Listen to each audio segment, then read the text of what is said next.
All right, we'll get started.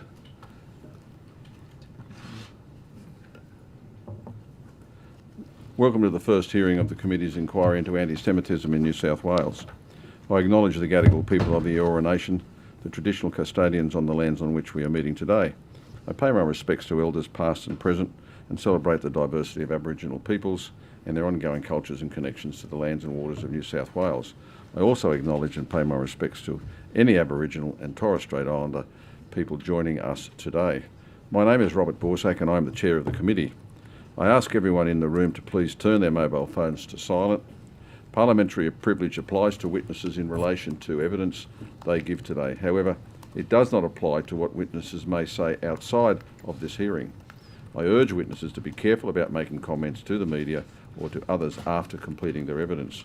In addition, the Legislative Council has adopted rules to provide procedural fairness to inquiry participants. I encourage committee members and witnesses to be mindful of these procedures. Now, I welcome Mr. David Ossip and Ms. Michelle Goldman. Could each witness, maybe starting with you, Mr. Ossip, please state your name, position, title, and swear either an oath or an affirmation. David Ossip, President of the New South Wales Jewish Board of Deputies. I'll take the oath. I swear that the evidence now about to be given by me shall be the truth, the whole truth, and nothing but the truth, so help me God. Thank you. Ms. Goldman? I'm Michelle Goldman and I'm the CEO of the New South Wales Jewish Board of Deputies. I'll take an oath too. I swear that the evidence now about to be given by me shall be the truth, the whole truth, and nothing but the truth, so help me God. Okay. Mr. Ossip, would you like to make a short opening statement? Yeah, thank you, Chair. Good morning, Chair and committee members. I'd like to firstly begin by thanking the Parliament for establishing this inquiry and to recognise the work that each of the members of this committee and the Secretariat have and will continue to put into this inquiry. Speaking on behalf of the Board of Deputies and the Jewish community more broadly, we recognise the enormous burden of work which rests on each of your shoulders, and we don't take for granted the valuable time which you are allocating to an issue which is of such great importance to us. Since the first fleet arrived on the shores of Sydney Cove with at least 8 Jewish convicts, the Jewish story has been deeply interwoven with the story of this state. From Jewish convict John Harris, who set up what would become the New South Wales Police Force in 1789, to Esther Abrams, who served as the First Lady of New South Wales in 1808, the Jewish community has played its part in building our state into what it is today. Across all aspects of society, Jews have been active contributors, from the trade union movement to commerce, from the health sector to academia, from philanthropy and the arts to law. For much of the past 200 years, Jews have also been proud members of this Parliament. Remarkably, in 1917, this Parliament was forced to close on Yom Kippur because both its Speaker and Deputy Speaker were Jewish. Unlike almost any other jurisdiction on earth, Australia, and New South Wales in particular, has been a land of opportunity and safety for Jews, free of the persecution and discrimination which has pursued us elsewhere. As far back as 1860, Rabbi Jacob Sophia, who was visiting Australia from Jerusalem, observed that, and I quote, "The Jews live in safety and have a share in all the benefits of the land and in government posts and political administration." It was in recognition of this that the Jewish Board of Deputies, on the 150th anniversary of this Parliament in 1974, gifted the mace, which is still used by the Legislative Assembly of the Parliament, on behalf of the grateful Jewish citizens of the state for all that this great country and state has given its Jewish community. This context and this history is what makes what has transpired since 7 October 2023 all the more tragic. As is documented and outlined in our submission, the past 20 months have seen an unprecedented and shocking rise in anti-Semitism. For the first time, the Jewish community of Australia and New South Wales has felt unsafe and at risk, not because of anything it has done, but because of who we are. Jewish institutions have been defaced, families have had to take down their mezuzot, Jewish school students have hidden their uniform in public, Holocaust survivors have had to issue public pleas for the hate to end. The Jewish community of Sydney has been told to stay out of its own CBD for its safety. This all previously would have been unthinkable.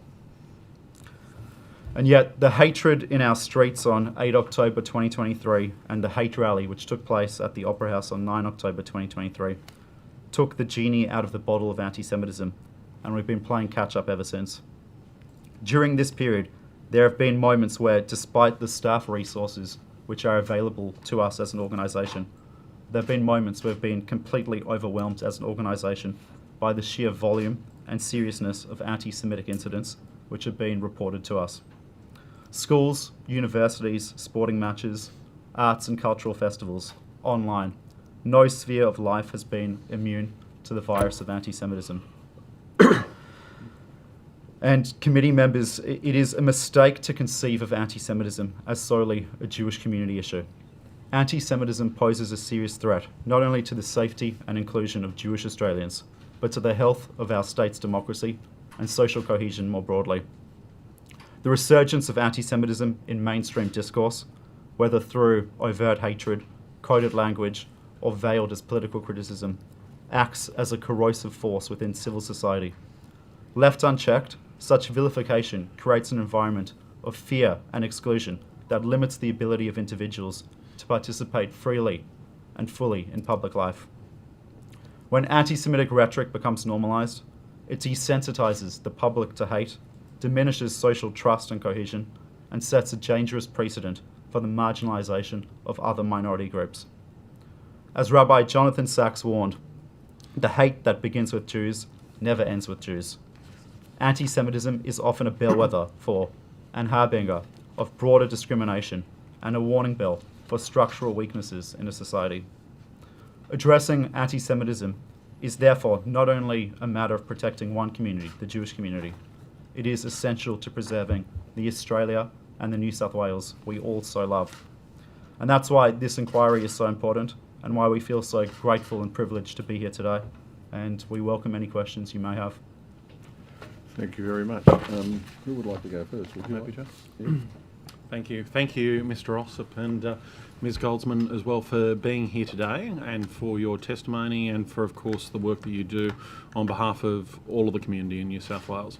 One of the things that I was troubled to read in your submission was the rise of anti-Semitic incidents. So I think in your submission you outlined that in 2023 there were 181 incidents of anti-Semitism in New South Wales, and that had grown in 2024 to 510, a 339% increase.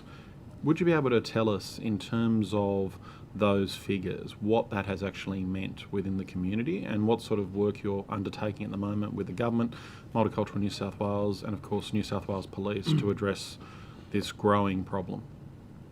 Sure. So thank you for the question. A 339% increase is hugely significant. It's the highest level in terms of absolute incidents that we've ever experienced in our 200-year history. And it's manifesting across all aspects of society. So we're getting reports of students who experience anti-Semitism in schools, at universities, in public spaces, in workplaces, and really many in the Jewish community have become very internal. As David has already described, anti-Semitism causes people to feel excluded, to feel fearful. We're seeing increased levels of anxiety, and people are becoming really introverted and unable to participate in all aspects of society as they traditionally have been able to. So on the one hand, we're trying to provide immediate support to people to deal with the incidents that they have in the various aspects of their lives to work through. We're working with school principals, we're working with university leadership. But in the longer term, what we really need to do is understand the causes and to identify what can help to prevent this hate from occurring, because as David articulated very well, it's not only a problem for the Jewish community, it's a problem for broader society. And when one community is marginalised and the rest of society becomes desensitised to that, it's only a matter of time before other groups are marginalised too. So we welcome the hate speech laws that have been introduced. It's something we've been advocating for some time. It's the first step. What we really need to see now is consistent application of the laws to ensure that those people who are guilty of vilification, of harassment, of intimidation, face the law, and that there is effective deterrence to others, and a clear message is sent that this is not okay in our society. This is not the Australia. These are not the values that Australians ascribe to, and anyone who wants to go against them will be punished, so that this kind of hate and vilification is not normalised. Thank you. Now, of course, with 510 incidents, we've of course seen the ones on our TV screens and that of synagogues being desecrated, people's homes being emblazoned with graffiti. But I'm sure of those 510 incidents, there's many of those incidents which are much smaller, which never get on the media at all. Are there any of those incidents you want to raise for the committee today that absolutely. we can maybe better understand what the Jewish community in particular is facing across New South Wales? Thank you for that question, and I will maybe just give you a few examples which do seem to play out on a day-to-day, just ordinary examples that are happening to people which previously would have been inconceivable. So maybe just to give a few examples that are occurring in schools, because that is a place where we are receiving a lot of reports. In just May this year, a Jewish student was walking near a school volleyball court when a group of older boys in green shirts shouted at him, "Are you Jewish? Fucking Jew, you should kill yourself."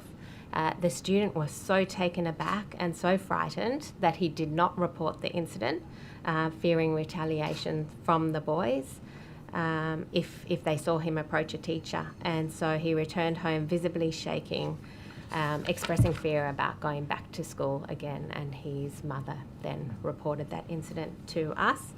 At Rose Bay Secondary College, a student created and shared an image of a Jewish peer with a caption, "Straight out of Auschwitz." The image was widely circulated on social media among students, and the student and their family naturally were extremely distressed. The incident was reported to the school, which did take internal disciplinary action.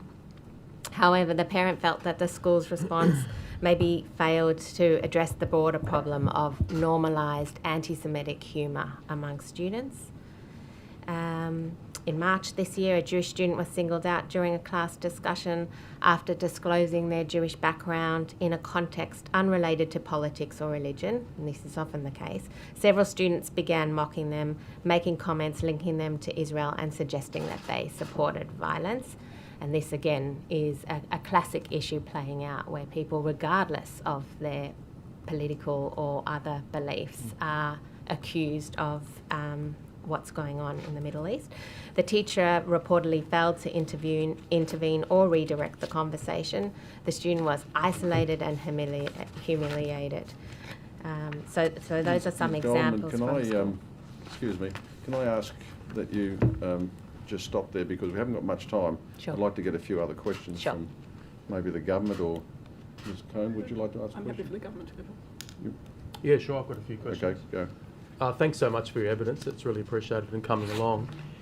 The issue that I wanted to ask you about is there's obviously this quite contentious issue about at what point does or is criticism of Israel anti-Semitism, and it has been addressed in a number of the submissions, and I would certainly observe that you see on social media, for example, quite obvious instances of anti-Semitism being disguised through criticism of Israel, and it can be quite obvious and use anti-Semitic tropes and so forth. But I'm interested, I suppose, in your thoughts about the more contentious areas. Like, we've got submissions describing the weekly protests that have taken place in the CBD as hate rallies and sort of anti-Semitism sort of in whole. I'm interested in your organisation's thoughts on that difficult line. At what point does criticism of Israel reveal anti-Semitism, as opposed to at what point is it a legitimate criticism that might be made of any nation state engaging in certain activities? Happy to take that. Thank you for the question, Mr. Lawrence. I think the first point to make is, to a large extent, getting into this discussion is a bit of a red herring, because the overwhelming majority of incidents which are reported to us have nothing to do with Israel or Zionism. Yep. They are classic textbook anti-Semitism. and anyone who tries to link them to the Middle East or Israel is just using that as a smokescreen to hide true, unadulterated anti-Semitism. That if we were to recite the incidents today, there would be no debate or discussion amongst the committee as to whether or not that constitutes anti-Semitism. Obviously, there is room for debate on all matters of policy, including foreign policy, and no government, including the Australian government or the Israeli government, is above criticism or discussion. I think where the line is crossed is where hatred of Israel spills over into suspicion of Jews more broadly, or a view that Jews are pernicious, dangerous, or particularly egregious in their actions. I think it's when protesters will deny the rights of Jews to self-determination and claim that Israel's very existence is illegitimate or inherently racist. And So just on that, if you don't mind, I recently read a essay by a Jewish Australian who focused on that aspect of the various definitions of anti-Semitism, and particularly the suggestion that denying the right of Israel to exist is anti-Semitism. Are you able to expand upon at what point do you think, for example, advocacy of a one-state solution is anti-Semitism because presumably a one-state solution, as it's spoken of, would mean you wouldn't have Israel as a state that it currently is? Like, at what point is that illegitimate to actually advocate that? Yeah, look, I mean, this inquiry obviously is to deal with anti-Semitism here in New South Wales, and I don't want to get into a detailed discussion about foreign policy and the merits of various policy proposals for resolving what is a very contentious and intractable situation in the Middle East. The point I would make is this: about half of the world's Jews today live in Israel. The overwhelming majorities of Jews consider themselves to be Zionists and consider the existence of the Jewish state is essential to the preservation of those Jews living in the state of Israel. And there is genuine concern that if those Jews were to lose sovereignty, that they would meet the fate of other minority groups in the Middle East. So for many Jews here in New South Wales, when they hear calls for the destruction of the state of Israel, what that immediately brings to mind is that is imperiling half of the Jews which remain in the world today. Yeah. Can I ask you a question, Mr. Ossip?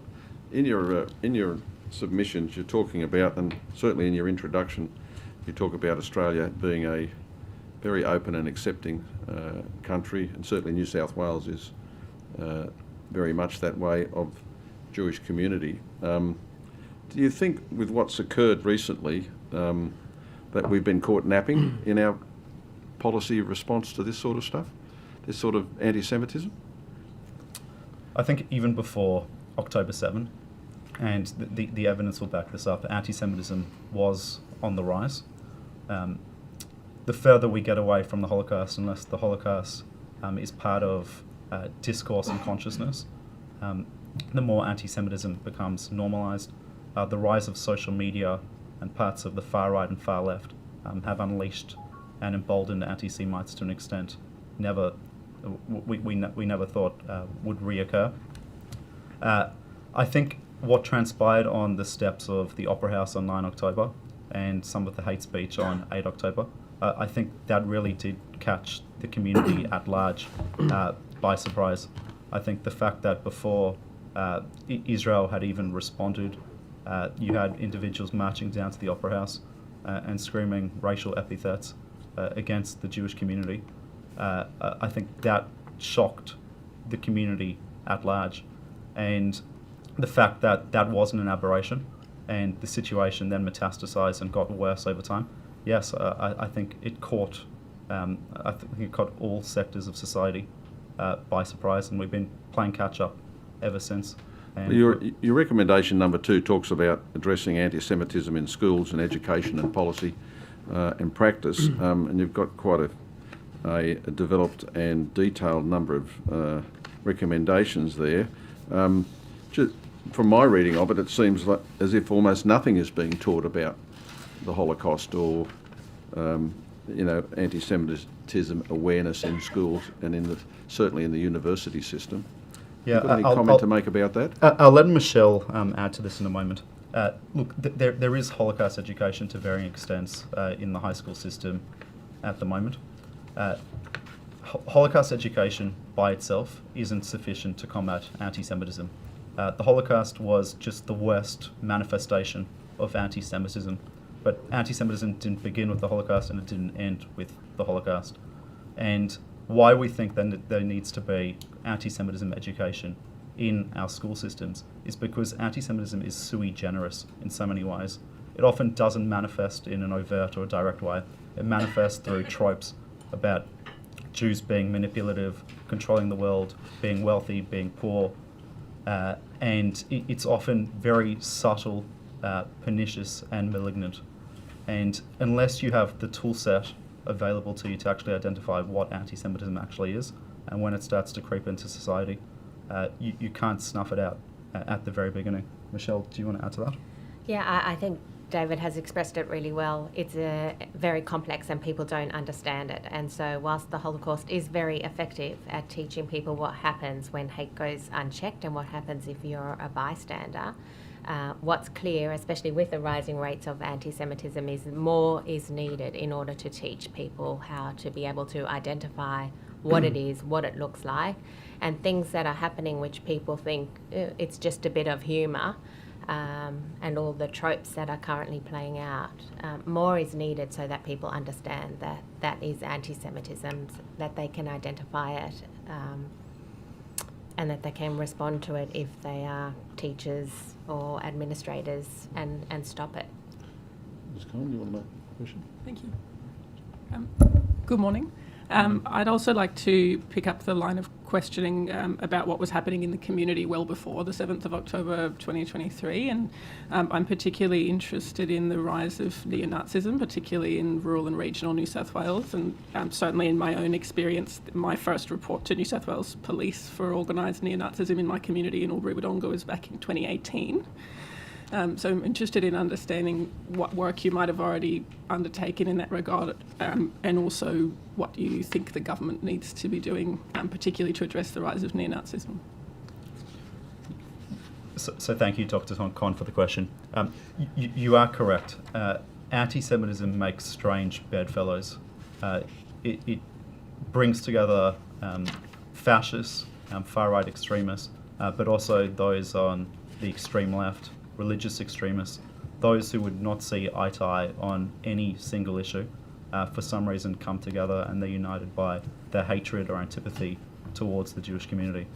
You're right, there has been a rise of far-right extremism, and I think anyone who spends time on social media will see how emboldened some of those groups have become.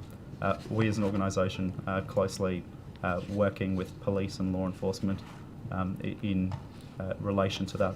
Obviously, there's been legislation which has passed this Parliament in recent years to outlaw Nazi symbols and also the Nazi salute, which obviously is very helpful. But it's work that we need to continue to do collectively as a community. I suppose just the point I'll return to is the far right and neo-Nazis. They're obviously an immense concern to us. But we'd be making a mistake just to ascribe anti-Semitism to that pocket of society. Questions? Chris? Yeah, sure. I was wondering, your submission's excellent. It goes into huge amounts of detail. But I was wondering if you could expand a bit more on some of the recommendations that you would like to see this committee put forward in the Parliament to discuss. You know, we spend a lot of time on the causes and talking about the incidents, but what are some of the practical solutions? I know this is in your submission, but if you could talk a bit more to some of those recommendations, I think that would be very helpful for the committee as well.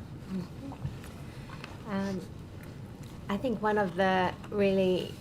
I think there are a few areas where the state government has levers it can pull to address things in a substantive, sustainable and effective way. I think just to focus on recommendation 5, which is around addressing arts and cultural organisations, I see that as potentially a low-hanging fruit. The government is providing funding, 1.6 billion to different arts and cultural institutions, organisations. And what we've seen is a huge plethora of individuals and organisations who have received funding being overtly and explicitly anti-Semitic across their social media, in their performances, and without any consequence or recourse. So we see there's an opportunity there for the government to, one, include clauses in funding agreements that require recipients to commit to ensuring inclusive, respectful practices, that there's clawback provisions if they don't adhere to those clauses. That's one, and I think we've already talked to the schools to some extent, but I think in all public sector places, and we've seen with the Bankstown Hospital incidents, a whole lot has emerged in the health sector where people have previously been fearful of coming forward, have been encouraged to do so. So there's 180,000 public health sector workers. We've already started conversations with New South Wales Health, but that is a great platform to be able to embed education around anti-Semitism and other forms of racism and discrimination, so people are able to identify what it is, to not engage in it, or if they see it, to be able to call it out. There's obviously so much to cover. This is just very much the tip of the iceberg. But what about at universities? You spoke about high schools, primary schools, but what about universities, which seems to be some of the worst examples of anti-Semitism that I've seen? How do we combat that? Well, I think the first step is ensuring that there is a definition for anti-Semitism, and now Universities Australia, 39 universities across Australia have accepted that definition. So that's a first baby step to ensure that complaints processes can be more rigorous, and there is a definition against which different complaints can be assessed as to whether they are anti-Semitic or not. And sorry, when you're stating that definition, are you meaning the IRA definition? So no, they Okay. didn't adopt the IRA definition. They adopted a similar definition. Thank you. But I think the core is to have a definition against which you can assess things. I think ultimately it's about cultural change. So there's no one easy strategy that's going to address everything. It's going to require a multifaceted response, and that requires education and training amongst leadership, amongst administration staff who are handling complaints as well, so they're able to identify anti-Semitism. I think the policies, so using Sydney University as one example, they've had an independent assessment and recommendations put forward, which include a review of policies and procedures, new policies against what is considered civil behaviour and not, rules against encampments that we saw occupying university lawns and creating a very unsafe place, not just for students but for Jewish academics as well. And we've had people that have actually left the University of Sydney. I know of some, both a couple of students who we had to support to move to other universities, as well as an academic that had been there for years. So that's how severe things have gone. I think there needs to be pressure through whatever levers there can to hold leadership to account and to make sure complaints are being addressed properly, and the cultural change that is needed. And just to add to that, there needs to be transparency in terms of complaints handling. So there have been some really egregious examples of anti-Semitism where if we were to recite what transpired, it would send chills down the spine of every person in this room. Complaints were made. Often the students had to be persuaded to make the complaints because they were concerned that there'd be retribution. When they did make the complaints, it's still unclear what action the university has or hasn't taken.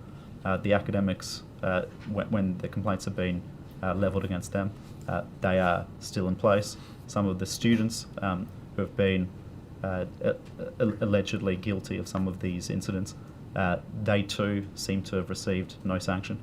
So you need to have transparency where if someone makes a complaint and levels serious charges against an individual or institution, that the university is held to account as to how it then deals with those incidents. Okay, thank you very much.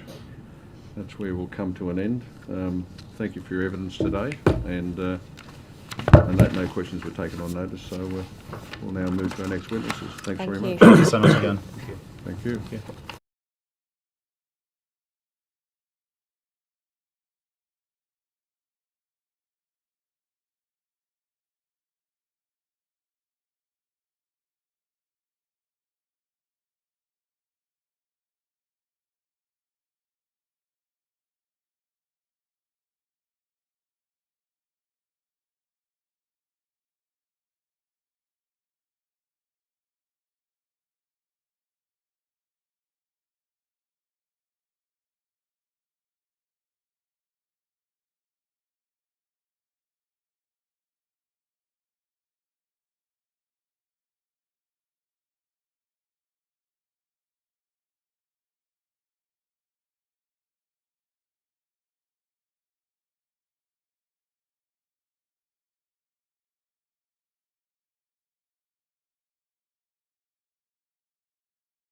We don't have a lot of time. Could you, perhaps starting with you, Mr. Gregory, please state your name and position and swear either an oath or an affirmation, please? Sure. So my name's Robert Gregory. I'm the Chief Executive Officer of the Australian Jewish Association, and I'll take this oath. I swear that the evidence now about to be given by me shall be the truth, the whole truth, and nothing but the truth, so help me God. Thank you. And Ms. Murray? My name is Tennille Murray. I'm the Community Engagement Director at the AJA. I swear that the evidence now about to be given by me shall be the truth, the whole truth, and nothing but the truth, so help me God. Thank you. Would you like to make a short opening statement? Yes, just a short statement. Could you might both maybe pull the mics in a little bit closer to you? Thank you for the opportunity to address this important committee on a very important topic to the Jewish and the wider community. The Australian Jewish Association is a national organisation. We have thousands of members. Many of them are in New South Wales. We are also the largest Jewish organisation in Australia on social media, with well over 100,000 followers on the different platforms. And because of this reach, we are often the first point of call when people experience anti-Semitism, and we are also often the target of anti-Semitism ourselves. The first charges under Operation Avalite relate to alleged offences against myself and others at AJA. Since October 7, anti-Semitism has surged in New South Wales to alarming levels. Statistics show there has been a rise of hundreds of %, and New South Wales has significantly more incidents than any other state. There are three main sources. Far-right extremists. This is a long-standing concern, perhaps the most long-standing of the three, but it is mostly on the margins of society. Far-left activists. This includes university encampments and political groups which have mainstreamed anti-Semitism under the guise of so-called anti-Zionism. And most worryingly, Islamic anti-Semitism, where some religious figures have glorified terrorism. We are not aware of any major Islamic leader in Australia who has publicly and unequivocally condemned the October 7 attacks. We've even seen some fringe groups which claim Jewish identity being used to legitimize anti-Semitism from the other sources above. These groups are minuscule, there's many of them, but they're also very loud. You may even hear from some. University campuses, especially Sydney University, have become hostile places for Jewish students. Staff and unions have often failed to protect Jewish members. Social cohesion in New South Wales is under serious threat. The riot at the Sydney Opera House was not a reaction to Israel's military response. It took place well before Israel had responded. It was a celebration of terrorism. We've seen synagogues, homes, schools, and even a daycare centre targeted. AJA has heard from Jewish people who now avoid Sydney's CBD or remove visible signs of Jewish identity out of fear. Jewish institutions resemble fortresses. Schools need armed guards. Families pay for private security to guard their bar mitzvahs and other celebrations. The cost of safety to our community is enormous. And I'll just finish on a personal note. My wife gave birth 8 months ago. We wanted to hold a small celebration for the community at our local synagogue.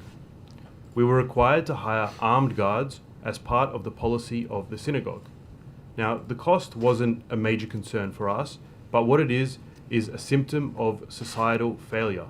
Countless families who just want to celebrate their family's joyful milestones are forced to incur this cost because people want to harm us.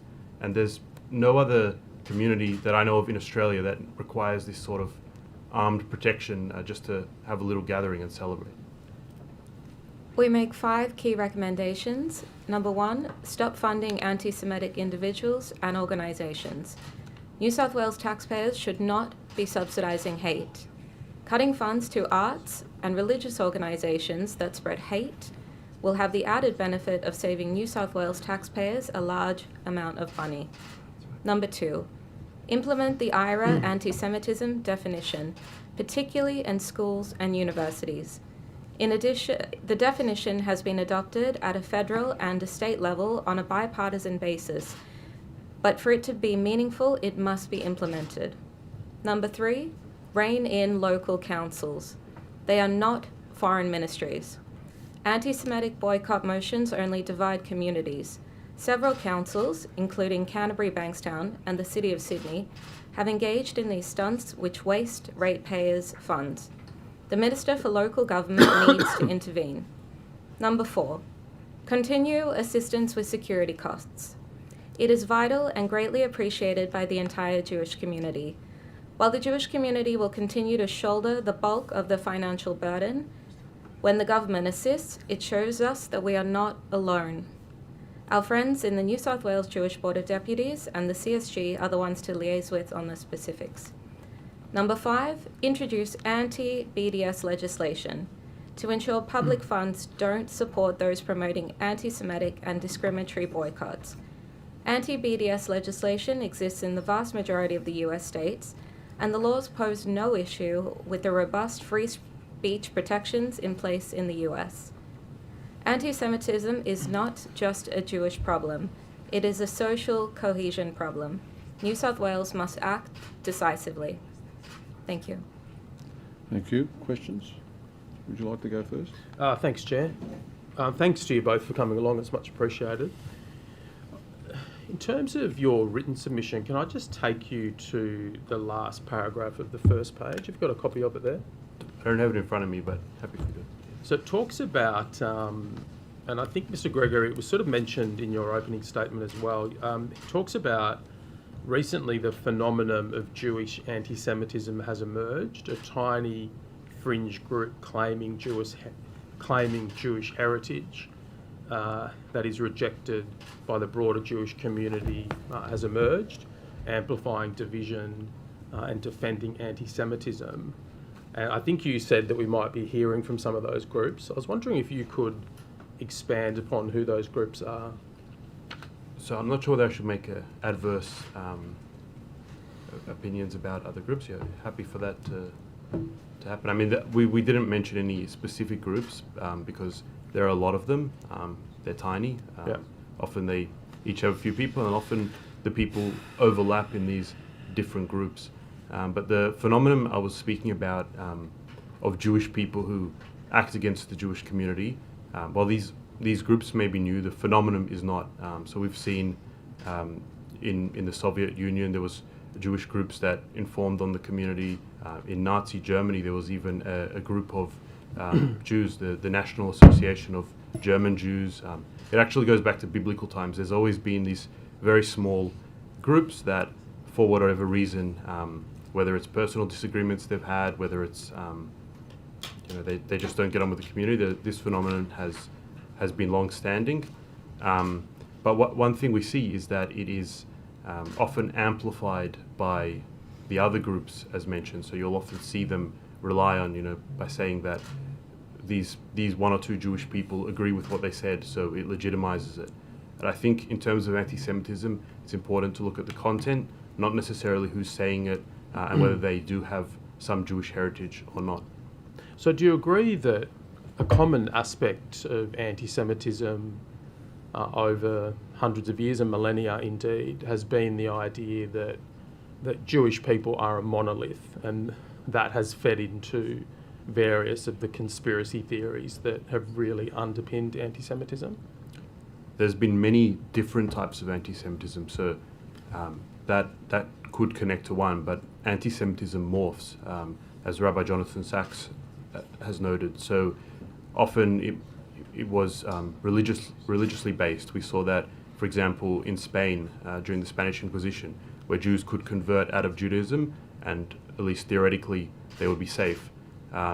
We saw it in Nazi times. It was obviously racially based. Under communism, it was culturally based, where Jewish people who abandoned their culture could still succeed, but Jewish culture was suppressed. So there's many types of anti-Semitism, and that the example you gave is not necessarily present in all of them. So what did you mean in that last paragraph on page 1 when you said that those groups claim Jewish heritage? Are you trying to cast doubt upon whether those groups really are Jewish?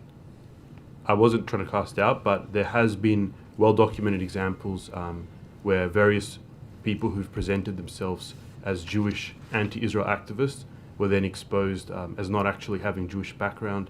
Most famously, there were some incidents in Germany where people presented themselves actually as Holocaust survivors or descendants of Holocaust survivors, and later investigative journalism proved this not to be the case. I'm not making any comments about any particular people or a particular group in that regard. So it sounds from what you've just said, though, that you are trying to suggest that maybe at least some of the individuals in those groups are not Jewish. Is that right? Or that there are some sort of doubts about their Jewish heritage? We haven't made that suggestion, but as I just mentioned, it has been exposed in different cases internationally that it, in fact, is the case, that people were claiming Jewish identity and are not. But I'll just repeat, we didn't in our submission make that point about any particular person, if that's what you're implying. I've been made aware of some things that your president, David Adler, has said on social media. I'll just say he's not our president. He retired a little while ago. But okay, I think he was at the time of these comments. He said of Stan Grant's complexion seems to have changed. Look at the 3 pics. Can anyone explain? Is Stan Grant doing blackface? If so, why? He said of Senator Lydia Thorpe, what percentage Aboriginal are you? You appear quite white. I'm just concerned in light of those comments and in light of that paragraph that I took you to that your organisation might be falling into that trap of actually furthering anti-Semitism by presenting monolithic views of Jewish people. What's your comment on that? My comment is that it's quite strange at a committee here on anti-Semitism that the Jewish groups and Jewish people are being attacked by the committee members, but that's all right. So, certainly not an attack on you. I'm just trying to explore the issue. No, it's not about me. Identified. Those comments were not made by AJA. I think what you're referring to was made in a personal capacity, and I think they have been addressed. But I also don't think they're particularly relevant to anti-Semitism, which is what we're talking about here. They're just perhaps a political attack on a Jewish group, I would suggest. Okay. I've seen on the social media of the AJA, as part of preparing for the hearing, things that seem quite extreme. For example, posts that openly advocate the ethnic cleansing of Arabs from the West Bank. Just wondering if you think that those sort of racist, extreme types of statements might not be assisting in terms of anti-Semitism. Are you talking about a particular comment? Yeah, so I'm talking about one, for example. I mean, there seems to be a lot of them, but one on the 25th of February, quote, "We need to move the Arabs, Palestinians away from Israel. It is the only solution, says Mika Avni, and he should know." And then you go through in the post to list examples of population transfer throughout history appears to openly endorse ethnic cleansing. Is this a position of your organisation? I don't have the particular thing in front I'll of me. just provide you a copy of it. Sure. Chair, are we able to Yeah, I've got ask copies some of it. I don't questions want as to well? go too far down this rabbit hole. Halfway through the... We're halfway through the questioning time already. We've only got limited time. We might move on to the next question, and you might. Yeah, I might just. I'm happy to address it when it comes, but before it comes, AJ, I don't believe we've made that statement. So there might be a quote from somewhere. Or Yeah, it's a quote, but it's Okay, so endorsed. maybe- It's endorsed by the organisation. I think a copy's about to reach you. All right. It's the only solution, says Mika Avni, and he should know. So those are clearly in quotation marks. Not the bit, it's the only solution, says Mika Avni, and he should know.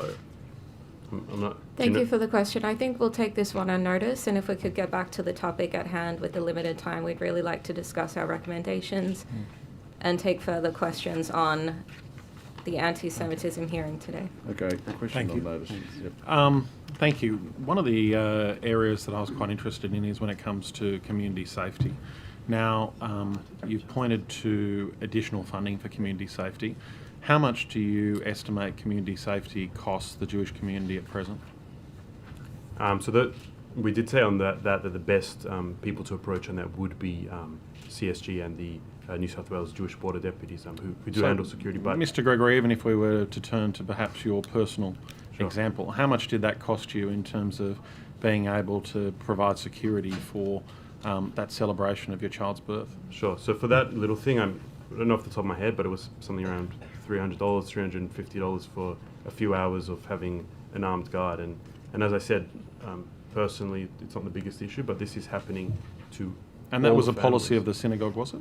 That's a policy, yes. If you have. So you extrapolate that across the community and you see there's a significant cost to individual members of the Jewish community because of these safety concerns, but for the community at large as well.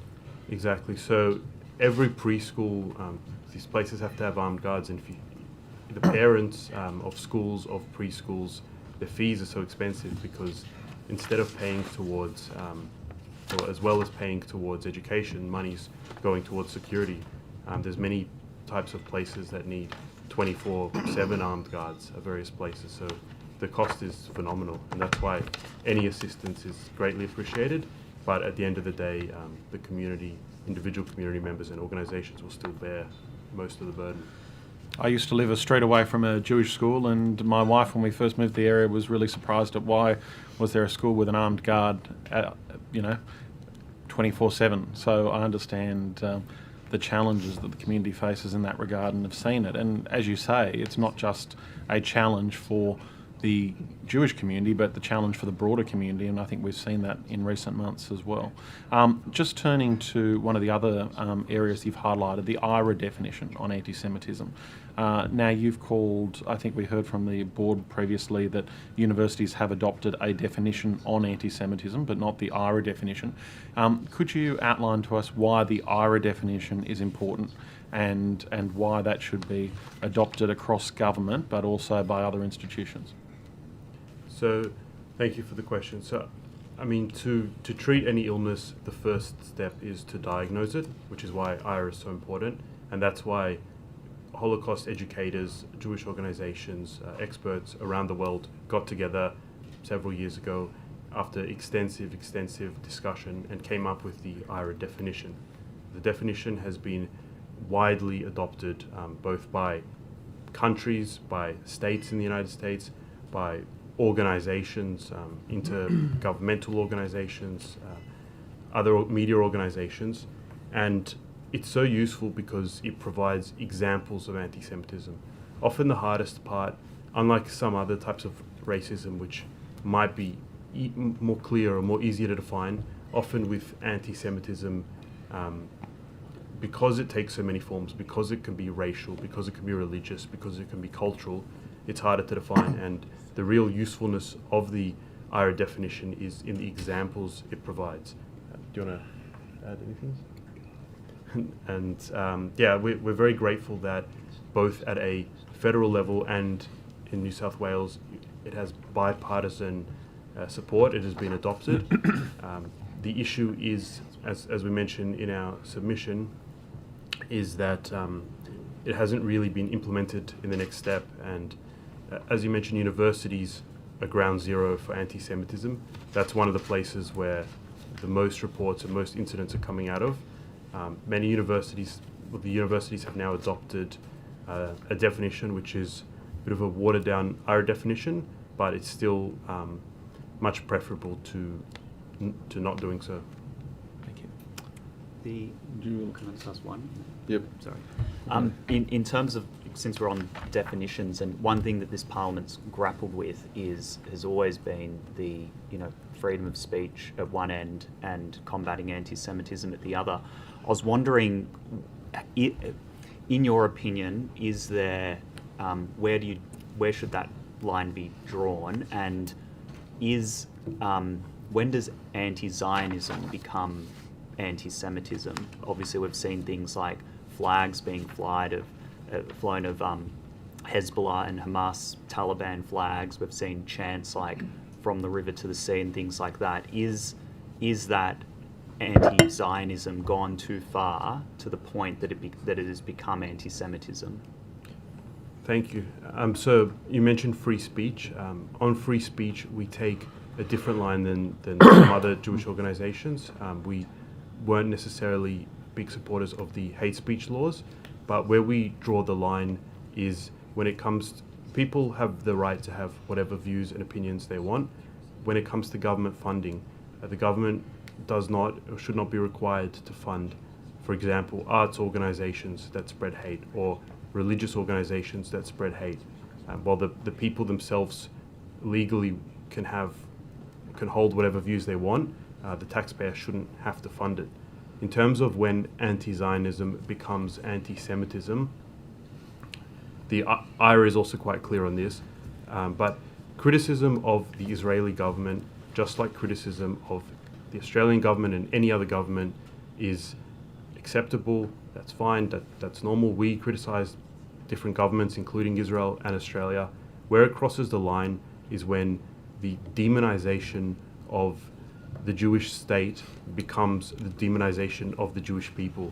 So just some examples, when Israel is compared to the Nazis, which is obviously meant to hurt and target the Jewish people by mocking the genocide against the Jews, where Israel is singled out and treated in a different way than any other country only because it is the Jewish state and held to a different standard, where Jewish people in Australia are held responsible for the actions of Israel. So those are just some examples where it crosses the line.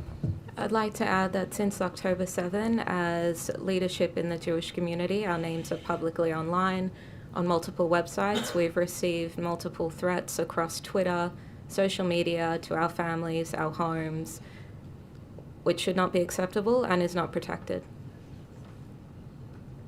Thank you. Thank you, Chair. Good morning. I would like to just come back to this post. I understand the committee and yourselves moved on in the interests of time, but with a bit more time. I think this is a really important issue, and I think it would be helpful to know if your organisation stands by the statement that was made in that post on Facebook or not. So this is not a statement we made. As we mentioned before, this is I can see the quotation marks on the statement. I'll just preface by saying, as I mentioned, AJ is the largest Jewish organisation on social media with well over 100,000 followers. We have several social media, for example, Twitter, Facebook, whatever, and many, many posts a day. So we will have tens of thousands of posts. So if, as our friend here did, wanted to scroll through and try and find a post, an offensive post, out of tens of thousands of posts, maybe they're able to. But as I can see here, and neither of us here made this post. This is the first time I'm seeing it. It appears to be a quote from someone whose father was murdered by a terrorist. He says here, the terrorist who murdered my father is being released today. I'm saying out loud what all of Israel... So, this is someone who's... a quote from someone whose father was murdered by a terrorist on the day when the terrorist is being released. And he seems to be talking about examples of different historical transfers of population. So No, AJA, I mean, I know it's a foreign policy topic, so probably not relevant today, but AJA does not have a policy on these type of issues. And we have never expressed a policy on these type of issues. Thank you. And one more question, if I may, Please. Chair. Coming back to this question of definitions and noting your strong advocacy for the IRA definition, I suppose the fact that this hasn't been universally adopted and it's something you're still having to push for, is that because there's some degree of controversy about the definition within the Jewish community in Australia? No, I mean, I would say it has been adopted extremely widely, as I mentioned, at a bipartisan level.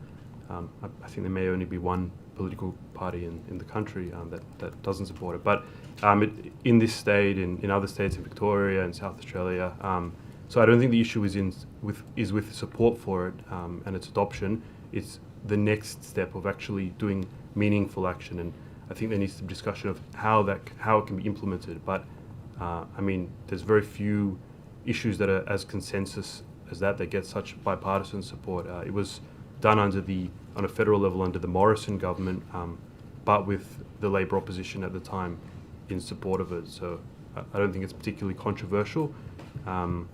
And yeah, in the Jewish community, all the major organizations are obviously in support of it, and many governments overseas and many intergovernmental organizations.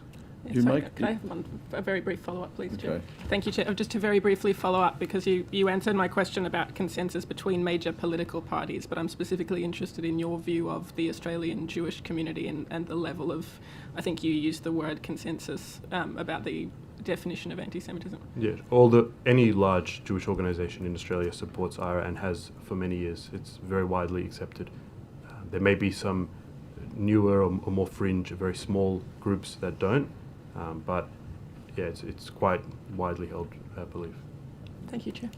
Thank you. You're talking in your submission about action against local government. Do you want to elucidate on that a little more? Sure. So we have seen local governments inflame the situation by passing boycott motions. I think one council even sent ratepayers money overseas, and there's now a bit of a scandal about that. So it's Which council is that? I believe it's Liverpool Council. Liverpool Council. Okay. So the role of local council, I think most people would agree, is not to engage in foreign policy conflicts, particularly very divisive ones. We heard from Jewish residents of Bankstown, which there are not many, and they don't want to be particularly public, who were very concerned about motions passed in the council there, which police had to be called during the debate there. So what we saw in previous years when Marrickville Council attempted to boycott Israel, there was a much more outspoken opposition from government. The Minister for Local Government at the time, I believe, threatened financial sanctions, I believe, on the council, and in the end the motion was the push to boycott Israel did not succeed. Unfortunately, the Minister for Local Government has not been particularly outspoken on these matters. We believe that boycott motions, not only do they waste ratepayers' funds and they're divisive, but it's wasting time when the local government should be fixing potholes, collecting rubbish, doing the things that ratepayers Well, expect. then how would you propose that the state government legislate in this area? Is that what you're saying, or how would we do it? The first step, I think, would be to speak up. As I mentioned, the Minister for Local Government should speak up. But yes, I think that councils who waste ratepayers' funds on these issues should face financial sanction. I think that is something that should be done. Can I ask a follow-up, Chair? Yep. Thank you. Just with regards to local councils passing motions or spending ratepayers' money on what you're describing as international conflicts, does your criticism extend to Wallara Council, who I understand flew the Israeli flag outside the council chamber for several months? Here I'm talking about boycott motions, so things that target goods from Israel as the only Jewish state, where these similar councils do not have, they would never boycott Chinese products or any other country. I don't think necessarily, while we might not agree with the council flying a flag, any flag other than the Australian flag, I don't necessarily think they should face financial sanction over that. Okay. I've got one question if Yep. there's time. I'm just curious about what your organisation thinks is the best way of dealing with the extreme far right. So, for example, there's been talk in the media recently about openly neo-Nazi organisations starting a political party to get involved in electoral politics. I know your organisation has a more of a purist, if I can put it that way, view on free speech. But I'm interested in what do you think is the way to deal with the very extreme far right? Should we be using police powers, etc., to sort of stamp them out? Or do you think that's counterproductive and they should simply fail in the marketplace of free ideas, for example? Well, we think that all these types of hatred should be dealt with in the same way. Until now, there is a difference in policing. Just now, yesterday, for example, not in New South Wales, but in Victoria, there was a Nazi symbol was flown at a rally. If this would have been done at a far-right rally, I think there would have been arrests, it would have been taken care of very quickly. But this was a Nakba-type rally, and as I'm aware at this stage, I don't think any action has been taken as of yet. So I think all these types of hatred should be dealt with equally. The far-right is a major issue. We online, as we heard before, it's growing a lot. We are one of the most targeted groups by the far right. We've had our events attacked by them. We've had, myself, I'm frequently targeted by them online. So it's a major concern. And where they break the law, where they use violence or threaten violence, it should be prosecuted as it would be with any other hate group. Sure, thank you. Okay, thanks very much for coming today. I note you took one question on notice. The Secretary will be in contact with you soon to get your answers to that question. Thank you very much. Thank you. We might Thank get the you. next witnesses up.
Very much for coming today. I might ask each of you, maybe starting with you, Mr. Pinchevsky, to give us state your full name and position title, and swear either an oath or an affirmation. My name is Jack Pinchevsky. I'm a board member at the Great Synagogue of Sydney. I swear that the evidence now about to be given by me shall be the truth, the whole truth, and nothing but the truth, so help me God. Thank you. I am Benjamin Elton. I'm the Chief Minister of the Great Synagogue. I swear that the evidence now about to be given by me shall be the truth, the whole truth, and nothing but the truth, so help me God. Thank you. Mr. Sumption. I'm Kevin Sumption. I'm the CEO of the Sydney Jewish Museum, and I solemnly and sincerely declare and affirm that the evidence now that I'm about to give shall be the truth, the whole truth, and nothing but the truth. Thank you. And Ms. Hollis. Sandy Hollis, Head of Education at the Sydney Jewish Museum. I solemnly, sincerely and truly declare and affirm that the evidence now about to be given by me shall be the truth, the whole truth and nothing but the truth. Thank you. On behalf of the Great Synagogue, would one of you gentlemen like to make a short opening statement? I'll be very brief, Chair. I'll just say that we thank the committee for its interest and the Legislative Council generally for its interest in this deeply distressing issue for our community. The Great Synagogue is the most visible, we believe it's one of the most visible pieces of Jewish infrastructure in New South Wales. We are on a very busy street in the heart of the city. Along with the Sydney Jewish Museum, we are one of two pieces of Jewish infrastructure in close proximity to the CBD. As a consequence of the events since October 7, the Great Synagogue has been unfortunately at the epicentre of a number of events which have made it more difficult for us to be Jewish in Sydney. The experience of the Great Synagogue is probably unique in some respects, but unfortunately is probably all too common in others. We are a synagogue which has been proudly part of the fabric of this city and of this state for well over 100 years. This, according to many of the people that we've spoken to in our community, is probably the first time that many people have felt uncomfortable being visibly or identifiably Jewish over such an extended period of time. I think we'll let our written submission speak more for itself, but I'm very glad that the Parliament of New South Wales has taken this issue seriously enough to examine, and I'm also very appreciative of the people who have reached out to us, broadly in the community, to express their concerns and also express their support for us. Thank you. Mr. Sumption, would you like, on behalf of the Sydney Jewish Museum? Yes, again, I'd like to express my thanks to the committee for the invitation to speak today on behalf of the Sydney Jewish Museum. We are a museum that has been in existence since 1992, and approximately 800,000, mainly students, have come to that museum since 1992 to learn principally about Jewish culture, the achievements of the Jewish community, particularly in New South Wales, and very specifically about the Holocaust and its impact not just on European Jewry, but very specifically on those families who made Australia home, many of whom were victims of the Holocaust. We, as a museum, have had a very difficult period of time since the 7th of October. We as a museum, like many of the Jewish communities, have experienced unfortunate levels of threats. Our staff have endured many threats, particularly in the virtual space. So it's been a very difficult time for the museum, but we're very proud of the job that the museum does in providing education, vital education, to particularly students of history in the state to come and learn about the contributions of the Jewish community and the atrocities of the Holocaust.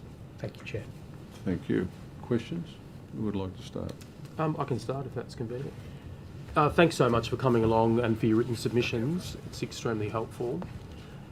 Just some questions first for the Great Synagogue, if I could. I noticed the things in your submission about the protests that have been occurring in the CBD, I think on a weekly basis, and then they moved to a monthly basis.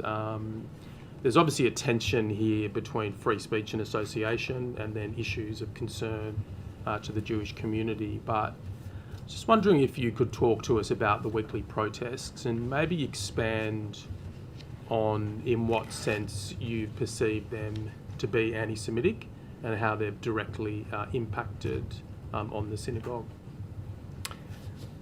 I wouldn't describe them as inherently anti-Semitic, although there are people within them making anti-Semitic slogans either orally or in writing.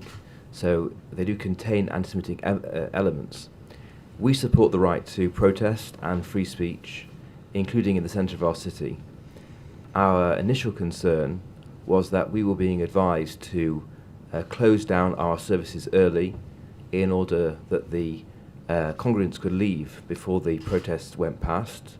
There was clearly concern about the well-being of Jewish congregants just coming and going in a safe way, and that's very concerning to us. That was in practice that suppressed our freedom of worship and freedom of assembly, and there were also clearly times when we were targeted.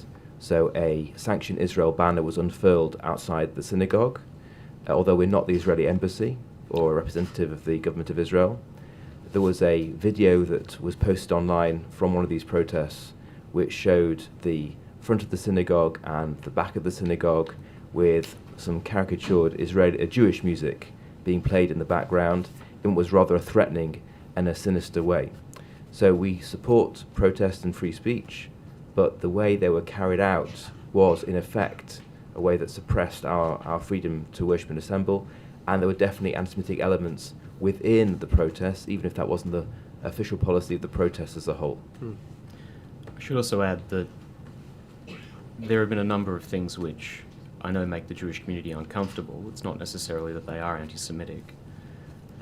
We have raised this issue with police in December of 2023, as noted in our submission. One of the things that we had asked the police to do would be to consider negotiating with the protesters to move to a different location. We had suggested, Tumbalong Park or Belmore Park or other locations which are still in the CBD, or even up towards Wynyard, I think was one of the suggestions. The feeling is that it would be too difficult to convince a group of people who had been protesting at the Archibald Fountain to move for whatever reason. I think this was probably not...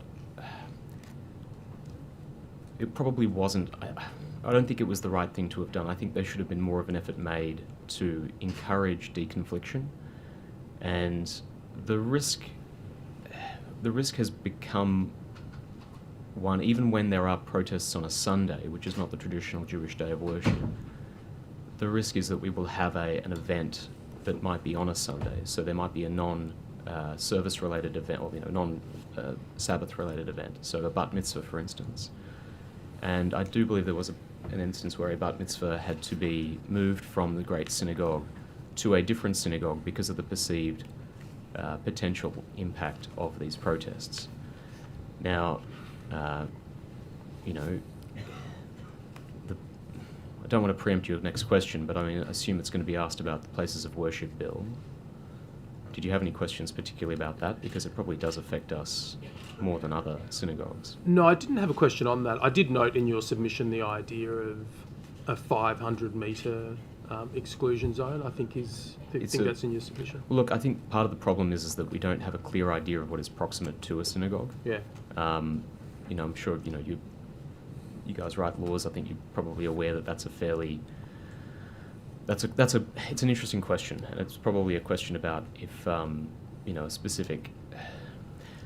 The Archibald Fountain is about 230 metres from the front door of our synagogue. If there's a particularly large protest, or a protest is being led down Elizabeth Street, it passes our synagogue directly.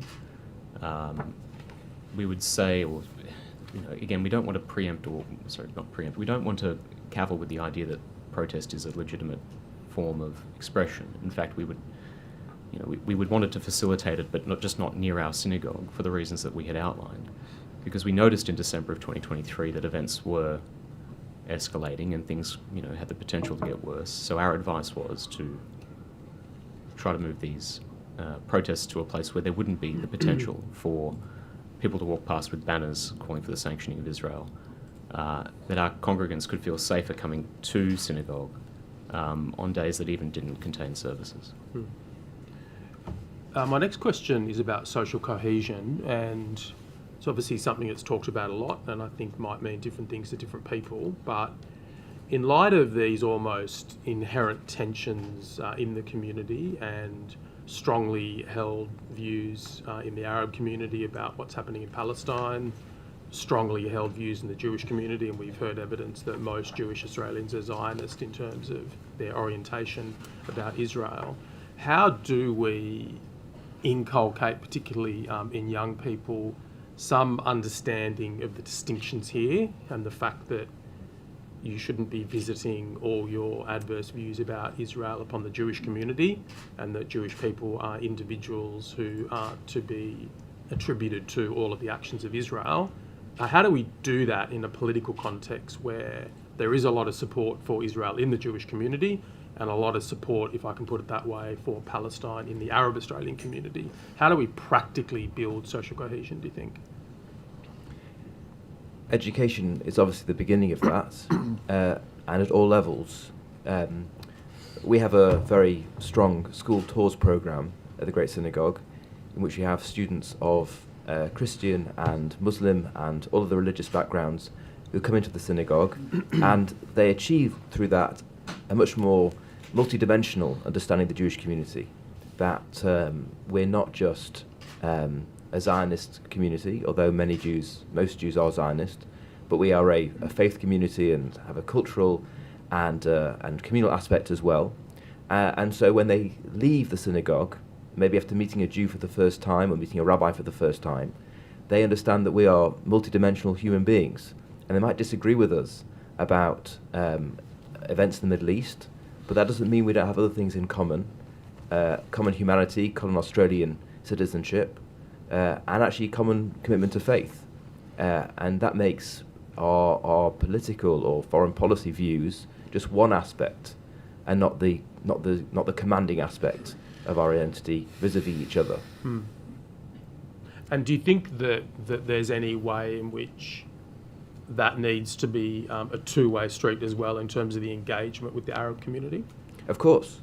So after October the 7th, there's no question that interfaith conversations were really stalled for a long time. And that was because, speaking from the Jewish community, we found a lot of the statements made after October the 7th by people we've been having conversations with and dialogues with to be really abhorrent and celebrating those who perpetrated October the 7th. And that really clamped down on those conversations. And it's been a long process, but now we are in a position where those conversations between the Jewish community and the Muslim community are starting again. And there is a building up to rebuilding trust, a lot of which was lost. And I've been involved in that effort, and I hope it will continue. But it was definitely really chilled by the event straight after October the 7th. I might also add, Please. There is a degree of self-policing from communities that needs to occur. And what I mean by that is, if the rabbi or one of his contemporaries were to say something obscene about another religious community or another ethnic community, I think it would be incumbent on us as leaders in the Jewish community, myself as a board member, and I've sat on the Jewish Board of Deputies before, to publicly condemn it. I have done so when there were rabbis who were who suggested that the rule of law doesn't apply to religious courts, or that, in terms of certain things around the Royal Commission into institutional responses into child sex abuse.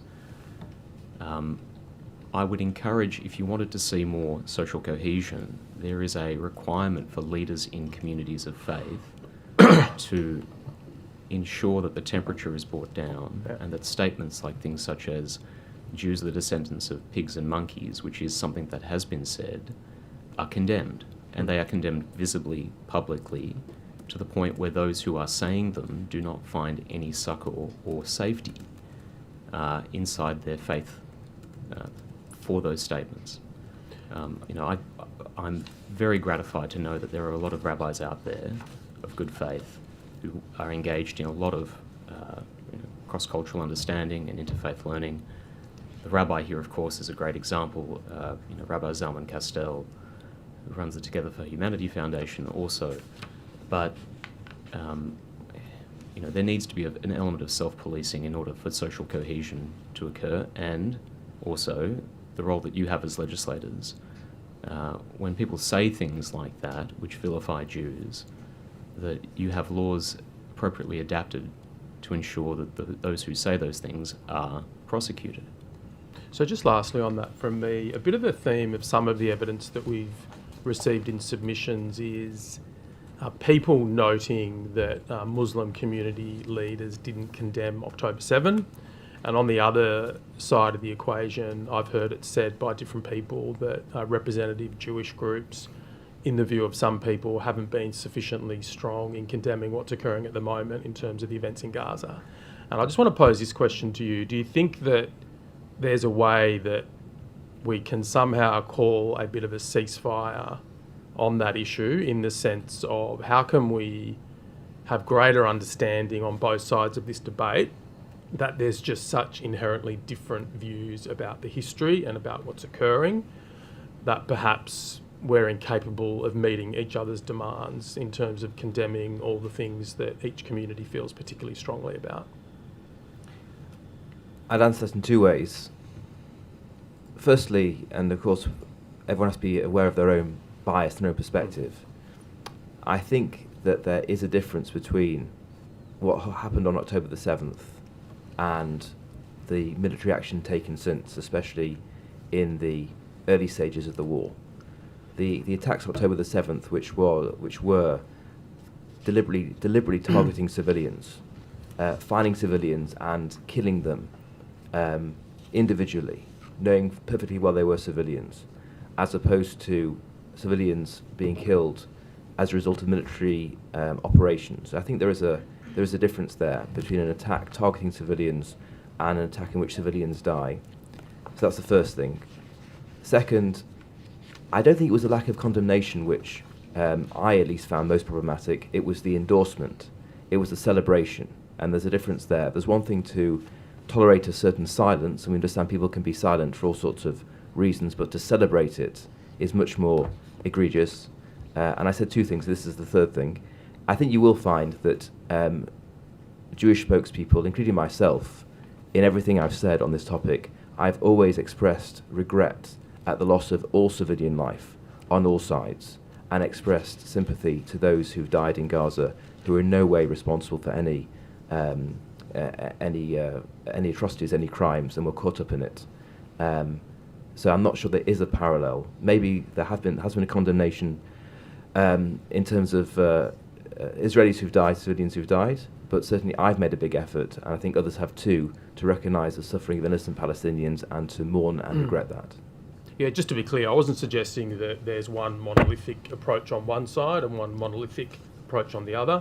There's obviously a whole variety of different views, but I've heard those two things expressed, and I suspect a lot of people would think that your answer reflects a lot of assumptions and beliefs that they don't have. So it seems to me a bit of an intractable issue, and I just wonder whether there's a way of sidestepping those intractable differences and reaching social cohesion, notwithstanding.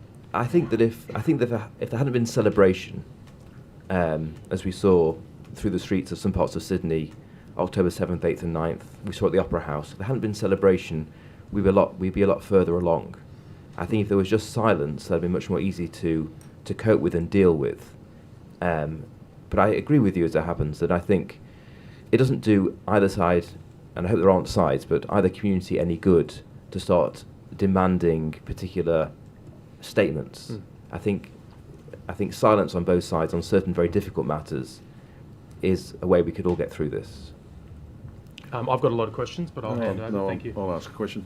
To you, Mr. Sumption, in relation to the education role of the Sydney Jewish Museum. You're doing a fair bit of work already with high school students. You talk in your submission about primary school children. Would you like to elucidate where the problems are in that level of education and awareness of anti-Semitism with children? I think in our submission we made clear that the museum is tending to be very focused on high school students and those studying history. I think since October 7th, the research that we've done and others have done has found that a lot of the views expressed against the Jewish community are very, very prevalent on social media. And for instance, at the high school level, Jewish students attending Jewish schools and sometimes non-Jewish schools are particularly targeted by anti-Semitic posts in social media. But we're also finding, because this is the nature of social media, that those same posts, those same experiences are also accessible to younger students, to 11, 12, 13 years old.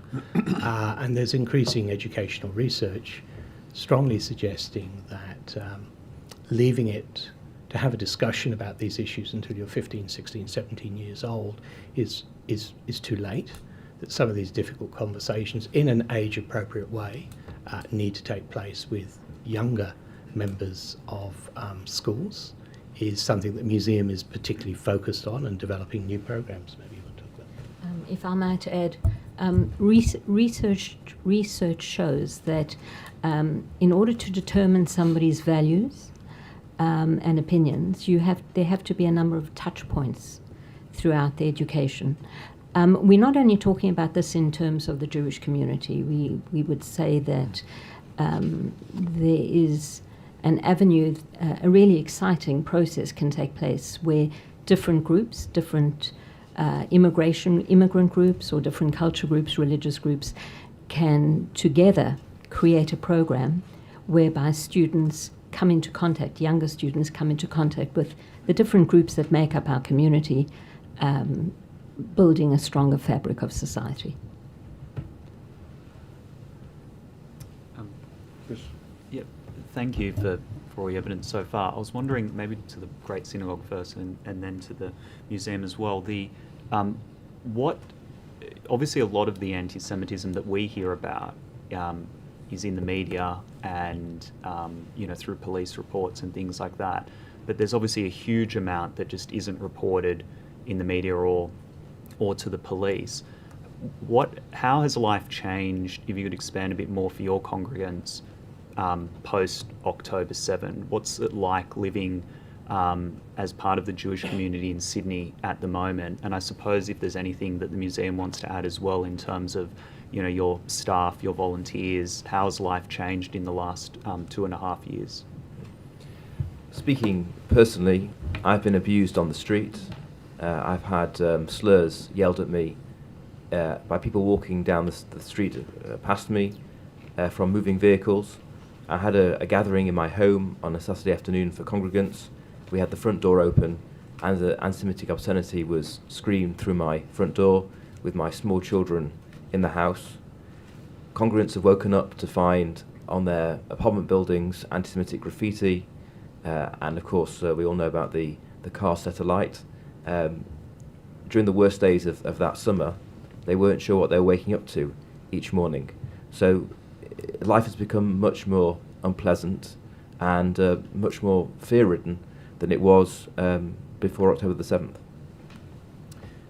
From my perspective, I'm involved in a number of Jewish community groups. The advice that we've received is that we should be seeking silent elector status to protect our addresses. Obviously, because you can also be looked up through, this is part of the terms of reference, so I don't want to go too deep into it, but the question is whether or not I could be looked up on business registries as well. I have a particularly unique name. I don't think there are too many other Jack Pincheskis out there. One just has to Google me and you can see that I'm Jewish. I'm very mindful of that. I'm querying whether or not I should be encouraging other family members to be seeking similar protections.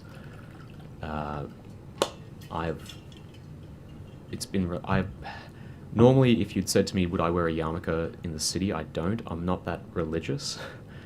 Sorry. But I would feel a degree of discomfort walking through the city being visibly identified as Jewish. Excuse me, that is because of what's happened recently? Yes. I don't think I need to... The difficulty is that you just don't know who's out there. I mean, if I'm on public transport and I don't have a yarmulke on and I don't have a yellow pin, a yellow ribbon, I don't look visibly Jewish. I could get away with, just sort of taking an air, not having anything visible on me that indicates that I'm Jewish. Others are not so lucky.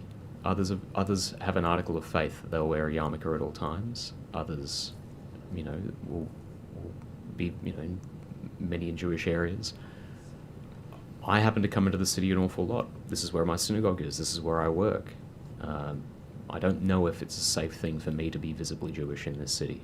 Just because, not because I think there's someone out there to get me, but because I just don't know what someone might do. I was advised to vary my route to walk into the synagogue, so to not always go in the same direction, same path, in case I was being tracked and followed and could be attacked, either going to or from the synagogue. And again, this has only changed since October 7? Yeah.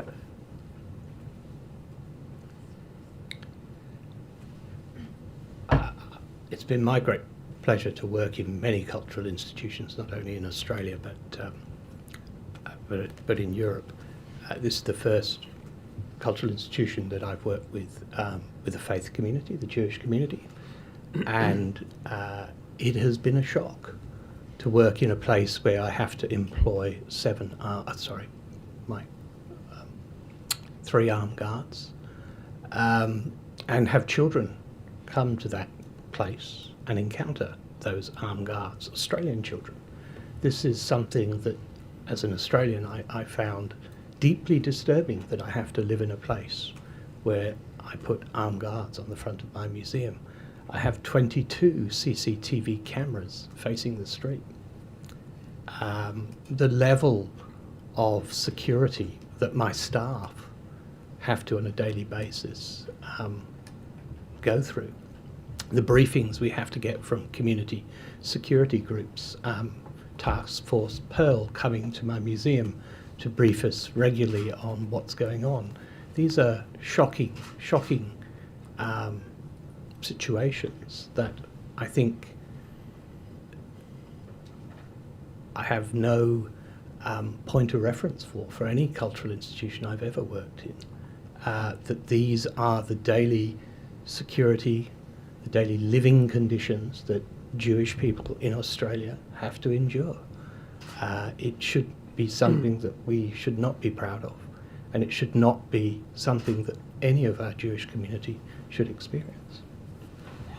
If I might add, in the immediate aftermath of October the 7th, we had a large amount of cancellations from schools who were concerned about security.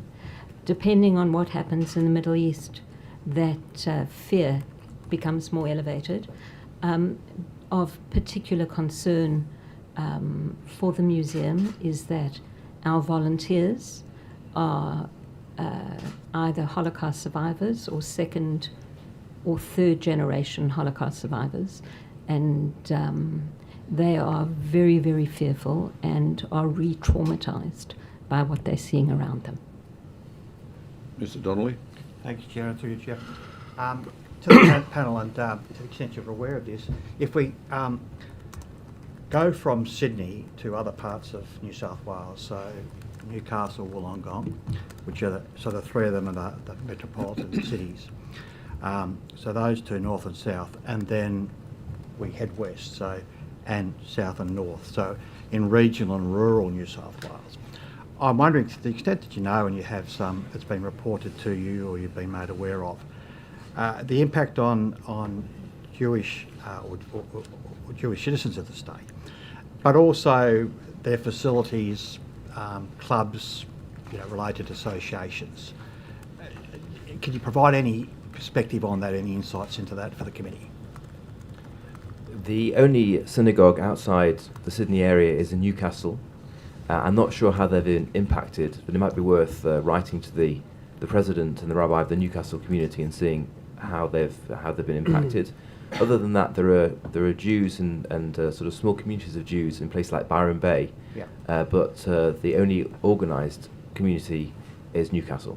Right. Okay. So in effect, that is the diaspora, so to speak, in New South Wales outside of Sydney. If you interpret Bondi as the promised land, then yes. Thank you for the answer. Thank you. Mr. Chair. Thank you. Just going back to the efforts in community security. This is, of course, a long-standing issue for the Jewish community, and Mr. Sumption, as you outline in terms of the requirements that you have at the synagogue, at the Sydney Jewish Museum.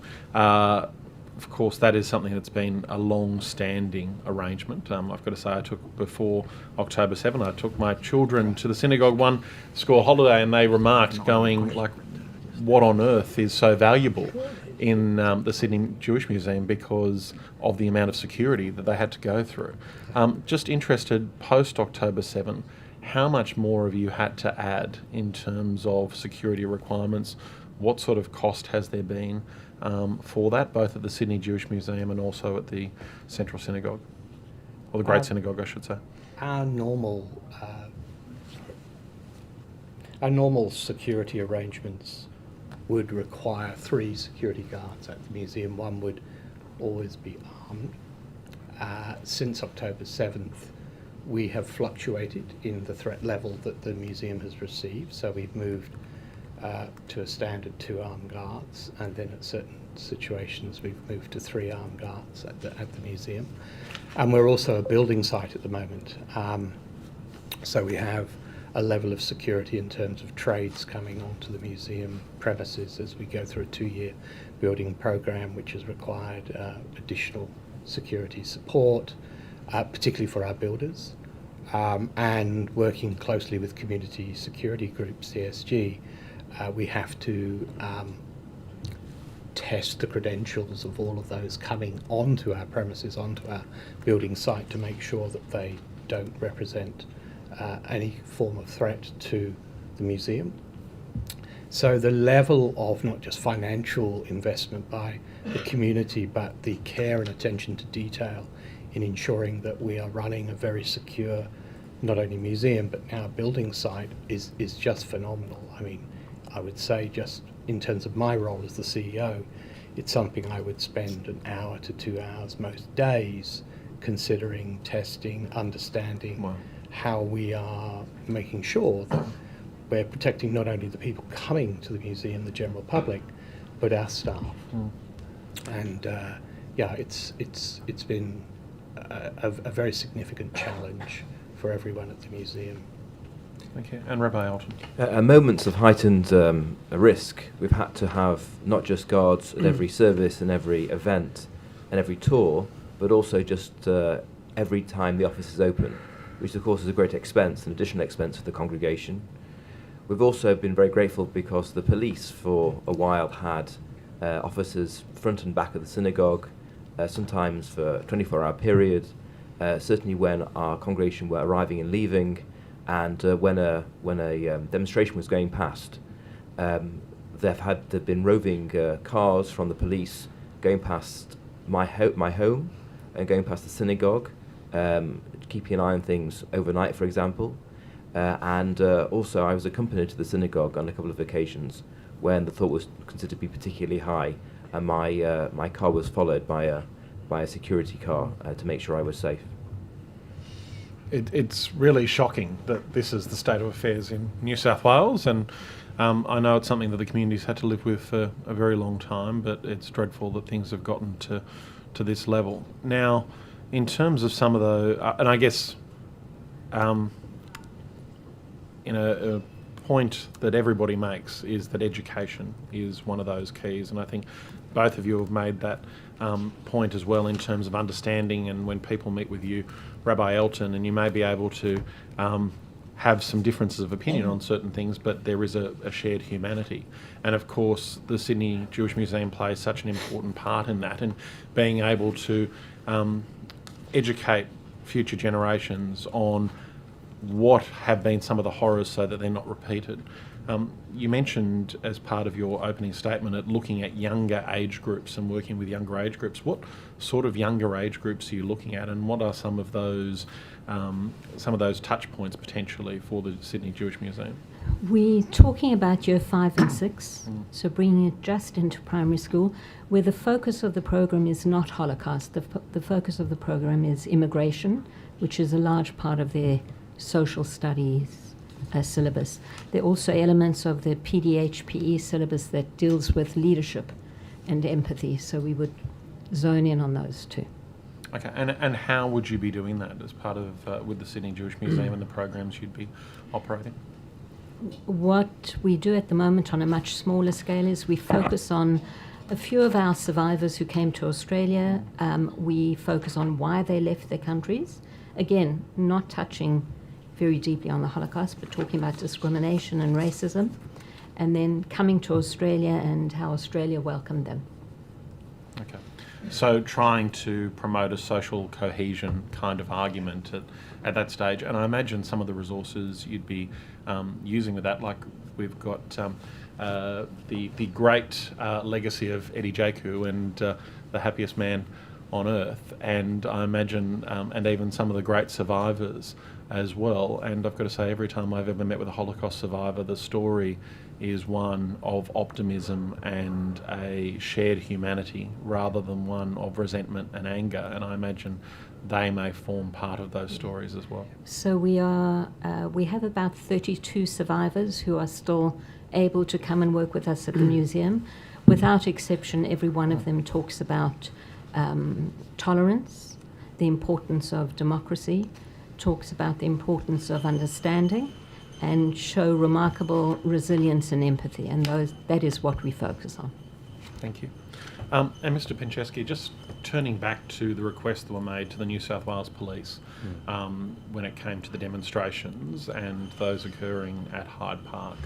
I understand from your submission and from what you've outlined to the committee that there was not an inclination to look at alternative sites. Were there any assurances at all given to the synagogue about the security that you would receive with them being continued to be hosted at Hyde Park?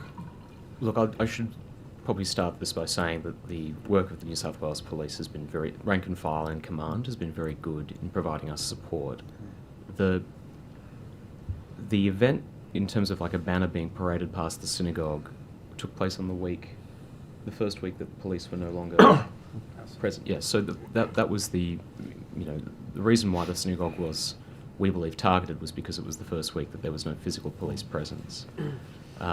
Police were very good. We met with government after then, and police returned to the synagogue to prevent recurrences.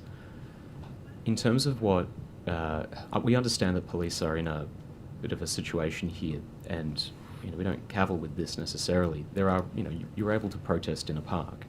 You don't require a Form 1 necessarily. You're not necessarily blocking physical traffic, although you might be blocking foot traffic. But we would have just said that the better way to do this, to deconflict it, to ensure that we as a community can continue to worship unimpeded and gather unimpeded without the potential threat of visibly Jewish congregants arriving and protesters arriving at the same location, or what is essentially the same location, would have been to recommend removal to any number of other parks in Sydney CBD. I don't know. It'd be a question for the organisers of the protests why they persist in the Archibald Fountain. I don't know if there's some sort of special significance of the fountain. It would be a matter for them. I don't really cavil with the response of police, who I think are bound by the law as much as we are, as much as anyone. And essentially, you use that conflict and that terminology of deconflict.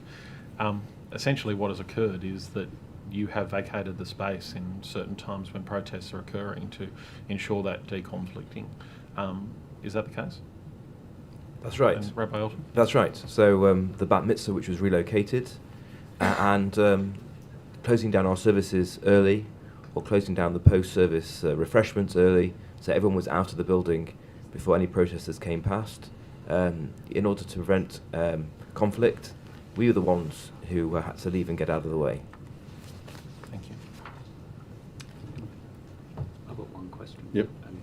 Yeah, so I don't want to cut across another inquiry that's looking into this, but I think it would be remiss of us not to ask about the caravan incident, because you were a target in that. It obviously isn't an act of, or has been ruled out as an act of terrorism, but is it still, in your view, an act of anti-Semitism?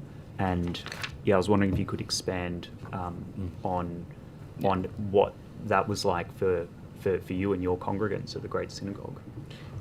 It was obviously terrifying as information leaked out slowly that there was this potential, as it was described then, mass casualty event, and the synagogue and the museum were the two targets of that. Yeah. And that, in its effect, clearly and predictably, would be to terrorise and terrify the Jewish community. So how can it be anything other than anti-Semitic? It's one of those things where obviously there needs to be a political, religious or ideological intent for it to be a terrorist act. In this case, the intent might not have been to do that exactly, but the ends were not to terrify Jews, but the means were to terrify Jews. The ends were for this, whoever he is in Turkey, to negotiate with police on his bail. And the means by which he was going to do that was to terrify the Jewish community sufficiently to encourage them to act. How is that any less anti-Semitic than an attack? I mean, ask yourself if it were the case that multiple car firebombings, graffiti attacks, attacks on synagogues were not sufficient, how much further would he have gone to convince police that he was someone who could, resolve this issue, resolve the seemingly endless attacks on Jewish people? That's what he was intending on doing. He very likely would have encouraged them to escalate it even further. So, yes, the attacks were, and I know there are some of your colleagues who've said that they're not anti-Semitic. I don't take that at face value. I think it might have been a question of whether or not it was a terrorist event. They were definitely anti-Semitic, in effect and in intention. All right, thank you very much for coming today and giving us evidence. We'll now take a break and come back at 11 o'clock. Thank you. Thank you. Thank you. Thanks very much. Thank you.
each witness, starting on my left, maybe with you, Ms. Ottman.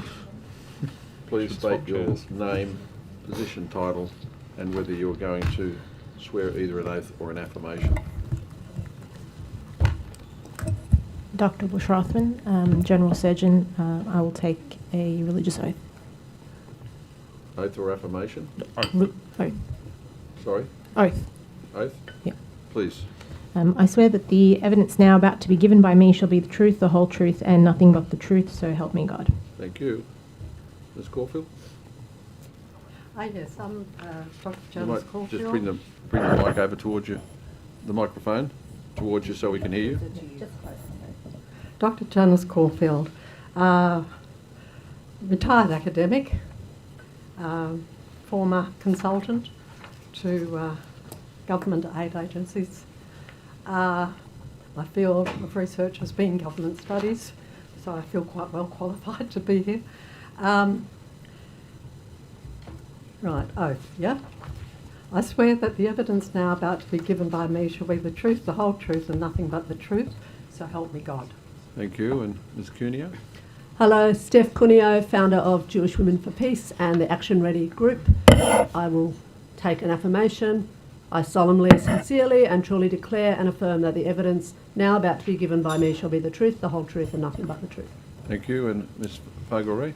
Good morning. My name is Corinne Fagore. I'm the co-chair of Jewish Women for Peace Action Ready group. I'll take an affirmation.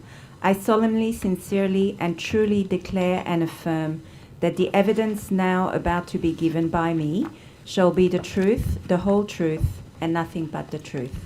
Thank you. Questions? Who would like to start? Is there an opening statement, first of all, Chair? Sorry, I beg your pardon. Would any of you like to make an opening statement? Maybe one from each organisation? Yes. Okay, sorry, Ms. Caulfield. We'll see. On behalf of our group, the Coalition of Women for Justice and Peace, Dr. Bush-Rothman and I thank the committee for the opportunity to speak and provide evidence. We come today with a deep commitment to justice and a firm opposition to all forms of racism. But this inquiry, in both scope and framing, is troubling. It is built on a contested definition of anti-Semitism that risks conflating legitimate political expression with racial hatred. This conflation is not just intellectually dishonest, it is dangerous. It stifles dissent and delegitimises advocacy and our democratic right to speak out against grave injustices, including those unfolding in Palestine.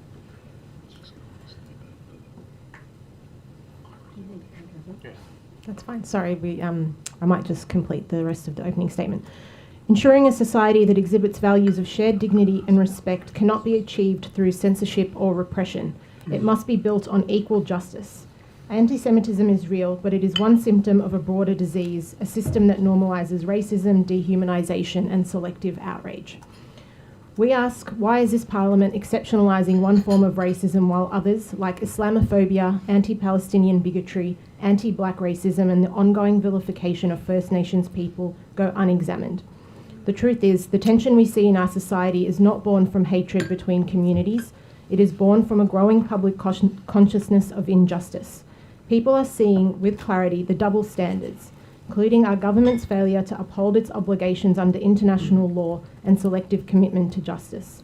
This has led to the erosion of public trust and led to confusion, anger and fear, as the consequences of this governmental failure to uphold justice gives legitimisation at a state level that not all lives are deserving of the same rights under law. We urge this committee to reaffirm that human rights, calling out injustice and political advocacy are not threats to harmony, they are the foundation of it. Thank you. Thank you. Ms. Cuneo? Thank you. Thank you to the committee. I want to acknowledge I'm on Gadigal land. I'm a Sephardi Jewish woman who's lived on Gadigal and Bidjigal land my whole life. My experiences of racism were mainly as a kid and mainly because of the colour of my skin. And honestly, I hadn't experienced racism for decades until post-October 7th, 23. Soon after, the fragility of that experience became evident, and that's how Corinne and I met. We were both working for climate organisations, and we were struggling to hold the duality of the massacre that had happened to our people in Israel and the knowledge that Netanyahu was going to respond in a very violent way that would result in many, many deaths. So we met that way, and I founded Jewish Women for Peace, and the Action Ready group is the kind of activist arm. Our aims are pretty simple. We'd like the war to stop, we want the hostages to be returned, and we want a just peace where Israelis and Palestinians can live in safety. And of course, it became very evident that that polarity and that duality was going to be very difficult to deal with. Very quickly, in our mainstream community, it became difficult for people like me that wanted to speak out about Gaza. And this has come to the extent that I want to name it what it is, and we've talked about this in our submission, it is lateral violence. There is a situation where people that would like to speak out cannot, they fear losing their jobs, there's splits in their families, they fear having to move their kids out of Jewish day schools if they speak out about human rights and the deaths that are occurring. This is despicable and it is lateral violence. Finally, I want to make a point about a familial experience of racism. My cousin's daughter did a netball trial about a year ago in South Sydney. As she was in her first game, big sign, no blacks or Jews. No blacks or Jews, graffiti. This 11-year-old girl had to look at this. This was dreadful for her, and a few weeks later outside her Jewish day school, there was Jew hate graffiti. We're dealing with that, as are many Jewish families, as are many other families in New South Wales of Muslim descent, of Palestinian descent, and First Nations families, because it is all racism. So I want to say what the others have said, it is a form of racism, and isolating anti-Semitism as a special form of racism is not helpful. We have avenues like the Human Rights Commission to deal with racism. Thank you. Corinne. I'll complete our statement by mentioning two other points in our submissions, which we feel are very important. One is the danger of conflating anti-Israel criticism with anti-Semitism, and I was really interested to hear your questions that were very, quite detailed on that topic. My personal history is as a descendant of the Holocaust. I'm very familiar with intergenerational trauma that comes from that. And I've also spent a lot of time in Israel and been very concerned about the actions of the Israeli government towards Palestinians for many decades. No human being, Jewish or not Jewish, is exempt from the risk of extremism, of racism, of supremacist ideology. We must retain the right to criticize the actions of Israel. This is really important. The other really important thing to consider here is that freedom of speech is an incredibly important Western value, not only Western, but also Western, and an important value in Australia. And we must protect it because it is a fundamental component of our democracy.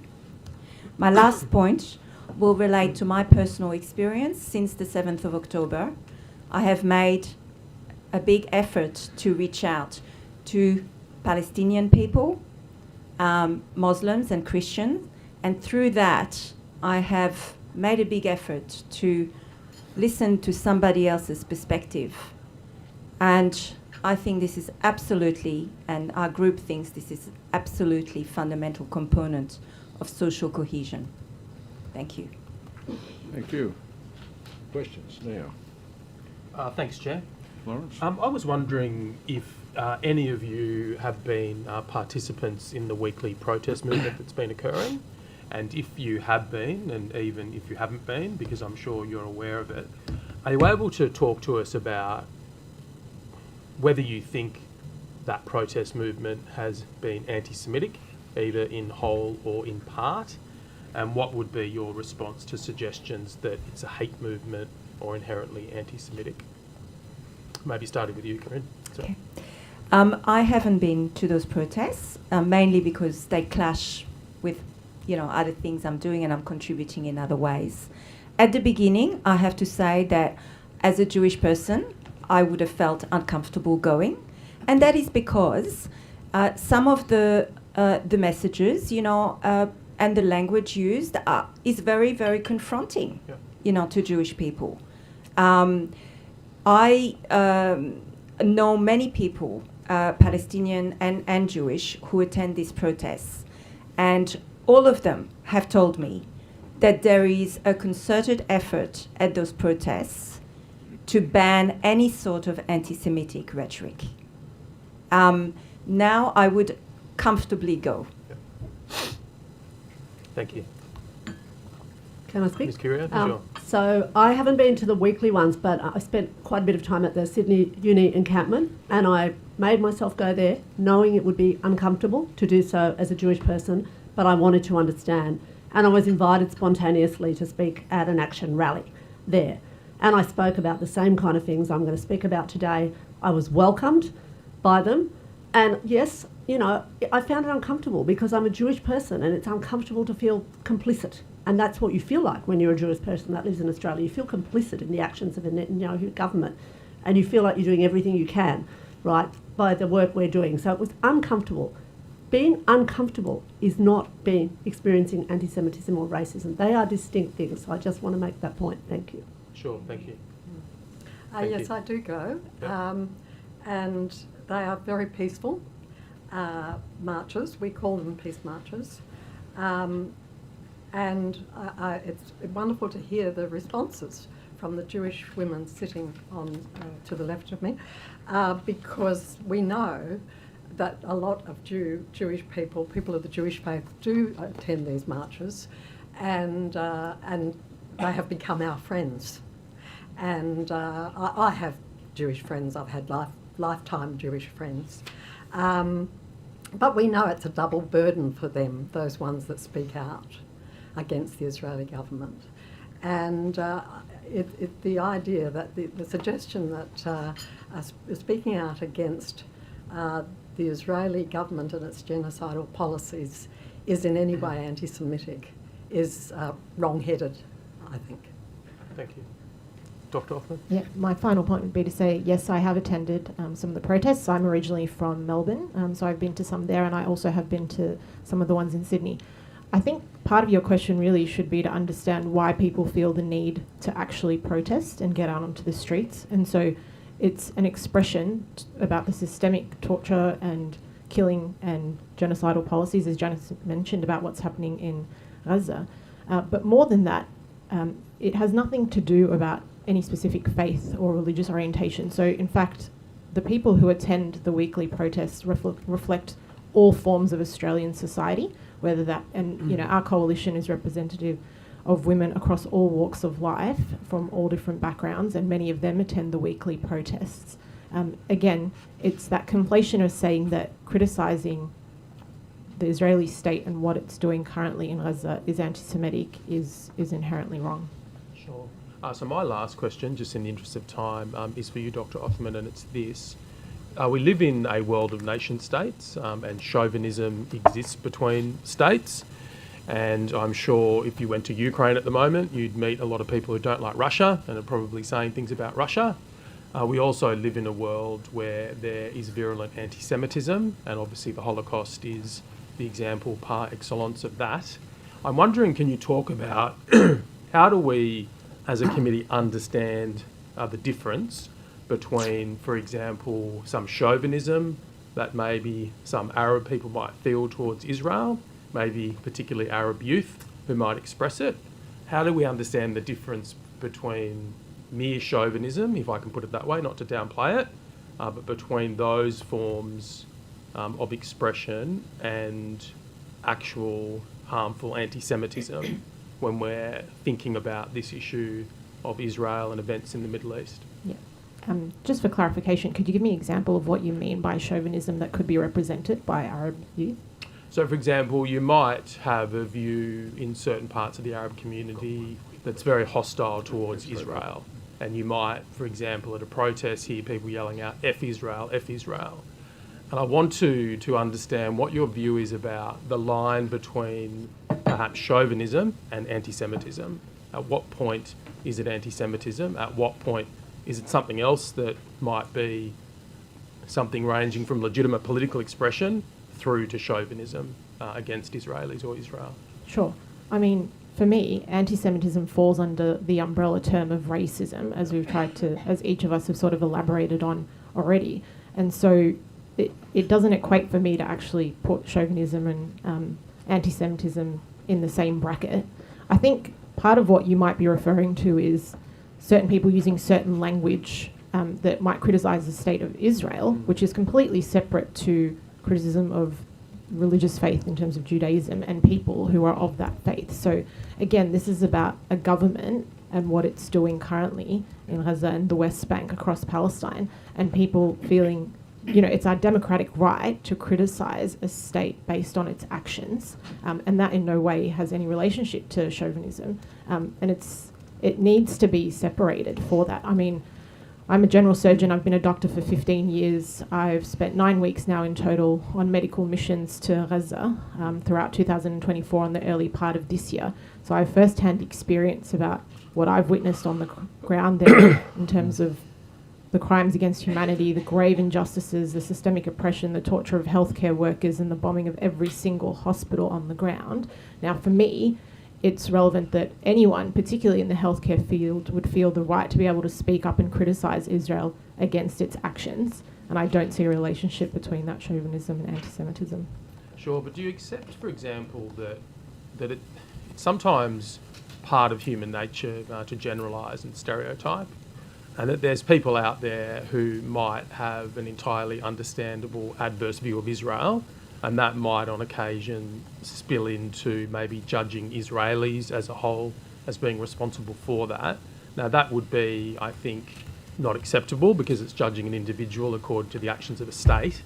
But I'm just wondering, at what point does that sort of view or expression of the view cease being, I guess, a lesser form of racism, if you like, an actual anti-Semitism, which seems to be a phenomena that is deep-rooted in history and is particularly virulent and harmful?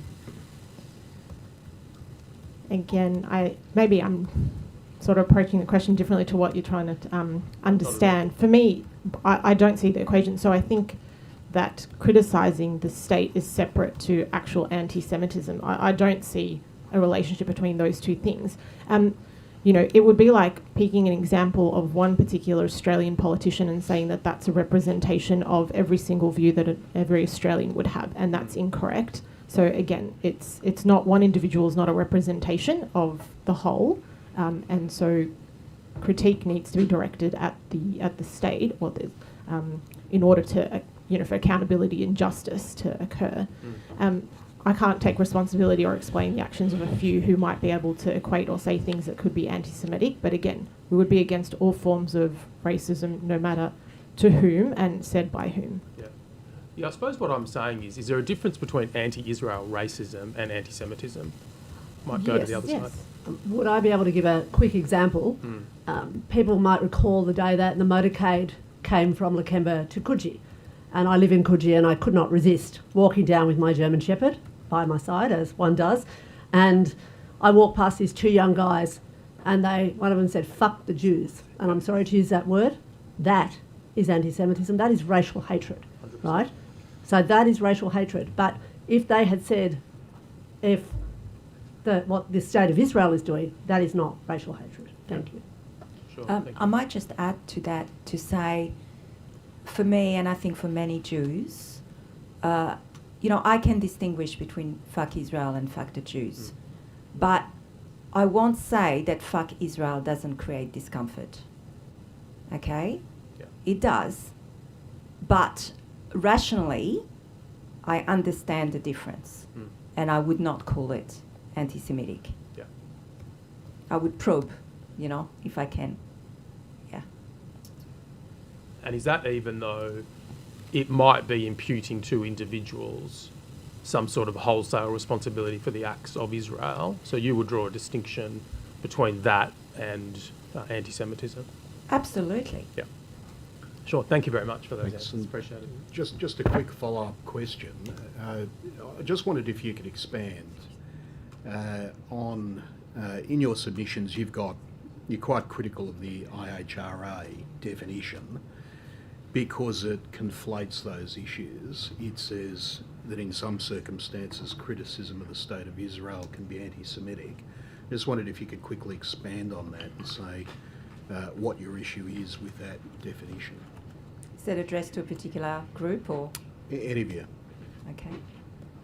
Well, I'll start then. look, it's not our analysis. Many scholars have criticised that definition because it poses some risks to freedom of speech, in that it conflates criticism of Israel with anti-Semitism. And that's a very dangerous path to go. In reaction to that definition, the Jerusalem Declaration on anti-Semitism, which was signed by, I think, over 350 scholars, deals with that issue by making a space for criticizing Israel without being accused of anti-Semitism. So we think that's a much better definition. I'll just add that I work in the NGO sector, and that I have come across many NGOs that are worried about speaking up about what's happening in Gaza, because they are worried about being accused of anti-Semitism. And that is not a good situation. So you, in a sense, that definition's stifling the human rights debate. In my opinion, about yes. the conduct of the State of Israel. Yes. Thanks. Thanks, Chair. Good morning. Just moving to, in terms of recommendations about the way forward from here, both for the community and for the state government, to what extent should the government be taking action specifically on the issue of anti-Semitism in isolation versus a broader sort of anti-racist or human rights approach? Not at all. We, as Jewish Women for Peace Action Ready, have made it really clear in our recommendations and in our submission that we think this is dangerous. We think it can fuel anti-Semitism by having a focus on racial hatred towards one group to the exclusion of others, and at the same time as there were raised incidents of anti-Semitism, there are of course raised incidents of Islamophobia. And let's not forget that every one of our First Nations brothers, sisters and others experiences racism every day when they get out of bed in nearly every action they take in this world, right? So isolating in that way is not helpful. It doesn't help us as Jews, right? I won't go there. So it's not helpful for us as Jews, and it really needs to be looked at broadly. And it also isolates us, right? We've had a lot of problems with social cohesion between Jews and Muslims and Palestinians in Australia, and isolating it doesn't help. We should be standing together, talking about our experiences of racism and how we don't want, even though we've all got very deep feelings about Israel and Palestine, we don't want those things to spill into Australian society. Thank you.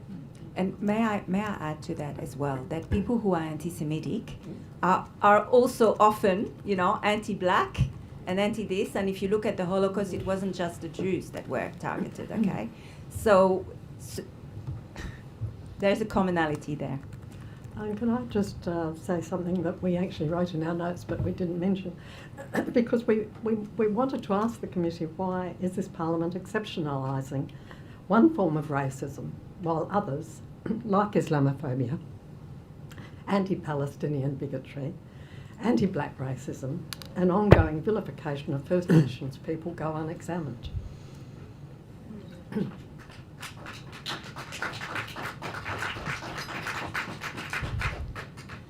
I think it's because the terms of reference please, got passed. Thanks, Chair. If I can ask one more question, specifically to the Jewish Women for Peace Action Ready group.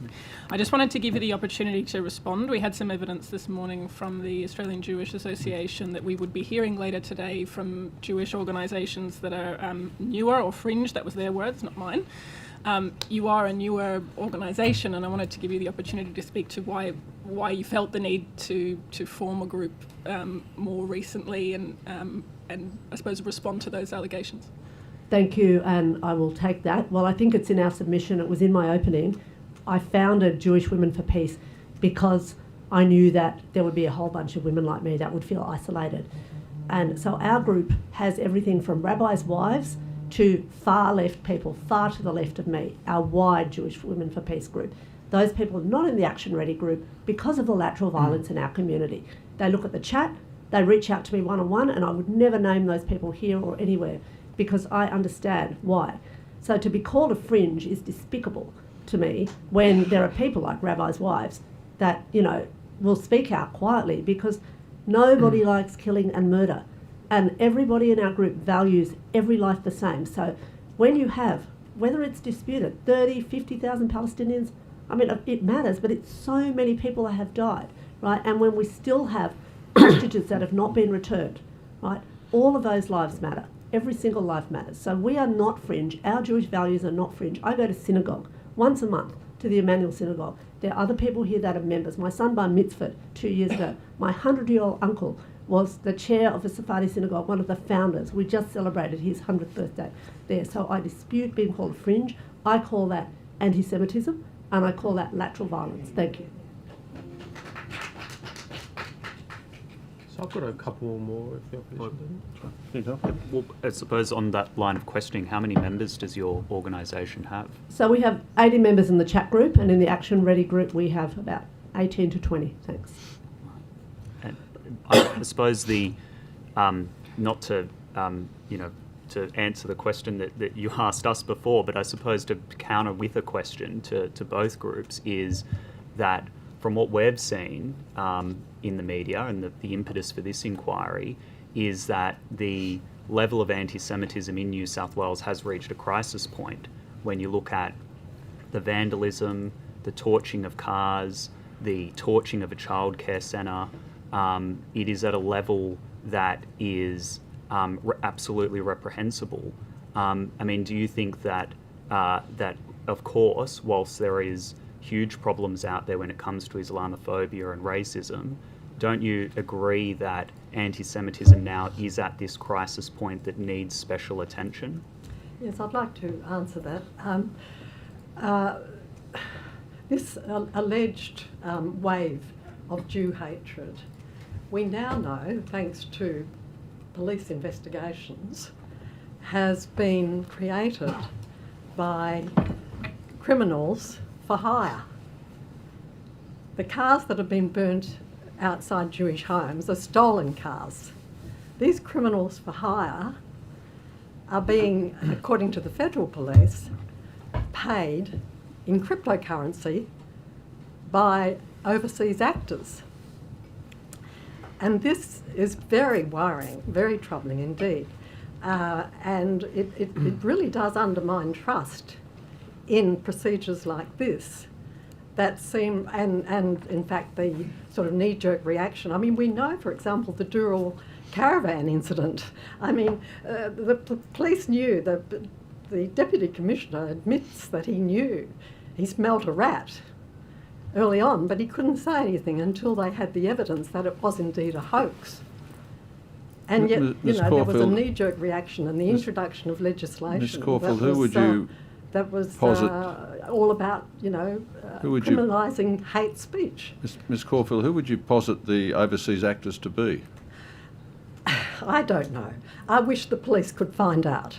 But if they're paid in cryptocurrency, it's very difficult to trace the original source, apparently. Could I add something to that?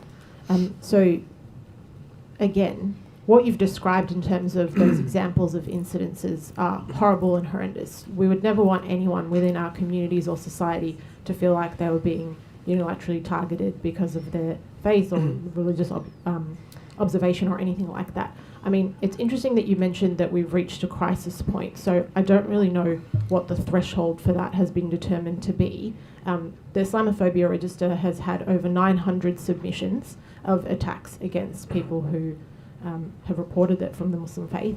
I mean, me as a visibly Muslim woman, like many other New South Wales visibly Muslim women, have been attacked out in shopping centres, have had their headscarves ripped off, have had racial slurs put against them. And so, again, I would say to you, why do we feel the need to exceptionalise one particular group when there is a variety of thresholds of incidences that we've reached across the board, across many different communities and societies? And this is all these are all symptoms.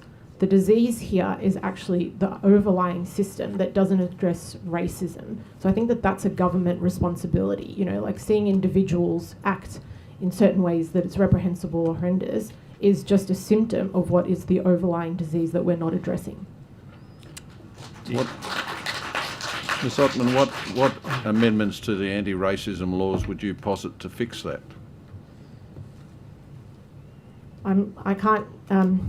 I I suppose I'm not well versed into the anti-racism laws, but again, it's what I would hope is that our government takes a principled and moral and ethical stand to say that all racism needs to be addressed without exceptionalising one particular point. So I'm not an expert, I'm a doctor, I'm a surgeon, I know how to treat diseases and symptoms. And so for me, I raise our views as a spokesperson for our coalition that is representative of a wider Australian community. So, I mean, how to address it? It's part of the reasons that we're seeing these symptoms develop is in part a response to what we're witnessing. You know, someone mentioned what we're witnessing on our phones about what's occurring overseas, and that's reflected in our Australian society, that there's systemic injustice, international law is not being upheld, we're not seeing our government commit to our obligations. And so if we saw that there was moral leadership from our government, then I think the community would follow along that. Ms. Ottman, those are federal issues, not state issues. Yeah, but what's reflected How here... how do you posit we fix it here?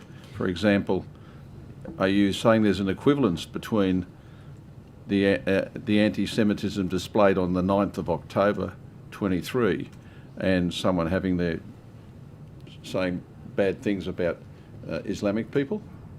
Is there equivalence in that? So, I'm not certain that I want to get into the specifics of the certain types of incidents. Well, but that's one of the reasons why we're here to talk about these things. Yes, so I don't want to necessarily comment on the moral equivalence. There are all the actions are bad. I wouldn't want anyone to have any of those actions be displayed against them.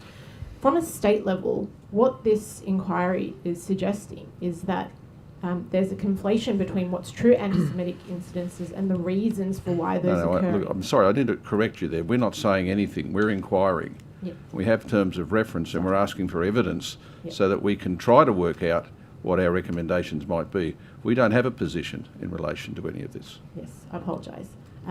I suppose what I was trying to reiterate... I think the terms of reference might suggest otherwise. I think the terms of reference suggests that we are looking into anti-Semitism. Well, yeah, but there's some assumptions in there, so I would take a point of order. I think the witness is having something put to her that, on a fair interpretation of the terms of reference, is a bit unsustainable. Well, we won't get into a debate on the terms of reference right now, but what I'm saying is, if you want to put a position in relation to that, I think you should try and support it. That's what I'm saying. Sorry, support which part exactly? Well, the position you're putting in relation, you're saying that there's an equivalence between what happened on the 9th of October and someone displaying overt Islamophobia at a micro level. I suppose I don't want to necessarily take up all the time talking about that. I personally would, I think some of the incidences that have occurred have been certainly abhorrent. I'm sure there are numerous other attacks and incidents that have occurred across New South Wales that would be equally abhorrent against other communities and other individuals, and I'll leave it at that. Thank you. Any other questions? Oh, yeah. Ms. Kernier, you outlined in your opening submission about the racism you had experienced as a younger girl on the basis of the colour of your skin, and then you said you hadn't experienced racism until October 7. So there obviously has been, of course, a rise in, whether you use the term anti-Semitism or you use the term racism, a rise in racist incidents following that point in time. When did you first experience issues following October 7th? How quickly did you feel the change, so to speak? Oh, very quickly. Yeah. The atmosphere changed overnight, and immediately my mind called it racism, because that's the way I situate anti-Semitism. And it was happening, it was sort of subtly, it was that, basically I had to leave chat groups, I had to leave a climate justice chat group that I had founded, because it was my discomfort, it was the language. People were, Israel's disproportionate response was so full on that people that work in the justice movement lost their SHIT, right? And I see that now. But as a Jew that hadn't experienced racism and that had been supporting a lot of younger migrant women who were experiencing racism, that was deeply difficult for me. So initially, it was language. I worked for a trade union. I was on the board. I'm on the board of. I was on 2 organisations. So it was language in comms, and I reached out one-on-one to people about how that language could be adapted, because I understood their legitimate criticisms of the actions of the State of Israel. but as a Jewish person in Sydney, I'm not responsible. And those one-on-ones went very well. It took me a few days to recover, and I spoke about the incident at Coogee. I spoke about the incident of my cousin's daughter. I'm a Jew. I lived in Sydney. I don't care whether it was a hoax or not. It was horrible, right? This feeling of that rise of these racial hatred incidents towards Jewish people was horrible. But my first thought was, that's what my Aboriginal brothers and sisters go through all the time. And I reached out to all my First Nations people. I reached out to one Palestinian colleague. You know, this is actually what they're going through. I am now experiencing what they're going through, that kind of fear of where does this go. I'm not denying it. I'm saying it sits within a broader context of racial hatred. And I don't really understand what is useful about isolating anti-Semitism. I understand the history of the Holocaust and the definition. I went to Dachau last year, I would like to say. It was horrendous, but you know what it reminded me, that visit? It wasn't just us, it was everybody.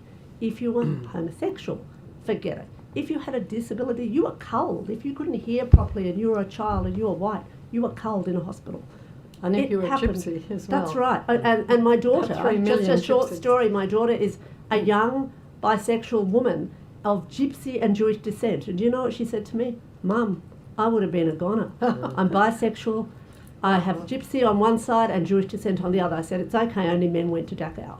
But certainly if you went to the others, it would have been the end of you. So I understand why we have this, focus on it, but it is racism, and we need to stand together with others and address racism together, not in isolation. Thank you. And I want to add to that as well. Think about the benefits to social cohesion of actually treating that as a broader issue with racism and actually getting communities, different communities, working together on addressing that, rather than just, focusing on anti-Semitism. So, Ms. Cuneo, one thing you said there, which I thought could be instructive for the committee as we look further forward, that distinction in terms of the conversations you had, how we could extrapolate that potentially on a broader basis. Those conversations you had with people where you could say something appropriate, which might be critical of the state of Israel or critical of the actions of the Israeli government, but weren't critical of an individual person as a Jewish person. I was wondering what you could perhaps share with the committee on that basis. Look, I think it's always the value of relational dialogue, right? It's when you sit down one-on-one with somebody and you actually learn to understand them and where they're coming from. So I think to go into those conversations, I started by saying, it made me uncomfortable, could we have a conversation? And then you start by finding out why that person feels so strongly about Palestine and what motivates them to care so deeply.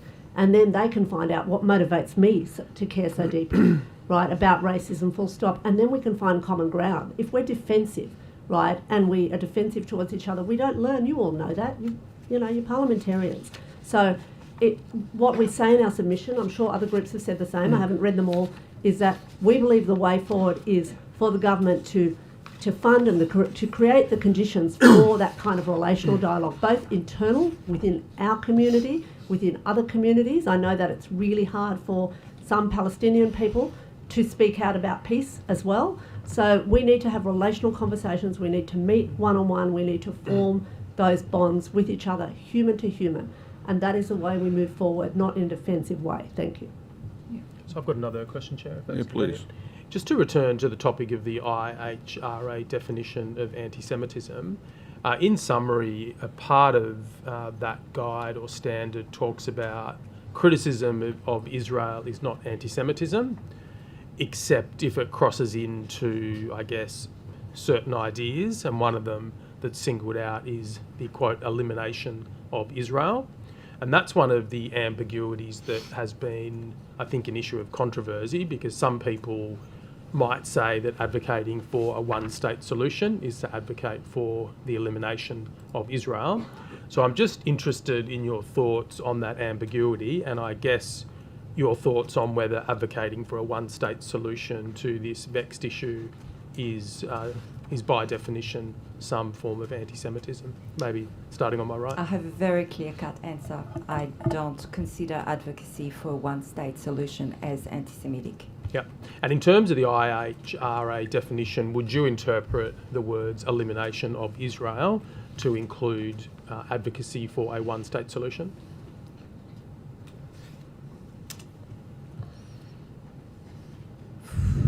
Not necessarily.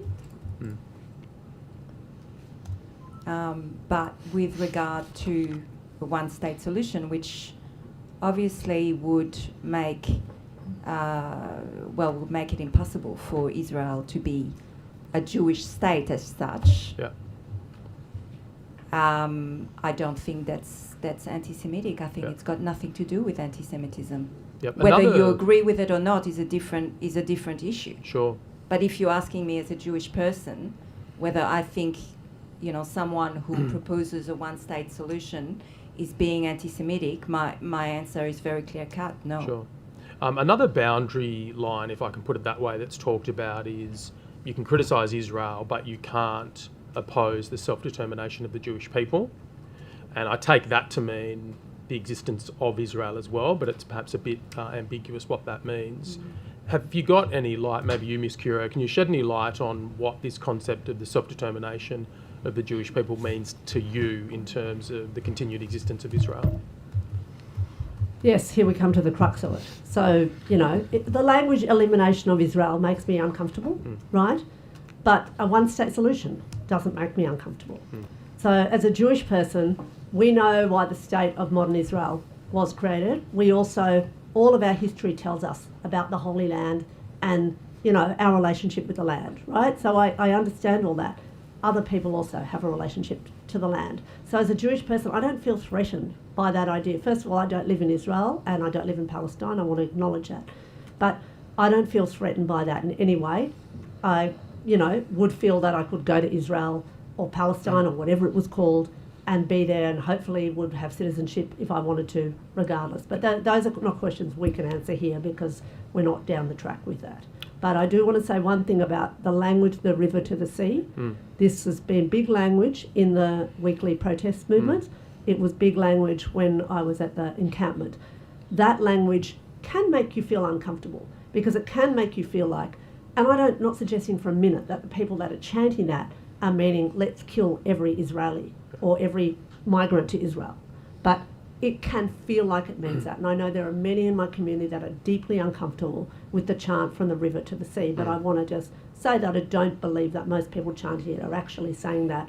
What they're talking about is having the ability to be on land that they have a relationship with. Thank you. So maybe just to expand upon the question for you, Ms. Caulfield, it seems to me that from the river to the sea, Palestine will be free, might have an ambiguity to it in the same way that calling for the elimination of Israel might have an ambiguity to it, in the same way that the meaning of, quote, the self-determination of the Jewish people might have an ambiguity to it in terms of what it means vis-a-vis Israel. Is it your view that anyone who adopts the IHRA definition should, maybe in doing so, address that ambiguity and state a position on those issues, lest it apply in a way that is actually pernicious? Yes, I think definitely this definition that's being proposed is very concerning because of those very serious issues around self-determination and from the river to the sea. Look, in the Likud party platform, from the river to the sea is in the Likud party platform. Okay, the Israeli government wants the land from the river to the sea. Okay, that's why we've got this... I think that's becoming increasingly clear. Yeah, but this is why we've got this ethnic cleansing that's going on. But in terms of self-determination, I would say that we need to bear in mind that the Palestinians have a right to self-determination. So there's a two-sidism here, right? Everybody does, and I agree with my Jewish sisters here because, the one-state solution, in my mind too, is a very good solution to the problem. Of course, it wouldn't be a Jewish state, but Jews and Arabs lived quite well together historically in these Middle Eastern lands. This has just been a problem that's arisen from the creation of the State of Israel. But Jews rightly do have a historical association with the land, going back, of course, 2,000 years. Whereas, of course, Palestinians have an historical association with the same land going back 4,000 years, I think. But anyway, these are just numbers. But the principle is the same, that everybody has the right to self-determination, and everybody has a right to share that land. Thank you. And you, Ms. Othman, have you got any thoughts on that? Thank you.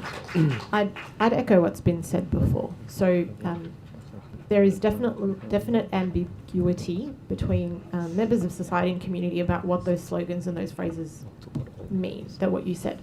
I think the important part to reflect here upon is that society over there comprises of lots of different people, so not just of the Jewish faith, but of Christian and Muslim faith and all different types of communities. And so that slogan from the river to sea is advocating against occupation and for all humans who live in that land to have basic human rights that we would expect for anyone, anywhere. And so the discussions about whether the IHRA take and adopt a definition to look at this, one-state solution or the state of Israel and that conflation, I think that's important just to draw that distinction, that we would advocate that all humans there have the same rights that we would expect from everyone here, and that there shouldn't be that conflation between anti-Semitism and the state of Israel. Thank you, Doctor. All right, we've come to the end of the questioning. Thank you very much for coming today. Thank you. Thank you. Thank you.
For each witness, starting with the witness on my left, I cannot see your name, sorry.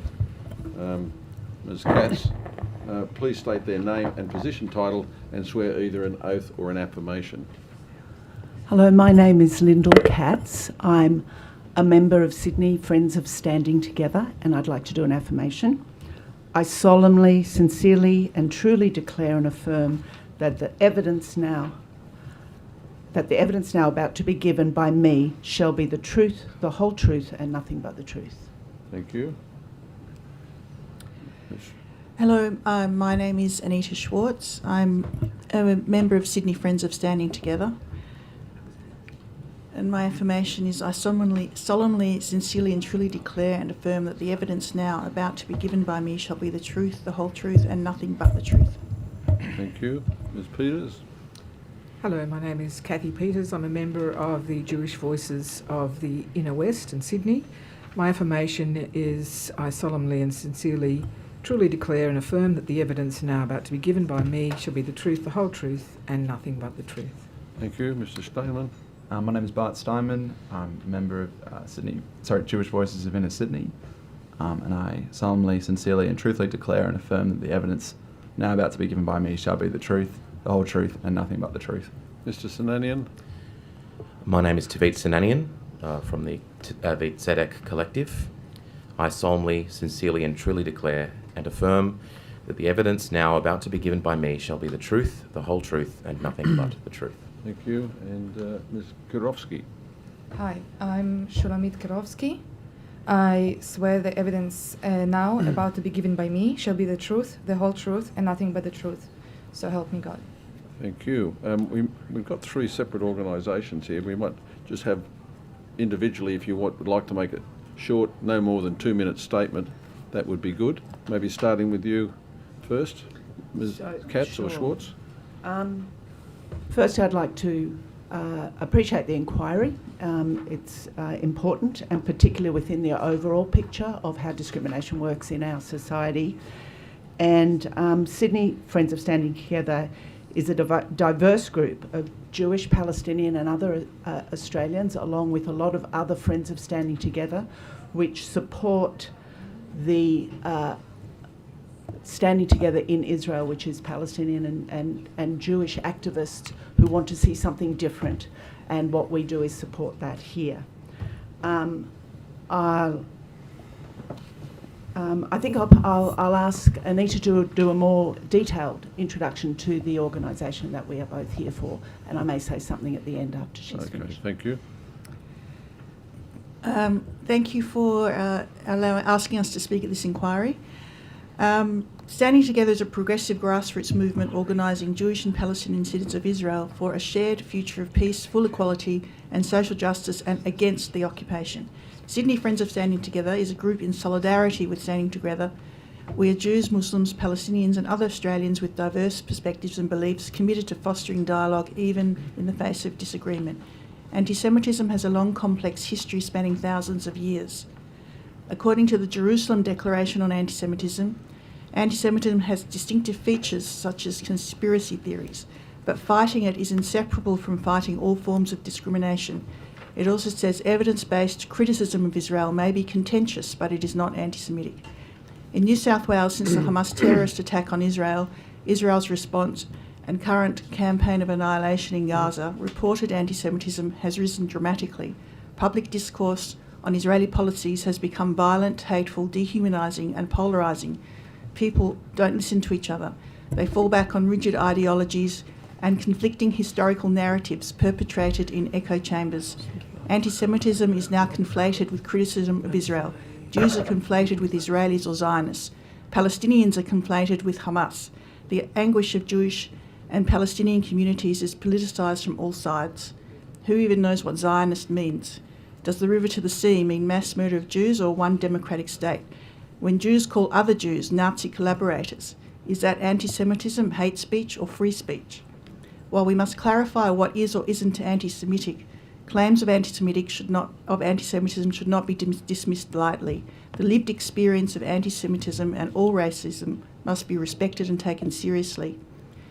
Focusing solely on one type of racism risks alienating alienating other communities and exacerbating polarisation. New South Wales can only combat anti-Semitism by combating all types of racism. An effective response to anti-Semitism requires ongoing, inclusive, cross-cultural, collaborative and responsible leadership, nuanced conversations and a workable definition of anti-Semitism which supports freedom of speech and cultural expression.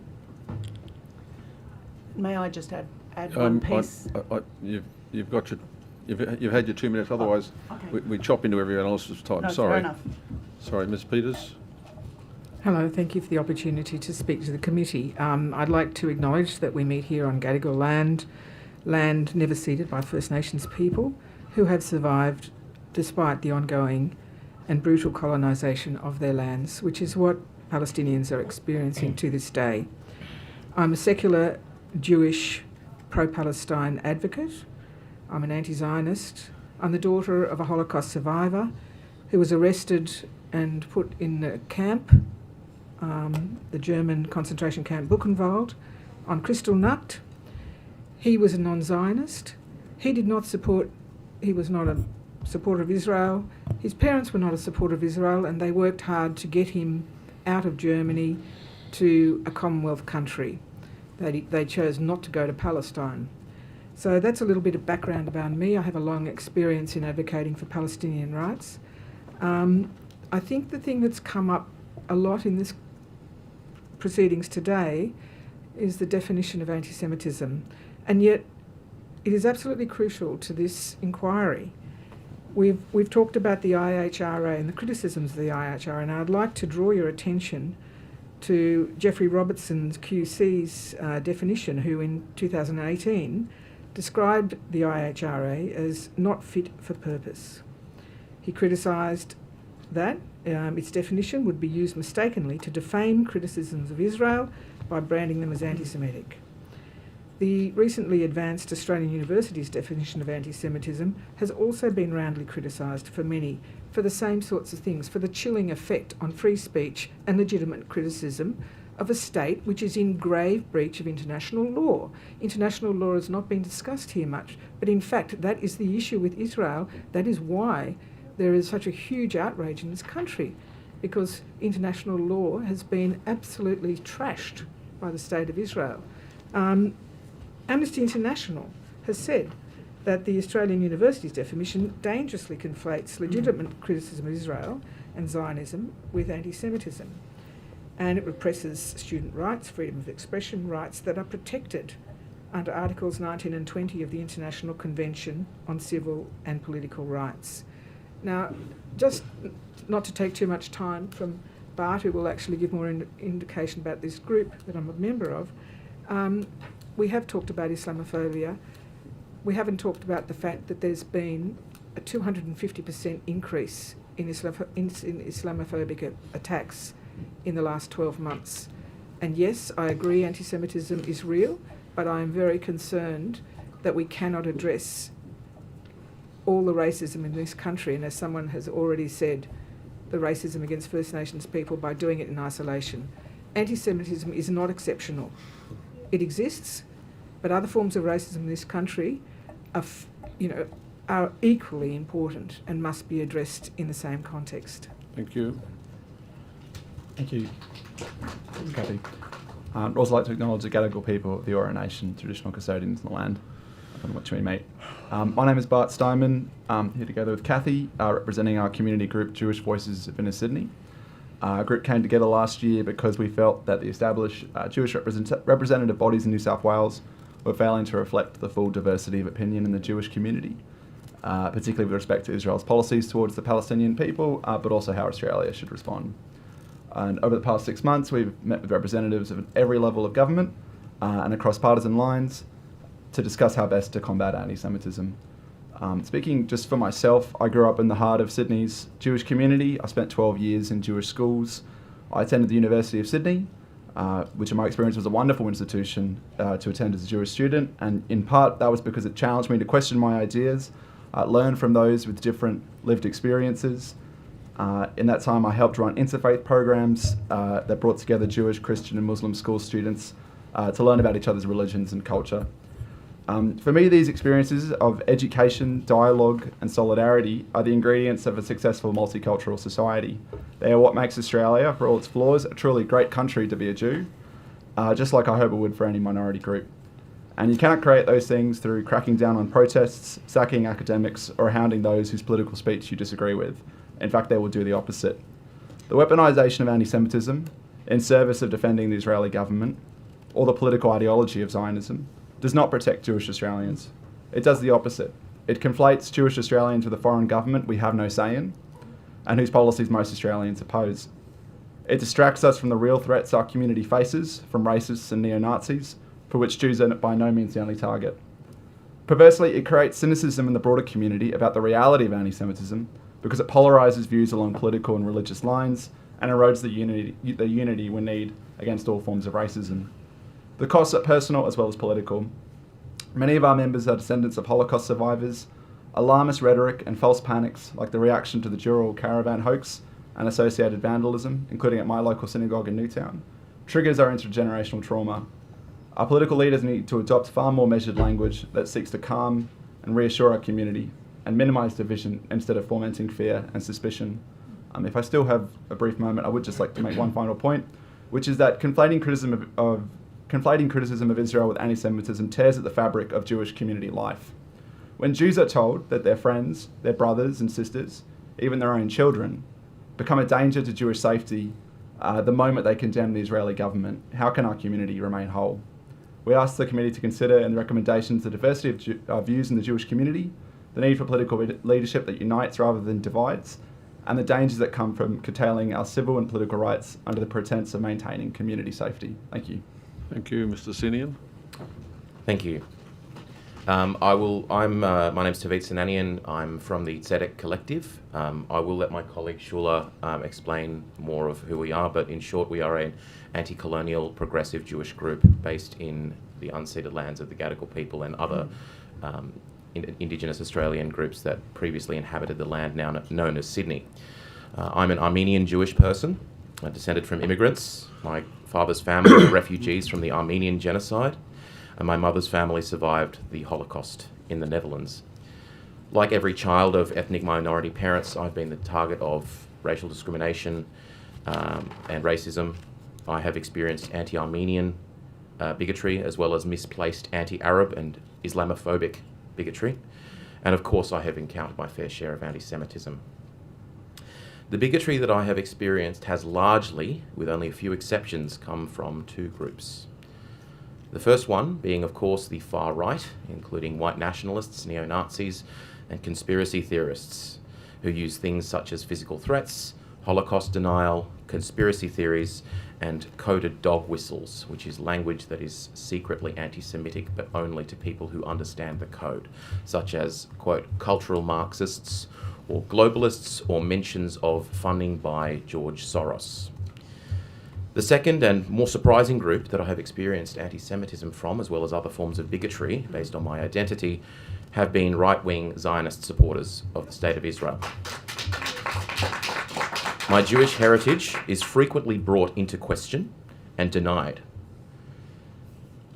I'm told that I simply must not be truly Jewish, that I must not have Jewish ancestry, that I must be an imposter. I am called an un-Jew, a fake Jew, a secret Arab or Muslim, or even, and I hate to say this, a Paki.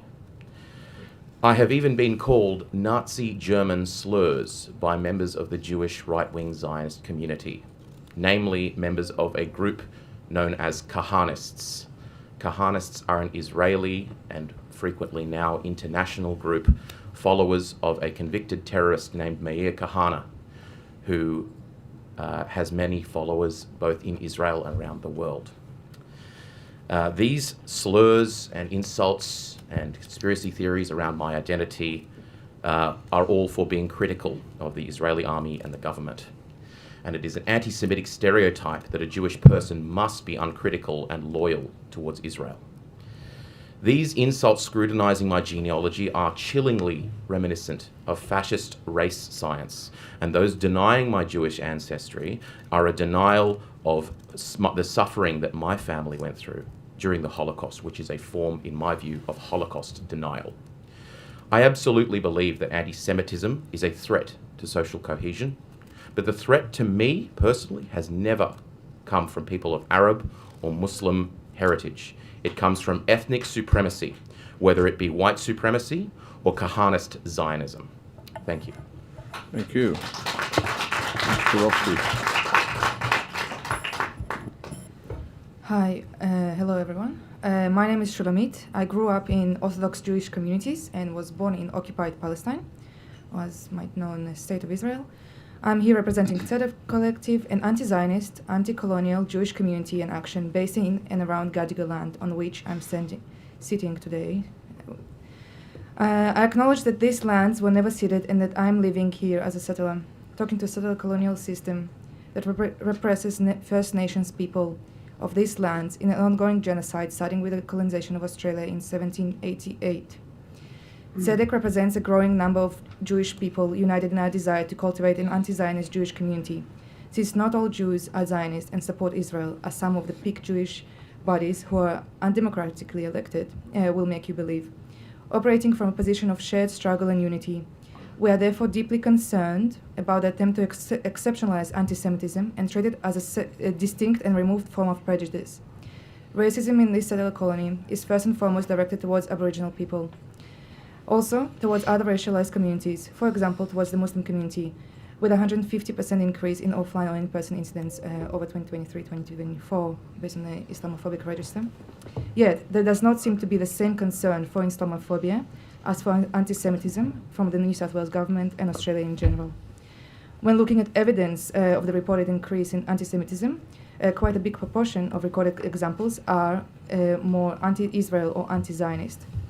Since, I believe, the organizations collecting them are operating with a Zionist political ideology and therefore conflating criticism of Israel and Zionism with actual anti-Semitism. For example, slogans such as Free Palestine, Intifada, Zionism is fascism, often listed as examples of anti-Semitism in these reports, are actually a call for freedom and resistance to injustice, and are also Jewish values that I use in my activism. Then, these charges of anti-Semitism are instrumentalized to suppress critics of Israel and Zionism, especially racialized communities, and like the Palestinian community, and all those, like myself, who speak out against Israel's crimes of illegal occupation and genocide. Anti-Semitism, as mentioned, will exist as long as there is racism in general. That is why we need a united front against all racism. So, yeah, anti-Semitism is a form of racism against Jews as Jews, while anti-Zionism is a political stance against Zionism, which is a political movement that has created a state and has a history of massacring, expelling, occupying, and now committing genocide against Palestinians.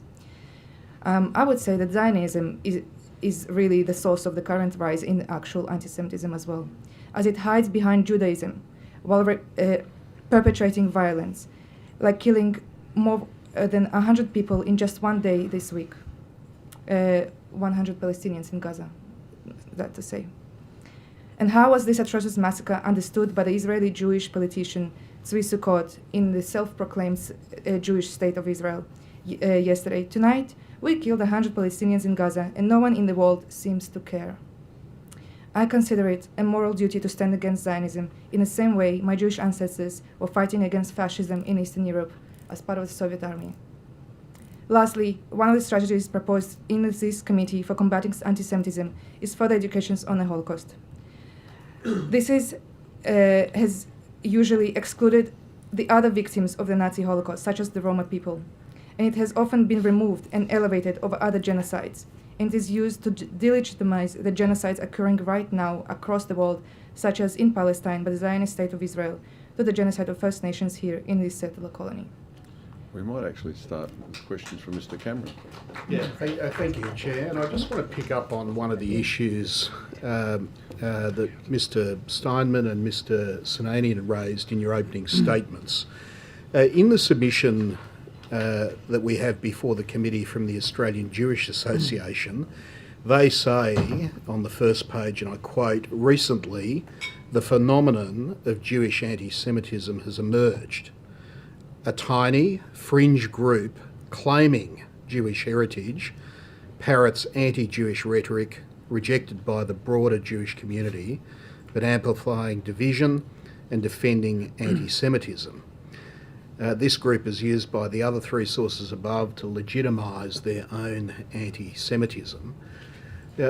What they're saying, and the evidence we heard today, was that they're broadly representative of the Jewish community, and the groups like yours that are appearing here today aren't, and they're effectively accusing you of fueling and furthering anti-Semitism because you don't necessarily share their view.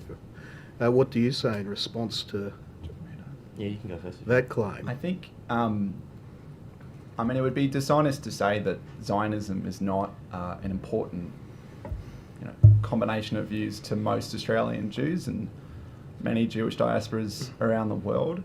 But I think it's really important here to make the point that Judaism, Jewish identity precedes Zionism by thousands of years. It has always been contested in the Jewish community from its start. And that, from my experience going to a Jewish school in which Zionism, a political ideology, it being said, but Zionism is part of the curriculum, I don't think it's a mystery why so many Jewish people follow that particular political ideology, and that's entirely their right in a free society. But in a free society, it's not the role of the state to impose a political ideology on a minority group of people. I mean, that would be akin to, the worst totalitarian states of history. People need to be respected for their own views, and that includes dissenters from the individual community they're in, as well as, the right for people to obviously support the policies of a foreign government. I think what has brought more people out of the woodwork to express their dissent and express their dissent as Jews is the fact that so often the conversation is not about or is turned away from the Israeli government or its policies and towards a conversation about anti-Semitism, a conversation about our community. In doing these things in our name as Jewish people, they involve us in that conversation, and I think, as others have said, it's a responsibility for all of us to dissent from that and to say, I do not feel unsafe because people call for the human rights of Palestinians. In fact, I feel safe at the idea that the human rights of any group of people would be so thoroughly violated, if in our name or not. Did you want to add to that? I'll add to that. So I just want to mention the wording of that statement that was brought up by that other statement. Claiming Jewish ancestry, that's an example of exactly what I was talking about, how my people like us, our heritage is denied or it is brought into question based solely on our political beliefs and our ethical beliefs. It implies that one's genealogy can influence one's political opinions, which is chillingly reminiscent of the German race science from the 1930s, that if you have a certain amount of Jewish ancestry, you must also be ideologically Jewish. So I think that is completely wrong. And as I also said, saying that I claim Jewish ancestry brings into question the experiences of my Jewish grandparents and my Jewish ancestors who were slaughtered in the gas chambers of Sobibor, and I find that grossly offensive, and quite frankly, I would consider that the height of anti-Semitism in itself. However, not just that, I would also mention the conflation of anti-Semitism with criticism of Israel. I note that there was no distinction between the two things. We know, and I even believe that the organisation that brought that up would understand that there is a difference between criticism of Israel and anti-Semitism and criticism of Jews for being Jewish. And I don't believe that statement brings in the nuance of the difference between being critical of Zionism and being critical of, or being anti-Semitic, being bigoted or racist towards Jewish people. The fact is that there is a rich history of being critical of Zionism or even being anti-Zionist. I know that there is a very old organisation, older than the State of Israel itself, called the Yiddische Bund, which was a European, Ashkenazi, Jewish, secular, socialist organisation that was extremely critical of Zionism and espoused a principle called Doikheit, which means in Yiddish, here-ness, as in we in the diaspora belong where we are. the notion that Jews belong in Israel is essentialist, and it doesn't apply to us because it basically gives anti-Semites an excuse to say, well, you can all go somewhere else. So that's my reply to that. But also the notion that Jews must, by necessity, support Israel is a version of the dual loyalty anti-Semitic trope, saying that Jews must be loyal to Israel, so you can't trust them. And so I don't accept that in one bit. Israel's a country. I don't have loyalty. I have no more loyalty to Israel. I'm under no obligation to have loyalty towards Israel than a Muslim has an obligation to be loyal to Saudi Arabia. And to demand that of me is simply a version of an anti-Semitic trope. Thank you. I would just like to quickly say one thing, that the State of Israel has attacked anti-Zionist Jews for decades. It is a tactic, it is a strategy, it is well organised and it is well funded. And it has also attacked other human rights and international law-based organisations and movements, such as the BDS, which has spilled over into the hallways of this parliament and other parliaments. But I think we really need to be very clear about what delegitimising my existence, my family's existence, the existence of all the anti-Zionist Jews that I know, and trying to label them as a fringe organisation when in fact the organisation that made that claim has put forward quite extraordinary comments even in this hearing today, calling the protest at Sydney Opera House a riot and a celebration of terrorism. Now that is hyperbole that I find absolutely insulting, having been to many of these protests, including that one at the Opera House. And the examples given by this organisation are extremist, and we need to look at where they're coming from and the sources of them. So I do ask the committee to take some of the things that are being said with a large grain of salt. Thanks. Thanks, Chair. Just one small thing about this, which I think is really important. I think there is a belief that the Jewish community has a single voice, and I think it's really important, and thank goodness the Jewish community is not a single voice. And this needs to be really upheld, that there are many, many voices within the Jewish community. And there are many, like even on this table, we are very different. And we have a different relationship to both the mainstream Jewish community, the established Jewish community, and wherever our Jewish community is.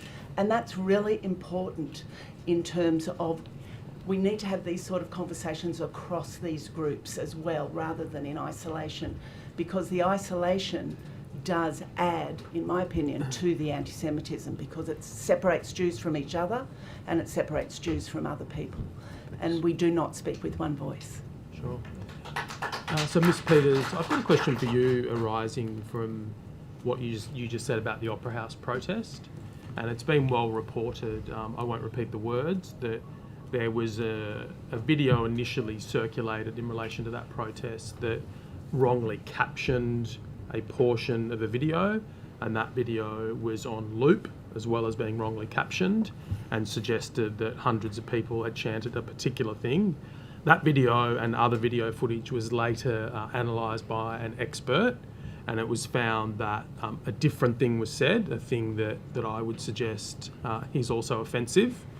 And I just wanted to give you an opportunity to talk about what you see as the material difference between what was said and what was originally circulated, if you think there's anything important about that. And also, could you tell us about that protest, what you observed and what you observed that you thought was problematic or not problematic? Well, I mean, like many people there, I didn't observe any anti-Semitic chant at all. So, and a number of people have testified to that. The video you're speaking of was never, the original footage has never been produced for the police. They've called for it, they've never seen the original video. The video that was circulated has been edited, as you said. That speaks enough. And the video came from one of the groups that gave testimony here today. My understanding was that if any comments were made, it was in part due to the fact that the police wanted the pro-Palestinian protesters to move away because there was an Israeli, a Jewish protest coming next. And I think the call was and I don't want to repeat it, but where's the Jews? It wasn't, where are they because we want to get them. It was, where are they because you're forcing us to move, but there's no one here. So like a taunting of the police in a way to be sceptical. Well, that's what I understand, and that's what the police had told them. Exactly. Yeah. That was the taunting of the police. Police were trying to move them on, and because they were saying there was an alternate protest about to occur. Now, these details have never been reported properly, although they have been, given as first-hand evidence by people who were there. So, look, I think, we're seeing a lot of distortion of facts here in the community. We're seeing a really cruel escalation of fear in the Jewish community, which in a lot of cases has been unnecessary. We've seen it from the Premier of this state, with the caravan event. I've never felt anti-Semitism. I've never felt any fear in my life at all. I have been attacked by Jewish right-wing people over the years. My family's been attacked, and I take that with a grain of salt. It doesn't worry me, because I know that I'm not anti-Semitic, and that if you stand strong for human rights, and if you stand strong for Palestinian human rights, you're inevitably going to be attacked. But when the Premier of this state spreads, inflammatory rhetoric around Palestinian protesters, around the threat of a major terrorist attack, which we will find out in the next inquiry that you'll be, looking into, he knew that there was no attack. No, it was no credible terrorist attack at all. I mean, I think we've really got to ask ourselves, who's attacking the Jewish community? Who's making the Jewish community frightened? And that is not in any way to minimise the impact of the casual racism that is experienced by Jewish communities, by Muslim communities, by Aboriginal communities. Not at all. But this large escalation of this anti-Semitic terrorism in this country, which is being promoted by the Jewish Board of Deputies, which is being promoted by the Executive Council of Australian Jewry, which is being heavily promoted by the Australian Jewish Association, 3 organisations to which we don't identify with, which is why most of us are here, because they do not speak for us. I'll stop speaking. Thanks, Ms. Peters. Ms. Schwartz, just a question for you, if I could lastly. When I lived for a period in the West Bank, I observed that there was a lot of people living there who didn't particularly like Israelis. I observed that the word for Israeli used was the Arabic word for Jew. And I guess what I'm saying is I picked up a level of chauvinism. I also picked up that people living there by and large probably had very good reason not to like the State of Israel much. And I'm interested in your thoughts about, is it reasonable or helpful to describe all types of chauvinism against Israel, particularly that Arab people might hold as anti-Semitism? Or should we recognise, I guess, that you could have a form of racism or chauvinism that's held against Israelis that is somehow different to anti-Semitism because it's not based, for example, on the conspiracy theories that have been the hallmark of anti-Semitism? So I'm not suggesting that such views would be acceptable, but I'm just querying, I guess, is there different sorts of racism here that we should be aware of? Look, I agree that you can't conflate, descriptions used by Palestinians, which are translated as, anti-Semitic here, living under occupation, have been living under occupation since, a brutal occupation since 1967. I've lived in the West Bank too. I understand the oppression that occurs, and I understand why Israel has been clearly and comprehensively defined as an apartheid state, because those people are living under apartheid both within Israel proper and in all the military occupied territories. I think if we were occupied here by the Russians, sort of things that people would be saying by the Russians would be very similar to what some Palestinians would say about Israelis. But as a Jewish person living and travelling in the West Bank, I've never had any issue whatsoever. And in fact, I've never heard any of that criticism, even of the Israeli, calling Israelis Jews. But I do know that translating the language thing often does that. Yeah. So a lot of Arab people will say something Jewish and they mean Israeli. That's just, that is a problem. Yeah. I think that occurs. Sure, Mr. Senator. May I just add, first of all, I want to mention that my grandparents never trusted a person with a German accent as long as they lived. So I just want to mention that. Well. Second of all, we all know on this panel that Judaism is beautiful. It's a humanitarian faith. It's a humanitarian culture. It's wonderful. It's an ancient culture that espouses principles like tikkun olam, healing the world, and pikuach nefesh, which means preserving a soul, preserving life above all else. But when the only Judaism, the only representatives of Jews you've experienced are at the barrel of a gun, or held in the hands of an IDF soldier wearing the Star of David on his uniform, or in the hands of a settler wearing payos, the traditional Jewish side locks in their hair, and wearing a large yarmulke with fringes, tassels hanging out of his clothes, that person is very conspicuously Jewish, and that is the only experience of Judaism that these poor people have had. So of course they're not going to understand that there is Judaism beyond ultra-Zionism. There is Judaism beyond Israel. So the notion that there is prejudice, I completely agree there is prejudice, but we have to ask ourselves a nuanced question, why that prejudice exists. So we shouldn't understand necessarily all generalisations, stereotyping and prejudice against, for example, Israelis as being anti-Semitism. There's different types of prejudice. Is that what you're saying? Yes, but I can even understand feeling people who would feel suspicious against Jewish people simply because the only Jewish people they've ever met have had their worst interests at heart. So if they were allowed to, for example, in a one-state solution, experience the full breadth of Jewish culture, where it's not expressed in the form of violent Zionism or Kahanism, as I mentioned, then those prejudices would melt away, because the fact is all they've experienced of Judaism is an angry soldier pointing a gun at them with a Star of David on his helmet or on his epaulets, or a settler wearing a large yarmulke and long side locks in his hair. So we need to represent a better face of Judaism to these people, otherwise that prejudice will remain. So in order to prevent this kind of prejudice, we've got to present a better face of Judaism. Mr. Chair. Thank you.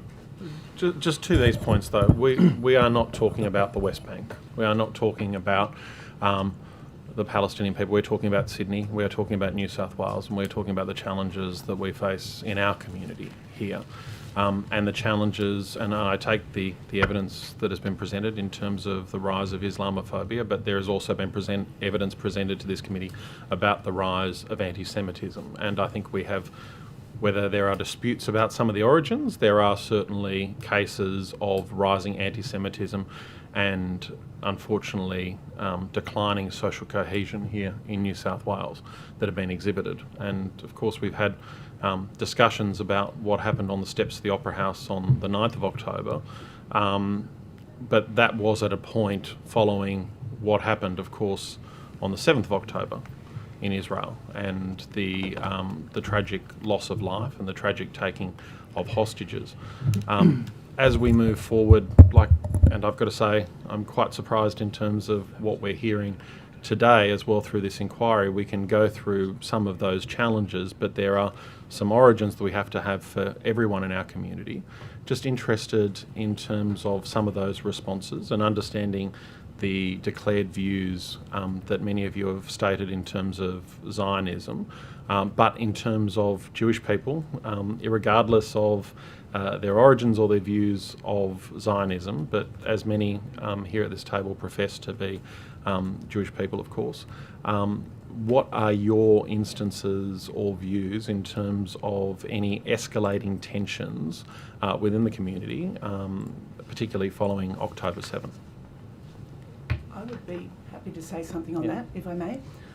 So I live in the Jewish community. I'm part of a synagogue. I've been on the Jewish Board of Deputies. This is a big part of my life, and I'm also very committed to the Palestinian cause. So those things can happen at once. And certainly for me, I have, unlike what some other people have said, I have felt the change that had happened as a Jewish person living in Australia since the 7th of October. Now, I've not experienced anything directly at me, but for those weeks where it felt like, this is not accurate, it felt like every day something had happened in the Jewish communities where I lived. I woke up wondering, literally wondering, who is hating us today? And I think there has been a change, and I think it is something that we have to think about. But I also think it hasn't happened by itself. We know when things get hard for Jews, they get hard for other groups. And as other people have said a few times today, it's always been hard for Aboriginal people here.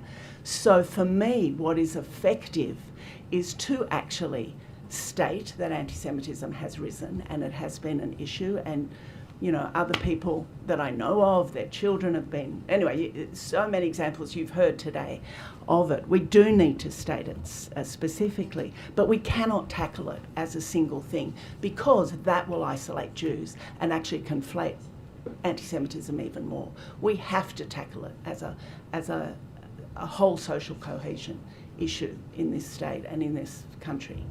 And I think it is important to acknowledge it, and but not to isolate it. Okay, look, we'll bring our questioning to an end there. Thank you very much for your evidence today. Thank you. And yeah, we'll get the next witnesses up, please. Thank you. Thank you.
You all to give us evidence today. Starting with you, Mr. Edwards, on the left, could you please give us your full name, your position, title, and swear either an oath or an affirmation. Thank you. My name is Michael Edwards. I'm an executive member of the Jewish Council of Australia, and I solemnly, sincerely and truly declare and affirm that the evidence now about to be given by me shall be the truth, the whole truth and nothing but the truth. Thank you. Ms. Carlin? Thank you. I'm Dr. Naama Carlin. I'm an executive member of the Jewish Council of Australia, and I solemnly, sincerely and truly declare and affirm that the evidence now about to be given by me shall be the truth, the whole truth and nothing but the truth. Thank you. Ms. Trenor? Yeah, hi, I'm Judith Traynor. I'm a member of Jews Against the Occupation 48. I solemnly, sincerely and truly declare and affirm that the evidence now about to be given by me shall be the truth, the whole truth and nothing but the truth. Thank you. And Mr. Ullman? Okay, I'm Dr. Alon Ullman. I'm also from Jews Against the Occupation 48, and I also solemnly, sincerely and truly declare and affirm that the evidence now about to be given by me shall be the truth, the whole truth and nothing but the truth. Thank you. Would you like to make a short 2-minute statement, perhaps from one of you from each organisation? Starting with you. Sure. Yeah, Dr. Edwards. My name is Michael Edwards. I'm an executive member of the Jewish Council of Australia, and I appear with my colleague, Dr. Naama Carlin. We also both work as lecturers at universities here in Sydney. I'm at the University of Sydney and Naama's at UNSW. The Jewish Council is a diverse coalition of Jewish academics, lawyers, writers and teachers with expertise in areas including human rights law, Jewish history, First Nations justice and anti-racism.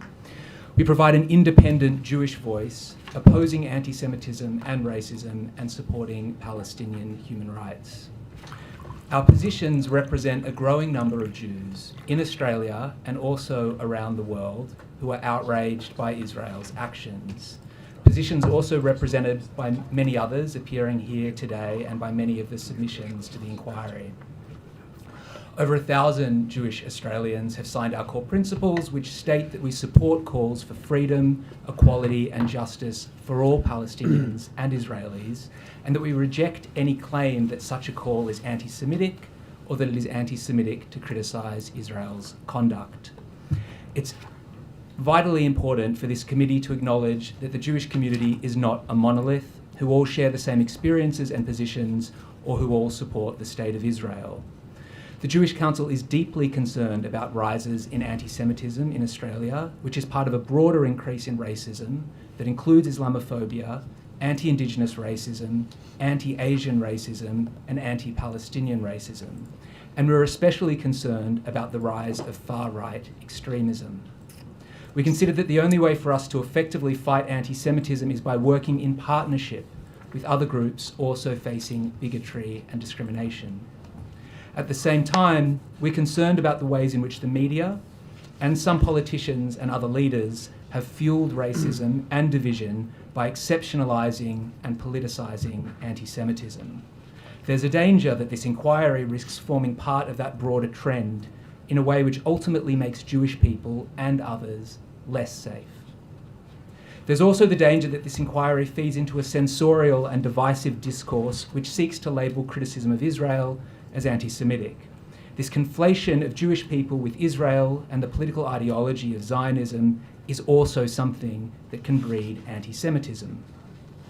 Effectively combating anti-Semitism in New South Wales means doing everything we can to avoid these overlapping dangers, while also recognising the ways in which all forms of racism are interconnected.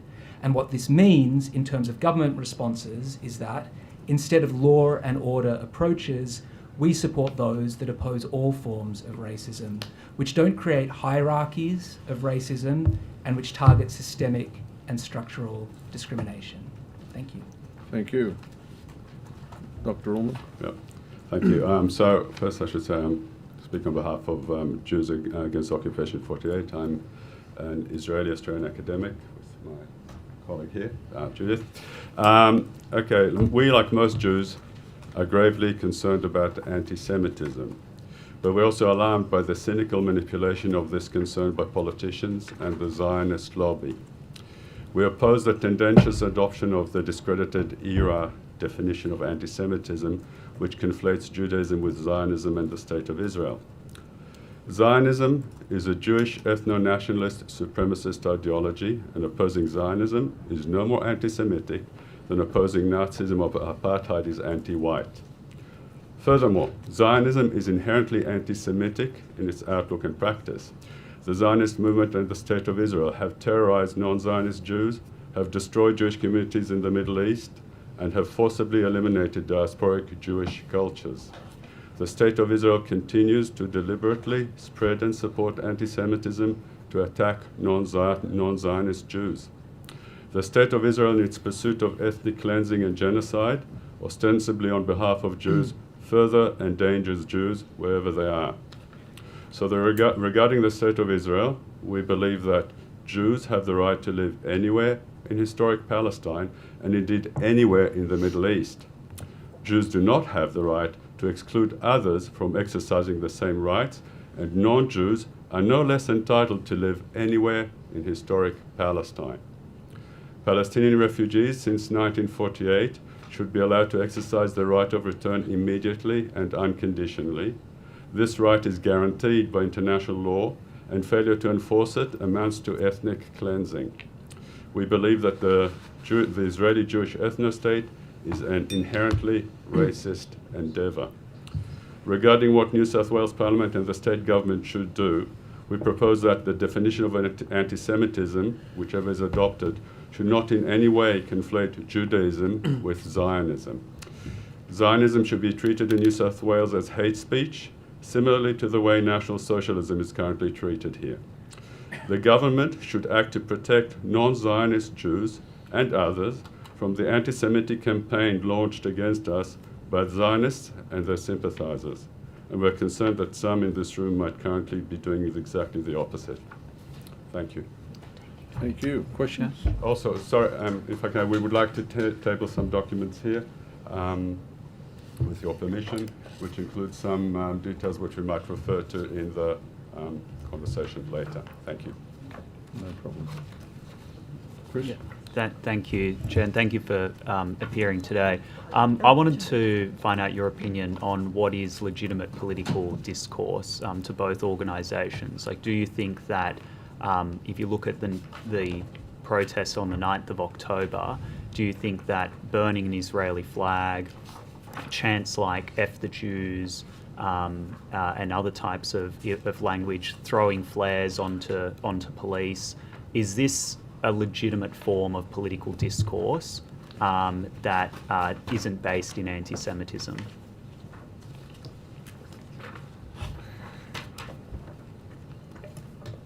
So, thank you for your question. With respect to the protest on October 9th at the Opera House, protest is a democratic right that we participate and engage in any number of ways. We have already, our speakers have already raised questions or brought to the surface questions about the legitimacy, authenticity of some of the documentation that was circulating at the time. The documentation was circling by another group that spoke here today that has slandered Jewish people who voiced dissent as enemies within, have unjewed us, have noted many things. The Palestine Solidarity Movement has always spoken against anti-Semitism, even in the wake of that protest. The protest organizers, the demonstrators have distanced themselves from anti-Semitism in rigorous ways. Now, whether, whether forms of political, dissent, I think that these are things that we might be uncomfortable with in a society and a democracy, but these are protected under our political freedom of speech. In the same way that the same protesters would have been strongly offended by the fact that the Opera House's sails were lit up in the colors of the State of Israel, which is a foreign state, not Australian, and so that kind of lighting up of the sails and the colors of that country felt very discomforting. I'm not here to say whether that's a sign, so effectively, so to just round up my argument, I think that forms of political dissent, while uncomfortable, are legitimate. The documentation that was circling that was used to slander those protests as anti-Semitic has been debunked by experts. We have talked about it, we have written about it as a Jewish Council as well. The same organization that has circulated those images has also targeted and slandered Jewish people, in particular the Jewish Council, as enemies from within, which is rhetoric reminiscent of rhetoric used in Nazi Germany, and have unjewed Jews as well as in their submission. So I think we need to be really critical when we think about these positions, these arguments, who they're representing. Ultimately, what we're doing here in this committee, in this inquiry, is bringing to your attention the diversity of views in Jewish community, and the fact that while some political action and protest can be uncomfortable, it is still protected. It is still political debate, and yeah, that's where I want to end. Do you want to elaborate? And sorry, did you want to? Oh, I would like to, if we're going to talk about protests, can I talk about the protests on a more general level? Because Jews against the occupation, 48 do attend pretty much every protest and have done. The suggestion that these protests are anti-Semitic, I find absolutely abhorrent. They are the most, solidarity is a word, it probably gets overused, but it's solidarity. Many protests have Jewish speakers. The appreciation we receive, the love from our brothers and sisters there, it's hard to describe. It's the only place I go, and I have gone really since October, that I feel almost sane, to be honest, amongst like-minded people who are protesting against a genocide. It's not anti-Semitic. What else? So yeah, I've actually tabled a document. I wrote actually an article for Pell's New Rotations, literally entitled "How Can These Protests Be Anti-Semitic When Jews Attend Them?" I would like you to read that at your leisure. And what about the flying of Hezbollah flags, Taliban flags? I mean, how is that not anti-Semitic to fly the flags of terrorist organisations at these types of events? What about flying the Israeli flag? No, but I'm asking about this. Yeah, I get it, and I'm coming back to you with what about flying the Israeli flag, which is incredibly hurtful to many. It's a nation state. It's not a registered terrorist organisation like Hezbollah and Hamas. So you actually talked also about one specific protest, which was the only protest in probably the last 18 months where the media attended. Funny that. We are ignored. When has the media ever even... It's actually really great that we are being spoken today, because generally we are ignored. The articles that I've written have been printed in Pell's New Rotations. I spoke to, I think it was the Channel 9 presenter who was there that day, to say, how about getting a different point of view? And he laughed at myself and my comrades from Jews Against the Occupation. I'm not going to talk about Hezbollah or those flags. Hurtful to some, Israeli flags are hurtful to others. There is a genocide that's being perpetuated. I'm watching it in horror every single day. My Jewish heritage tells me to stand up against war crimes against humanity. That's it. Yeah, maybe I would just add, I think it's really important, I think as Judith is gesturing to sort of situate this in the broader context of the question. And so I think there has been this concerted effort to delegitimise these protests by linking them to anti-Semitism. That's been ongoing for the past 18 months or more. There's obviously a much longer history to that as well. But as Judith says, when you attend these protests, what you ultimately see, and as previous speakers have said as well, is an extraordinarily diverse cross-section of Australian society, young people, old people, people from a wide variety of different ethnic and religious backgrounds, all of whom have been mobilised by what they see on their screens every day, which is, I think we need to name it in this context, the killing of thousands upon thousands of kids and others. So I think this line of questioning is part of a broader move to delegitimise this protest, which is, in my view, entirely justified in light of everything we see on our screens every day. Can I say one, just specifically to your question, burning the Israeli flag is not an act of anti-Semitism. It's protest burning flags have been done also in the Vietnam War, in Australia. The Australian flag. I mean, it's a symbolic protest. Hamas and Hezbollah, terrorists or not, are not anti-Semitic organizations, not by their statement, not by their comments, not by their action. Hamas, in fact, calls for a two-state solution, something that I personally would rather not have. I'm one of the one-state solution supporters, and so forth. And as for the... I'm sorry, you don't, just to clarify, you don't believe that Hezbollah and Hamas are anti-Semitic organisations? No.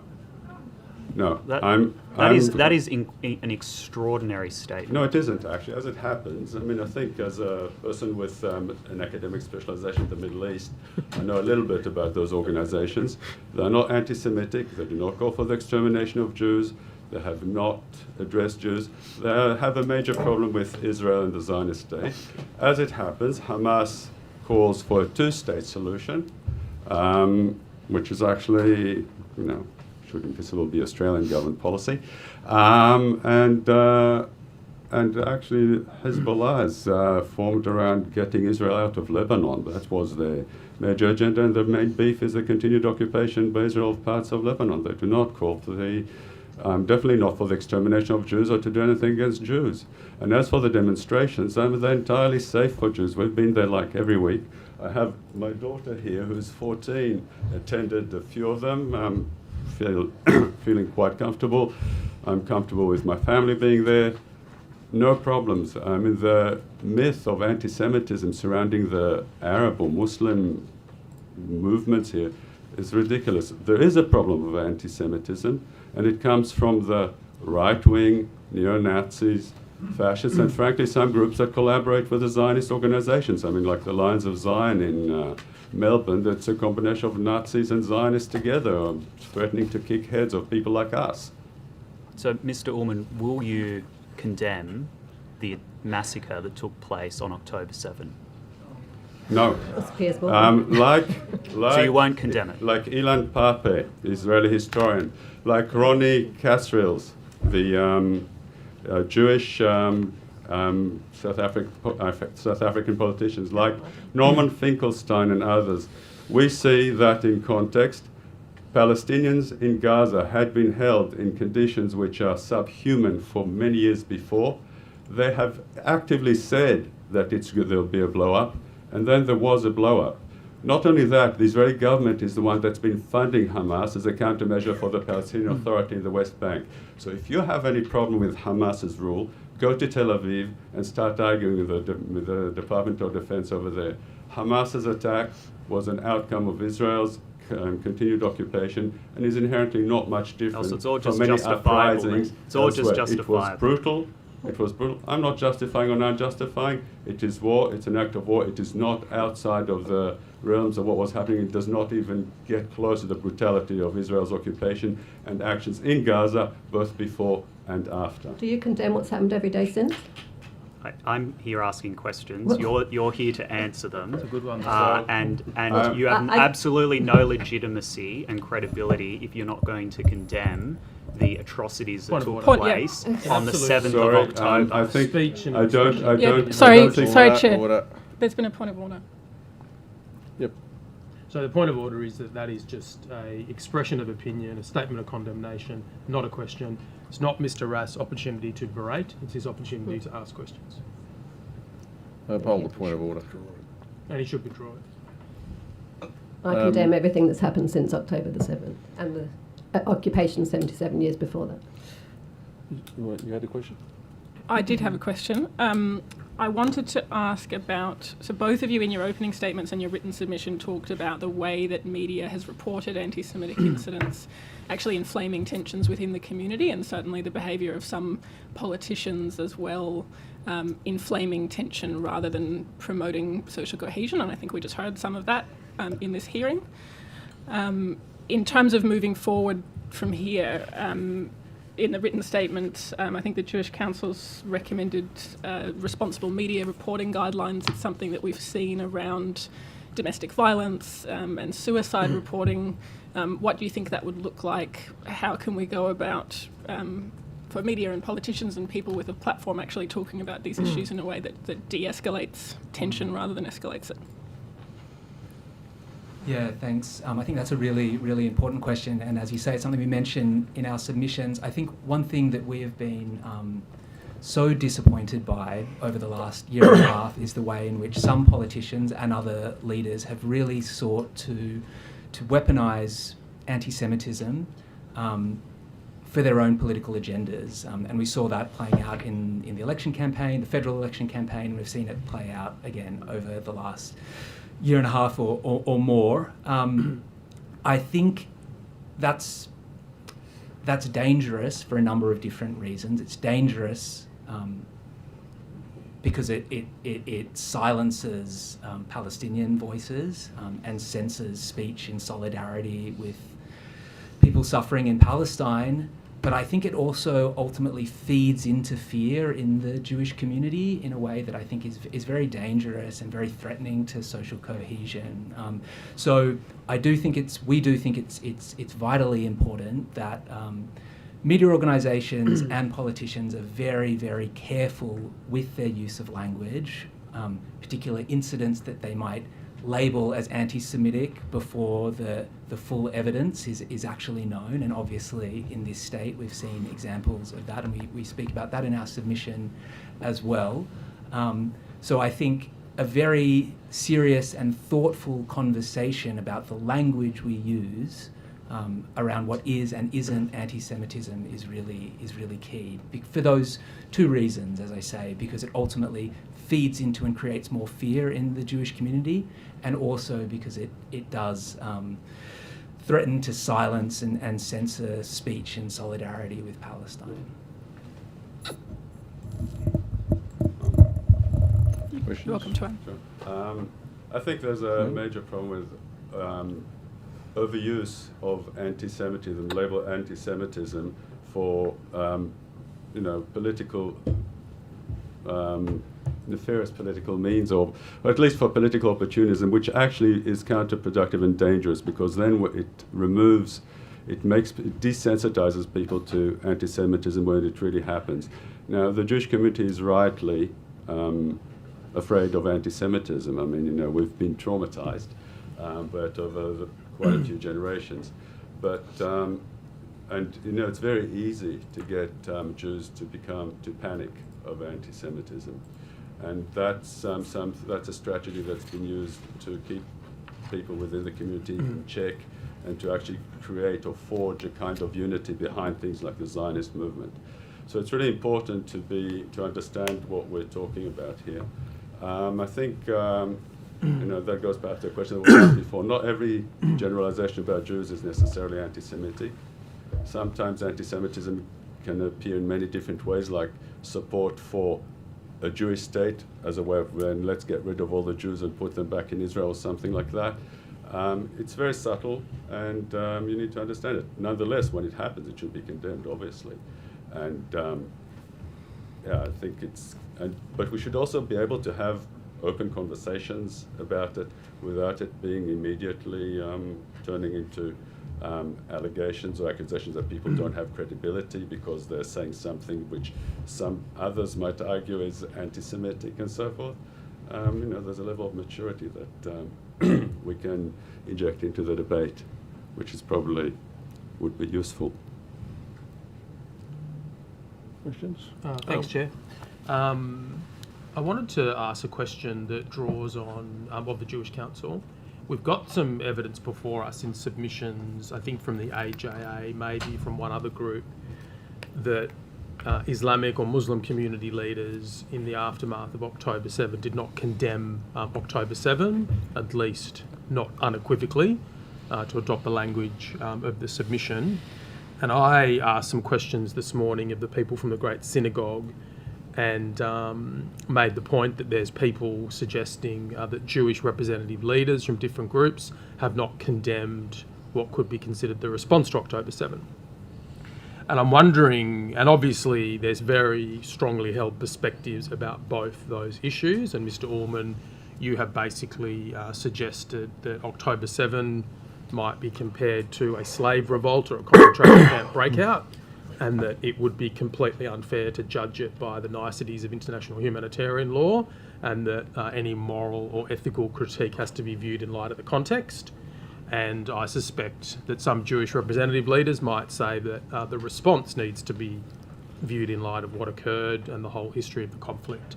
So my question is, how do we in Australia, in the interest of social cohesion, move beyond these continual demands to condemn that on each side seem to be a bit acontextual? Is there a way that we can agree to disagree in some sense in terms of interfaith dialogue and somehow strengthen social cohesion? And in asking that question, I'm not suggesting that people should not condemn what they think ought to be condemned. And I myself have condemned things that have occurred in that respect. But is there a way as communities that we can move beyond this dynamic of continually urging condemnation and not being happy when it's not delivered? Thanks for that question. I want to move away from the juxtaposition of Judaism and Islam. This is not a battle or a debate between religions. The Jewish Council is driven by a commitment to work in solidarity with every group that is marginalized, that is facing discrimination and prejudice. We can't resolve these issues in isolation. So our commitment is to engaging with civil society organizations, with various groups, also religion, also Muslim, but otherwise too, right? So to juxtapose this situation as, Jewish groups need to do this and Muslim groups need to do this is, again, as you said, repeating a chasm that is manufactured. What we need to do is recognize the fact that social cohesion, racism is at high level, so social incohesion and racism are at high levels, right, in across all communities. So moving ahead, how do we do that? We are committed, our position is to focus on education, on having conversations, on bringing communities together to have these discussions, on working with civil society groups that do this work, on asking for the support of, for instance, the New South Wales Parliament to help us do this work.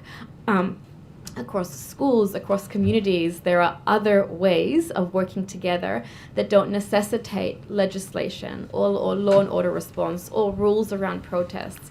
Recognizing our shared and mutual pain within a society that is facing high levels of racism, which not only in the Jewish community, but if we think about the aftermath of the Voice to Parliament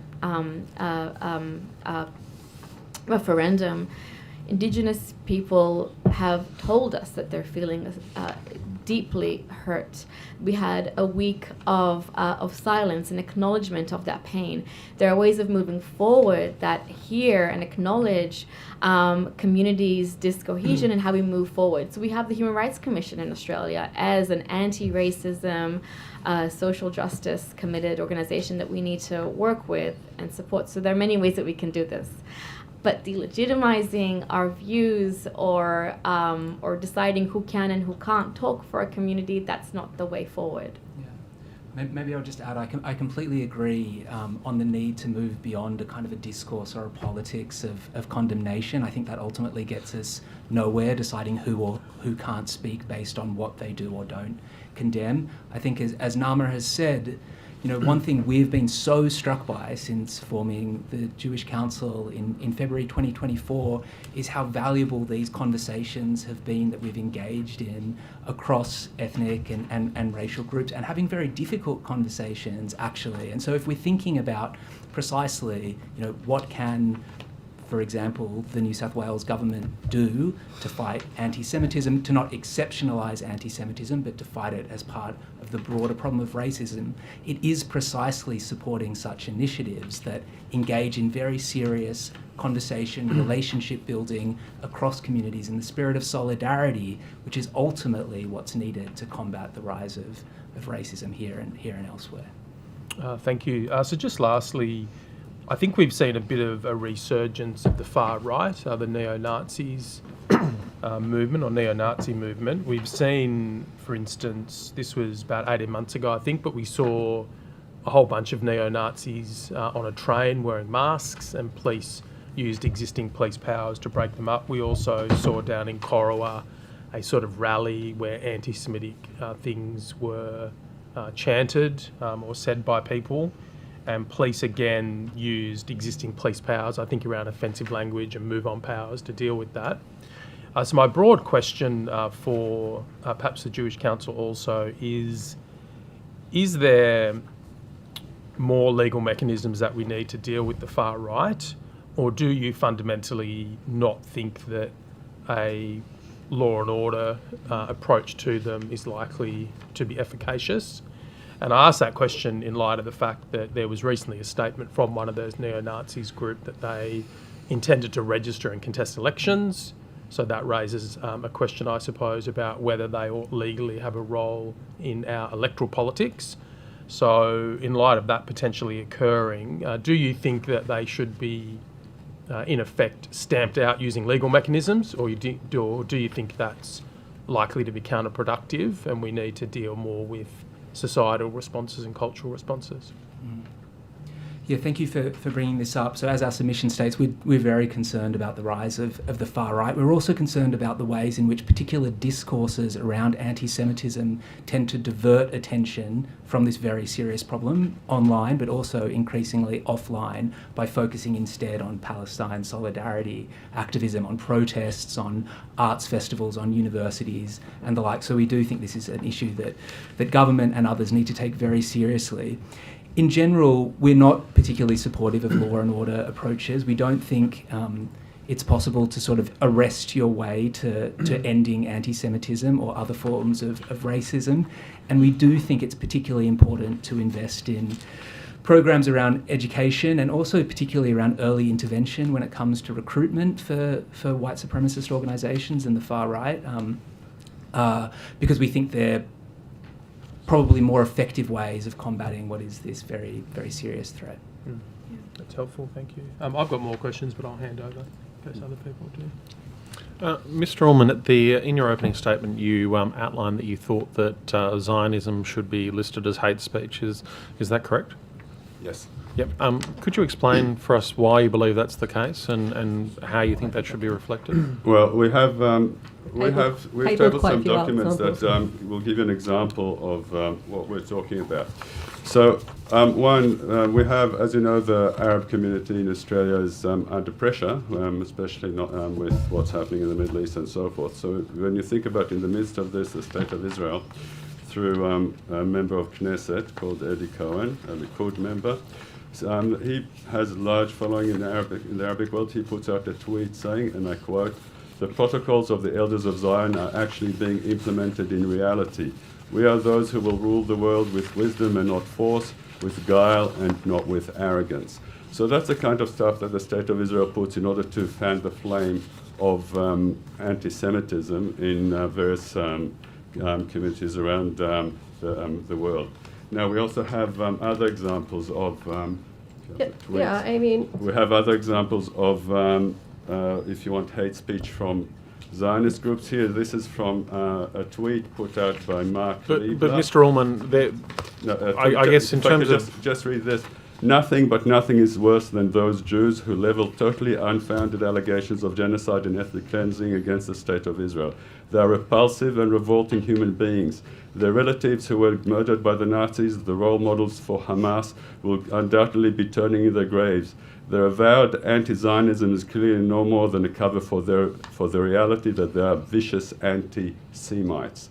Now, that is hate speech. Okay, but in terms of the concept of Zionism, the concept of a state for the Jewish people on the ancestral homelands, is that your classification of what constitutes hate speech? I'm just interested in what your definition is of Zionism being equated to hate speech. Zionism has many different versions. The ones that, if you talk about Jewish chauvinism, yeah, I mean, this is a quote from Theodore Herzl. I'm not talking about any. I'm asking you for your definition. You've outlined that you believe that Zionism should be encaptured under hate speech laws. What is that definition you would like to see actually covered by hate speech laws? The one that deals with the Jewish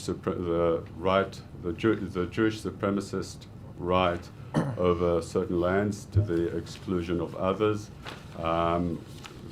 parts of the speech that call for the extermination of Arabs, see Arabs as Amalekites, meaning that we have an injunction to eliminate them physically. Those aspects, I think, should be considered hate speech. I do not necessarily agree they should be banned or anything like that. I believe in freedom of speech, and I believe in freedom of speech also for people who And this is my interest, Mr. Allman, in a sense, in terms of the demarcation, because I guess, as you were saying, in terms of supremacy and the like, there is one marker when it comes to that, but there's another marker when it comes to the constitution of a homeland for the Jewish people, or the existence of the State of Israel, for instance. And that's where I'm trying to draw you as to what is your marker that you're advocating for that should be captured as hate speech. I think when it comes to talking about the rights of others and hatred towards non-Jews, I agree. I would like to. I'd probably take the line of someone like Yeshayahu Leibovich, the leading Israeli intellectual, who referred to Israel's policies as Judeo-Nazi when he talked to about the settlements of the West Bank and so forth. I think that is totally unacceptable. As I said, I don't think those things should be outlawed or anything like that. I do not believe in banning people, and I believe in open engagement, but I'd just like to alert us to the fact that calling for that ethno-nationalist supremacism is the same, whether it's done in the name of Jewish, Aryan, white, or other ideologies, and they should be treated similarly. Does that answer your question? I mean, I'm not sure. Yeah, well, I think it's given me a greater understanding of what you were saying. I mean, I come from Israel. I have like I said, we definitely agree. We definitely support the right of any Jew to live anywhere between the river and the river, between the Euphrates and the Nile, anywhere. I think Jews should have the right to live in Hebron, but not to exclude others from living in Hebron. There was a Jewish community that lived in Hebron for a very long time before the Zionist project began, but the kind of animosity that was built between Zionists and non-Zionists, very much by Zionist provocations and so forth, made it impossible for that community to exist. We want to assert the right of Jews to live anywhere. We just do not accept the right of excluding others from exercising the same right, and we want the legally guaranteed right of Palestinian refugees to return. By force, they are the majority. It will not be a Jewish state and a democratic state. At the moment, Israel is a democratic state for Jews and a Jewish state for Arabs. That is something that is not acceptable and does not stand in line with also the values that we promote here in New South Wales and in Australia, of kind of free, open societies that are multicultural. That's what we're calling for. Thanks, Mr. Allman. Okay. So I've got a question, if there's still time. It's often said, and we've got evidence to this effect, that most Australian Jewish people are Zionist. And I'm interested in your view on that, in the sense that obviously Zionism was an ideology, an idea that started, I think, in the 19th century, or certainly sort of formed in a substantive way. It then culminated, I suppose, in the declaration of Israeli independence. But Israel has now been a reality for a long time. Yeah. And I suspect for a lot of Australian Jews, Israel has always been there. It's been there for their whole lives. Maybe they haven't necessarily turned their mind to the intricacies of Zionism as an ideology in the same way that many Jews might have prior to the formation of Israel and prior to Israel just being, I suppose, part of the furniture internationally. So I'm interested in your opinion on what percentage of Australian Jewish people do you think are ideological Zionists as opposed to just supporting Israel, which has always been there? Okay, so for one, the majority of Jews are probably not members of a Jewish community, and therefore it's only the minority already selected by joining the Jewish communities that are Zionists, that are linked to Israel. But the majority of people who identify as Zionists, when you actually come to talk to them, they would identify as Zionists because they like Israel, they like the Jewish community in Israel, they want to support the Jewish community in Israel, which is understandable. But then when it comes, so what does it mean when the majority are not Jewish? So then there are those who try to fall back on all kinds of mystification, saying, well, they left, the Arabs went there, and so forth. not many of them are actually thoughtful Zionists in that sense. When you actually talk to people who are on the very right wing of the Zionist movement and so forth, they would also acknowledge that, yeah, this is what it is. It's ethnic cleansing, it's racism, we have to do it. We'll do what we have to do. But I think those, the very ideologically committed, would be very a small number. The majority of people would like to see everybody live in peace. There'll be also many Jews might have prejudice and hate Arabs, Arabs hate Jews. That's what happens. It's, you know, in Australia, there are Catholics who are not crash hot about Protestants and vice versa. That's fine. That's part of life. So a lot of people can have the right to like one another, hate one another, as long as they don't kill one another or get in the way of one another. Most Jews who identify as Zionists are not racist, murderous people. They're thinking about one thing, not the other. I think the majority of people just want to get on with their lives, live in peace, and you know, continue with their little pet hates, loves, and so forth, but without interfering with other people's lives. That applies to most people, also Jews in the Jewish community. And many of them also, like I said, are motivated by fear, understandable fears. Anti-Semitism is very scary, and unfortunately we have way too many people who are willing to drum up the threat when I don't think it really exists to that extent. We should focus, when it does exist, on it. We should understand the sensibilities, but you know. Can I just add a very quick answer to that question as well, which is I think we simply don't have good survey data on this question about the proportion of the Jewish communities in Australia who do or don't identify as Zionists. So the surveys which are often cited are surveys which are distributed by, amongst other organisations, the Zionist Federation of Australia through their network. So, you know, as academics, you know, we're very sceptical of that survey data. But I think the other thing to recognise is that we're at a kind of a watershed moment, I think, not just here in Australia, but in Jewish communities right around the world, in the US, but in Europe, elsewhere as well, where there is a very serious and very deep and very widespread questioning of Zionism, what Zionism entails when it's expressed in the actions of the State of Israel, as we've all seen over the last 18 months or more. And I think it's worth, in this context, noting not just that there is a diversity of views in the Jewish community, which should be plain based on what you've all heard today, but that also this is a very serious moment for Jewish communities where there are a lot of people, particularly young Jews in Australia and elsewhere, who are questioning in very serious ways their relationship to the State of Israel and indeed to the political ideology of Zionism as well. So your question is a live one, and we do need better data on it. I just want to add onto that point finally is that you know, Zionism is espoused by many non-Jewish people, groups, religions. So Christian Zionists are a strong lobby group. We can't. One of the risks is deeply affiliating Zionism with Judaism, and it kind of manufactures these conditions. So we actually need to acknowledge that Zionism is not a precondition or necessity of Judaism, which I know other speakers to the inquiry today have tried to, you know, make the point that they are one and the same. That's simply not true. We have to acknowledge the diversity of views and the shifting views. So, for instance, in the US, polling data shows that younger people are moving away from this association. We need to be Jewish, we need to be safe in our Judaism, but also we have to be critical of a state that's committing what the ICC is investigating for plausible genocide. There are currently arrest warrants out for the head of state that is committing genocide in the name of Jewish safety. That does not make anyone safe, Palestinians and Jewish people. So we need to be really mindful of what the issues that are at hand here.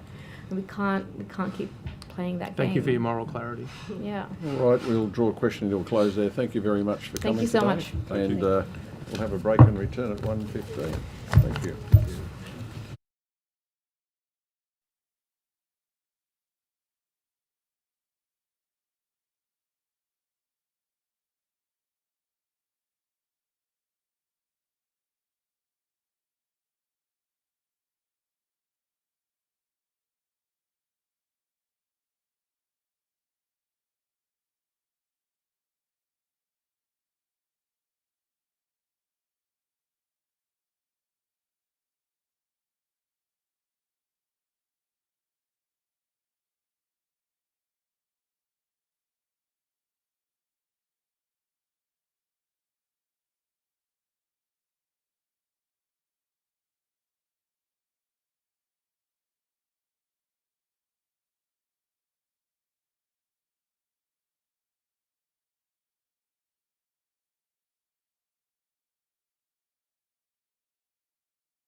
welcome.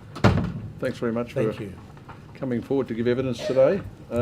Could each of you please, maybe starting with you, Mr. Musa, give your full name, position, title, and take either an oath or an affirmation. Thank you. My name is Hassan Musa. I'm the Chief Executive Officer of Arab Council Australia. I solemnly, sincerely, and truly declare and affirm that the evidence now about to be given by me shall be the truth, the whole truth, and nothing but the truth. Thank you. Mr. Haddad. I am Nikolai Haddad.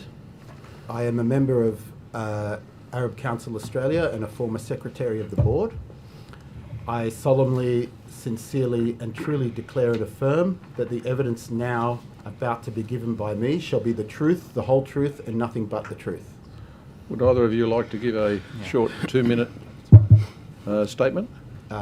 If it pleases the inquiry, I will give a short statement, and then Mr. Wilson will say a couple of words as well. That's fine. Okay.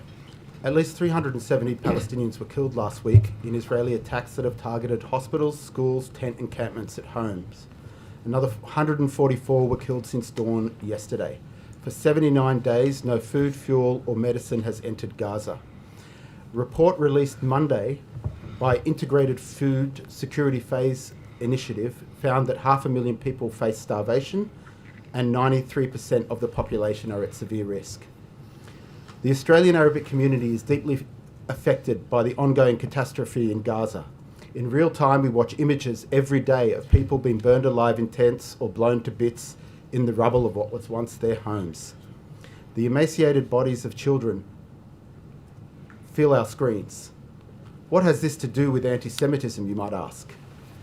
The deep feeling of pain, mourning, and hopelessness in the community is aggravated by the efforts of institutions to silence our reactions to this unimaginable horror, to police our response to what Amnesty International, Human Rights Watch, the Lemkin Institute, a UN Special Committee, and a growing consensus of experts in the field have termed genocide. People have been disciplined at work for speaking out. Others have lost their jobs, sometimes for the mildest criticism of Israel's action or even just pro-Palestinian speech. Arab Council Australia deeply opposes anti-Semitism and acknowledges the harm done to Jewish communities by a spate of attacks over the 19 months.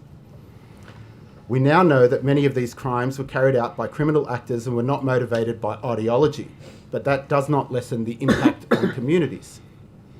At the same time, we are deeply concerned by the risk that the fight against anti-Semitism will be weaponized as a means to suppress advocacy for Palestine and freedom of speech to engage in robust criticism of the State of Israel and its practices.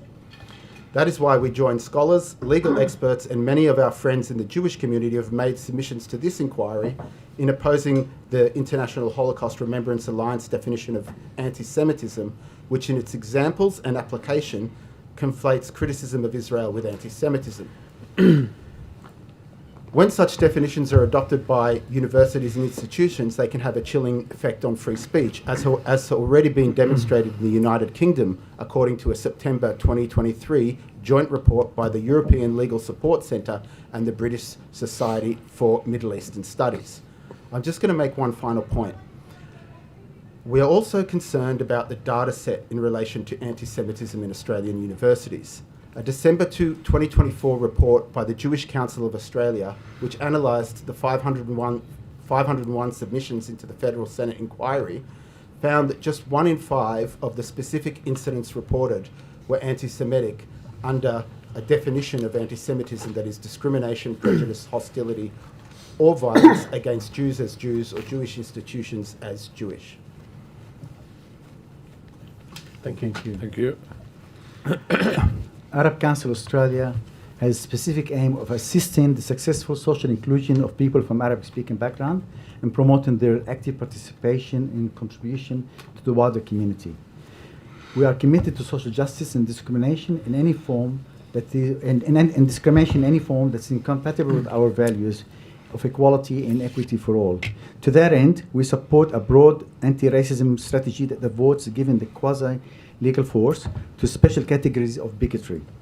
We are against creating hierarchies of need and attention, as this sets up a structure whereby communities are in competition with each other instead of working together to fight racism.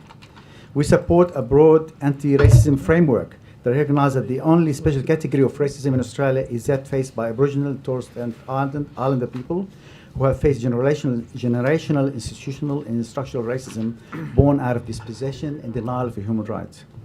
In New South Wales, we submit that it is important to promote adherence to existing anti-vilification laws as opposed to imposing criminal sanctions on speech that does not incite violence.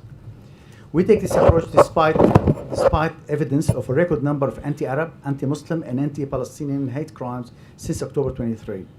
The examples are many, include physical assaults of women in front of their children, threats to carry out a Christchurch attack, a massacre in mosque, and women being spat at, and being publicly threatened with rape. Anti-Arab and anti-Palestinian, anti-Muslim bigotry and attacks are vastly underreported. There is no register of anti-Palestinian or anti-Arab crimes, and the Islamophobia registers are community-driven and operate in circumstances where many of those who would report have limited awareness about such initiatives and have little faith in the willingness or ability of institutions to take their issues seriously. There is an understandable attitude where, when high-profile members of the federal parliament feel comfortable enough to deny the very existence of Islamophobia. We also know that way more Australians hate Muslim people than Jewish people. According to a 2024 survey by the ANU and supported by the Scanlon Foundation, 34% of Australians surveyed report a negative attitude towards Muslim compared to 13% for Jewish people. Yet the Palestinian, Arab and Muslim communities have been given a fraction of the funding and attention that has been afforded on the state and federal level to Jewish communities. How many other communities have been left out of the debate entirely? That's why Arab Council Australia support a broad anti-racism, anti-discrimination framework developed in consultation with community experts to develop a better approach that is inclusive of the diverse communities in New South Wales. Thank you. Thank you. Questions? I'm happy to start, unless Mr. Roth wants to. I'll start with a couple. Thank you for your evidence and for appearing today. Obviously, at the crux of the problem that we're trying to address here in New South Wales Parliament is getting the balance right between freedom of speech on one hand and then protecting minorities, in particular in this case the Jewish community, against violence and racial hatred. Where do you think that line should be drawn, and do you think that there should be allowed some of these examples that we have seen in the media that's been reported, like the flying of Hezbollah and Hamas flags, like the lighting up of an Israeli flag, or obviously we've seen vandalism and graffiti, we've seen the torching of cars. Where is the where do you think the line should be drawn in that way? I believe that the state of New South Wales has very strong anti-vilification laws, and we also have strong laws that protect against criminal actions of the kind that you mentioned. I also believe that, or we believe that freedom of speech is something that is a deeply held value in our society, and it is hard to draw that balance sometimes. But it is also important to note that if there already exists robust laws for anyone who threatens violence, and in fact, many of the anti-vilification laws that exist under the Racial Discrimination Act at the Commonwealth level and the Anti-Discrimination Act at the New South Wales level covers hate speech. You've said in your submission that anti-Semitism shouldn't be exceptionalised, yet we've seen this enormous increase in anti-Semitism of late. I think one figure was 339% increase in anti-Semitism.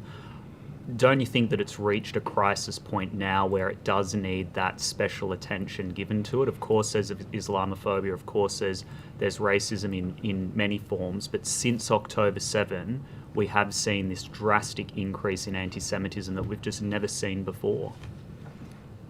Can I say that obviously we believe there is anti-Semitism in this country in the same way there is anti-Arabism, anti-Palestinianism, anti-Islamism. They are all forms of bigotry that we should be combating. Right? We should be living in a society where we actually look at how we can live cohesively as a society, free from prejudice and bigotry of all forms. So there is obviously anti-Semitism, but there is also other forms of racism that we should be attacking as well. You may not be seeing a lot of that. There's a lot of underreporting in terms of the anti-Arabism, anti-Palestinianism, and because the Arab community is not used to reporting, right? It's never had this option of reporting in the past. We've had 2 new Islamophobia registers that were created recently, right? But really, they still a lot of people get spat on, they lose their scarves, they're attacked. They never report it. So because they don't feel there is redress or in law that allows them to get any rights that they actually can get retribution against the action that's been taken against them. That's why I think this level of reporting in terms of increase in one level of racism or another level of racism, I think is not necessarily correctly true. Right? It does not reflect the reality on the ground. We need to combat all forms of racism. There is no one form of racism higher than another. There should not be a hierarchy of racism. We should all be working together as all communities, as working for an inclusive and multicultural society that is free from racism for everyone. Yeah, I understand that, but I suppose where would you draw the line between the anti-Zionism on one hand, in terms of that being legitimate freedom of speech, and then anti-Semitism on the other hand, which this inquiry is looking into, because that's a very complex area, and there's lots of examples that we've seen where wouldn't you agree that some people are pushing that boundary and going over that boundary, in fact, in some of their statements, either written or oral? Can I say, Zionism is an ideology, right? Anti-Semitism is part of racism, anti-racism. Yeah. So I think you should separate between anti-Semitism and anti-Zionism. People have the right to criticize a particular ideology wherever it comes from, right? So Zionism is an ideology, and you can't call every anti-Zionism as being anti-Semitism. Thanks, Scott. So I've got questions, Chair, if that's an appropriate time. Yeah. Thanks to you both for coming along, and thanks for your written submission. One of our tasks as a committee is obviously to look at this difference between anti-Semitism and legitimate criticism of Israel.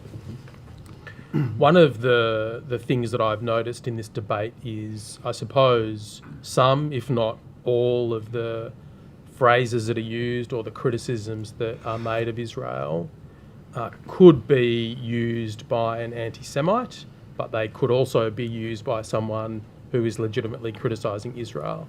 So, for example, if you saw a neo-Nazi chanting from the river to the sea, you might think that they're motivated by anti-Semitism and not support for the Palestinian cause. And it seems to me that an important part of understanding the ambiguity and recognising the true intent is to have empathy and understand the position of the other. And it seems to me, I must say, that a lot of people fail to do that in respect to the Palestinians, and they don't see the plight that they're in, and they don't truly appreciate the history, and maybe that leads them to adopting a worst case interpretation of what people are saying.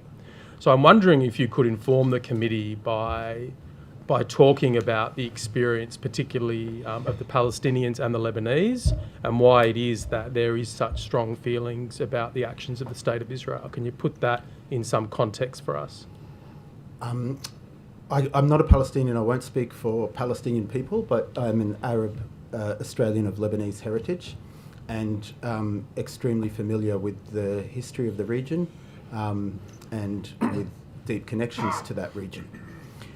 I guess to sum it up in a nutshell, it would appear that part of the issue is with institutions and media focusing more on a slogan that calls for freedom, self-determination for Palestinians from the river to the sea than the actual occupation in material terms, in real life, of Palestinian people from the river to the sea. There have been numerous reports by credible human rights organisations that have declared that Israel is practicing the crime of apartheid in Palestine, in the West Bank, in Israel proper, in Gaza, and in the denial of right of return. And this long history comes back to the fact that there was a Palestine and a Palestinian people that were replaced and ethnically cleansed. And so when we talk about a slogan, from the river to the sea, we've got to look at what happened from the river to the sea, from before the period of the British Mandate, when Britain took over control of Palestine from the Ottoman Empire, to right now, when we're seeing openly declared plans for the ethnic cleansing of Gaza and the relocation of its population. Yeah. Can I just very say, helpful. Yes, thank you, Mr. Musa. We have, only last night, the Israeli government, the Netanyahu government, decided to actually invade Gaza from the south and the north. We've seen over the last 19 months where basically every hospital has been demolished, every university has been demolished. The whole of Gaza is rubbled at the moment, and people still live there. And we have basically 1,000 journalists have been killed, medicos have been killed, people who actually provide international organizations have actually been killed. United Nations staff, I think close to 200 of them have been killed. And we're still numb to what's happening. I mean, how can you not be moved by what's happening in Gaza? And that by being moved with humanity, you've got to react to these things. And I think basically supporting and showing some emotional expressions of support for the Palestinian people under occupation, and this is the worst occupation in history, right? We have over the last decades, right? It's normal for any human being, and that people are expressing their emotions. Now, I think we've been asked to suppress those emotions, do not express any solidarity with Palestinians. Even a Palestinian flag is now being called as being anti-Semitic, flag in Palestine. The kufiya is anti-Semitic. Talk about Palestine, even the word Palestine has become anti-Semitic. And that's the problem we have. And I think if we keep on suppression, that kind of expression, that we're going to go into a much bigger problem in the future. Yeah. And I think the other issue that's important in all of this, what you see on the mainstream media is probably 1% of what members of the Arab community see. Right? I get hundreds of videos every day from real life videos from people on the ground who's showing us what's happening in Gaza. The media here does present two-sidedness of the equation. There is no two-sidedness. There's one side committing genocide and the other side that is subject to genocide. Yeah. And we've seen videos of this real life on our screens, whether TV or phone, every single day of the week. And it's very difficult not to react to any of this. Yeah. It's sometimes said that we can't solve the problems of the Middle East here in Australia, and I suppose that's true to some degree, but it's also sometimes said by others, well, Australia is a key international supporter of Israel, and Australia is a key part of the Western alliance with the United States and other countries, and our position does matter. That's obviously an ongoing debate in the community. In the context of that debate, how do we make sure that community and social relations remain as harmonious as they can be, while at the same time allowing those debates to be had? I suppose one of the ways of doing that might be to adopt positions that are in accordance with international law and apply that across the board. Because then we have this objective standard that we're adhering to, and that would help to explain why we are taking this position. Mr. Musa, do you have anything to add Yes. to that? Look, can I just say that in what's happening, there's a call on our humanity and our decency. Right? We have no option but to react to what's happening. And I think if we don't react, I think we've lost our humanity. Right? We can have a socially cohesion country here, Australia is a multicultural country, by being inclusive, right? By treating everyone equally, not having this hierarchy of looking at different communities when one form of discrimination is more important than another form of discrimination. Discrimination should be eliminated full stop across the whole of society. Right? And then in terms of the Australian government role, I think, look, the Australian government has a role to play, right? Has actually been involved in the Middle East policy for a long time. It has had a lot to say on the Middle East. And we have to take a stand in Australia and saying we support international institutions, we support the United Nations decisions. Right? What we're asking for is nothing different to what international law has provided for us. Right? No one's going outside international law. Yeah. We've had some submissions asking us to adopt the IHRA definition of anti-Semitism, and that, in summary, in part, says that it's not anti-Semitic to criticise Israel, but it would be anti-Semitic to criticise Israel if one, for example, was calling for the elimination of Israel or denying the rights of the Jewish people to self-determination. And I'm just wondering if you could talk about the problems with adopting a definition that says that calling for the elimination of Israel is anti-Semitism, in the context of, for example, legitimate, I think, expressions of sentiment about a one-state solution that includes everybody there, and that's something that's called for quite often and would have been a prominent part, I think, of the weekly protests. Just, if you could just talk about the problems in adopting a definition that fails to explicitly deal with the question of what is elimination and what is a one-state solution. Well, I think part of the problem is that the definition itself and the examples are very broad and open to interpretation, but some of them are clearly restrictive of free speech. For example, saying that it's anti-Semitic to call Israel a racist endeavour when the reports and the highest court in the world, the International Court of Justice, has found that it is practicing apartheid. So in terms of the question of the elimination of the State of Israel, what calls for that mean, we are, again, we're elevating discourse over reality. The reality is that Palestinians are being eliminated from the river to the sea. And we're not focusing anywhere near enough attention on that. Of course, when people say, when they say, we want to see the end of the State of Israel, we're talking about the end of the supremacist state, where one person is... Look, let's not forget, in addition to apartheid, we have people, over 5 million people in the occupied West Bank and Gaza who have no freedom of movement, no control over their borders, are taxed for goods coming in and out of the territory, but they have had, for 58 long years, zero representation and zero votes. Again, if we take a step back and look at what people are saying and focus and provide the right amount of focus on what's actually happening on the ground, and shift the attention from slogans to reality. And if we're going to talk about slogans, let's ask people who are saying them what they actually mean. Mr. Musa, anything to add on that? The problem we have with the IHR definition, it really conflates anti-Semitism, right?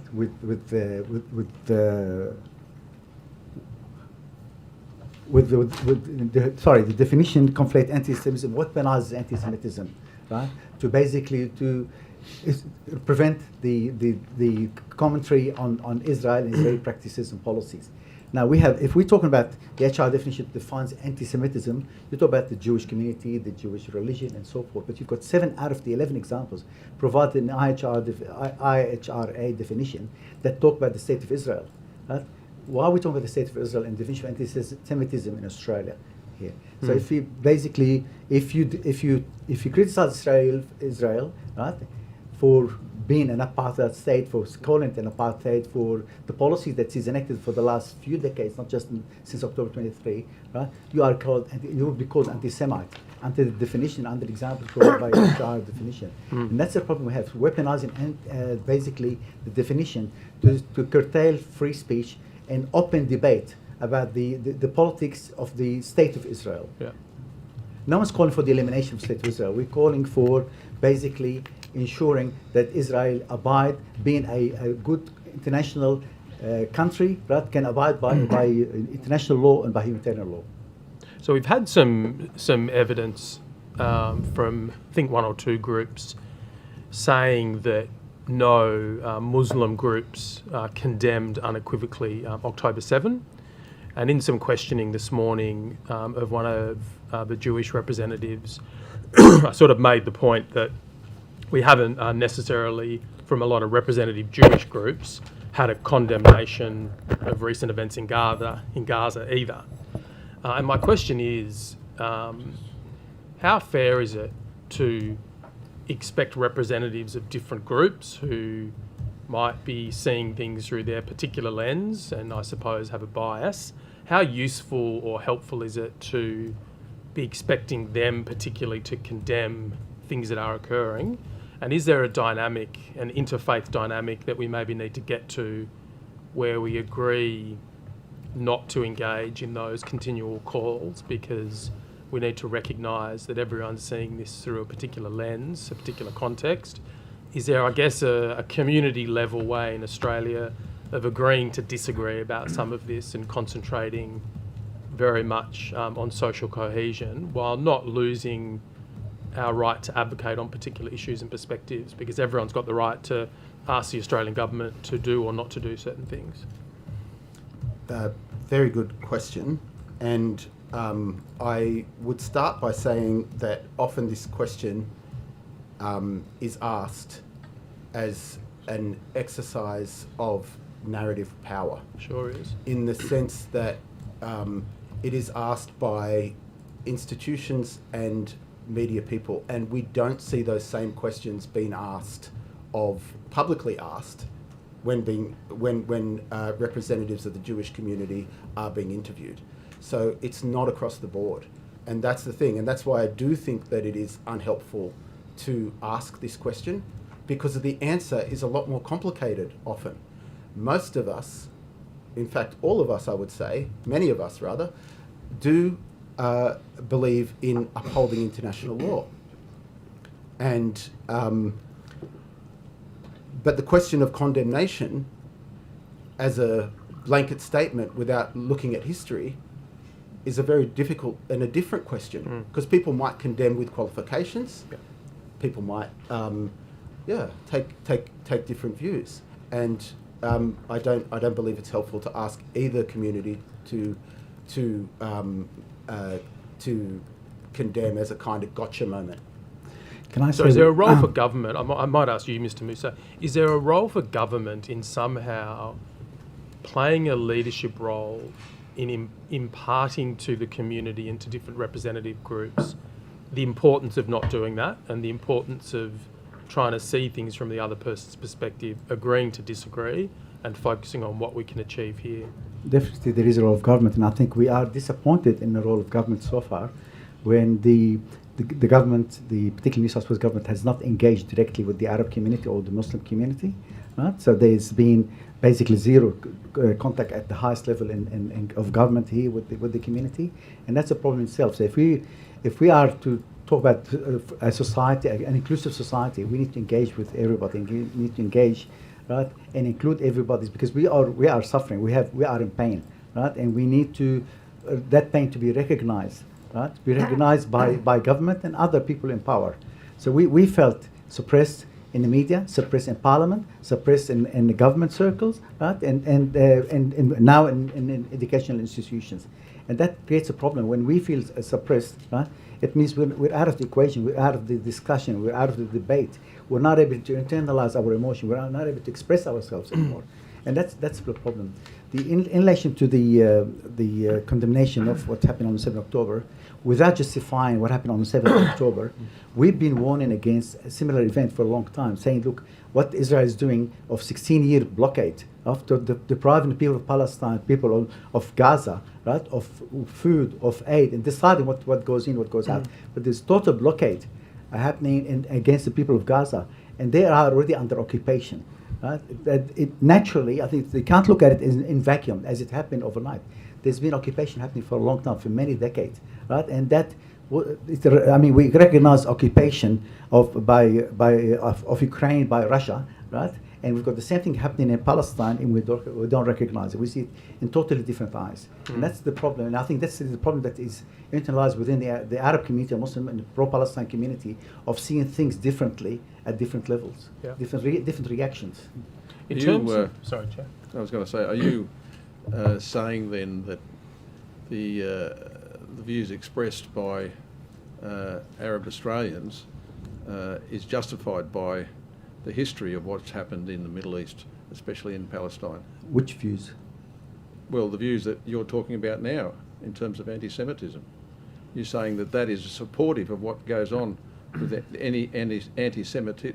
I'm not saying this, sorry, I don't think you're interpreting it correctly. I never said that. Then please I'm explain. I'm just saying that the reaction to what's happening is natural. I'm not saying that I justify what happened on the 7th of October. I'm just saying the natural reaction of people when they be denied. No, I'm not saying you're justified 7th of October. I'm simply saying it sounds like what you're saying is that the development of this anti-Semitic outbreak, I suppose, at the moment, because we heard evidence this morning that Australia, prior to the 7th of October, didn't see the level of anti-Semitism we're seeing now. And are you saying that that's not the causal then? No, I'm saying there's definitely a higher level of anti-Semitism in the country than it was before 7 October. But at the same time, there's also a higher level of anti-Arabism, anti-Palestinianism, and anti-Islamism. So it's not really restricted to one particular group of people. But one form is over-reported more than others. Well, That's why you don't see with it. respect, where is the Jewish protesting against the Palestinians occurring here in New South Wales? That's because our government is supporting Israel. No, but answer the question. Where is the Jewish community protesting on the streets, in front of mosques, on the Opera House stairs? Where's the equality? I understand your argument. I'm not arguing with your argument. I'm simply saying, where is the equivalence? But what are they protesting against? What should they be protesting against? We've got 2,000 people who have been killed since 7 October. You've got the whole of Gaza demolished.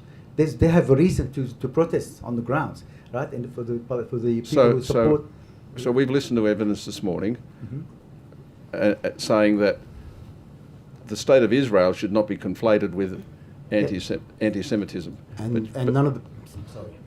But now you're giving evidence that says that is the cause of what we're seeing, anti-Semitism here. I don't think we said that. I don't think either of us gave that evidence. And I also reject the premise that that any of the protests that have occurred in Sydney have targeted synagogues. Well, we have seen protests outside the Great Synagogue. That's a root of the protest. We have It's evidence to not that effect. intentionally against outside the synagogue. That was the root of and it was diverted after a few protests. There was really nothing outside the synagogue, and there was no attack on any synagogue or. Well, that's not the evidence we got this morning. Once the police left, protests started, but that's another issue. We had evidence this morning also that the solution was for the future of the river to the sea is a one-state solution. Do you want to comment on that? There's a range of solutions that have been proposed over the last 50 years. Some two-state, binational state, one state. I think it's important to note that when we talk about solutions, we're actually more concerned with talking about violations of human rights and denial of self-determination. The fact is that it's up to Palestinians to determine their future and what they'd like to see as the exercise of their self-determination.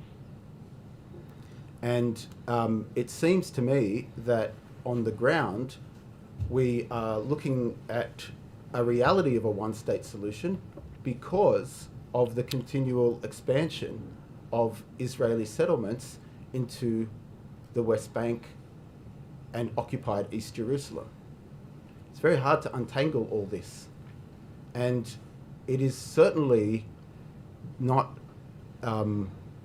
it is a call that complies with international law and is not a politically outrageous call to say that every person that lives in that land should have equal representation. Can I say the international law states that there would be two-state solutions. Australian government supports two-state solution, and I think I always pose the question: how can we support two-state solutions and we basically turn a blind eye to the thousands of settlements that are being created within occupied land? There's hundreds of thousands of basically non-Palestinian live in Palestinian land. How do you work out a two-state solution? I'd like to see a solution, right? I personally, as being an inclusive person, I'd like to include everybody. I would support a one-state solution where everybody is equal in that one-state solution.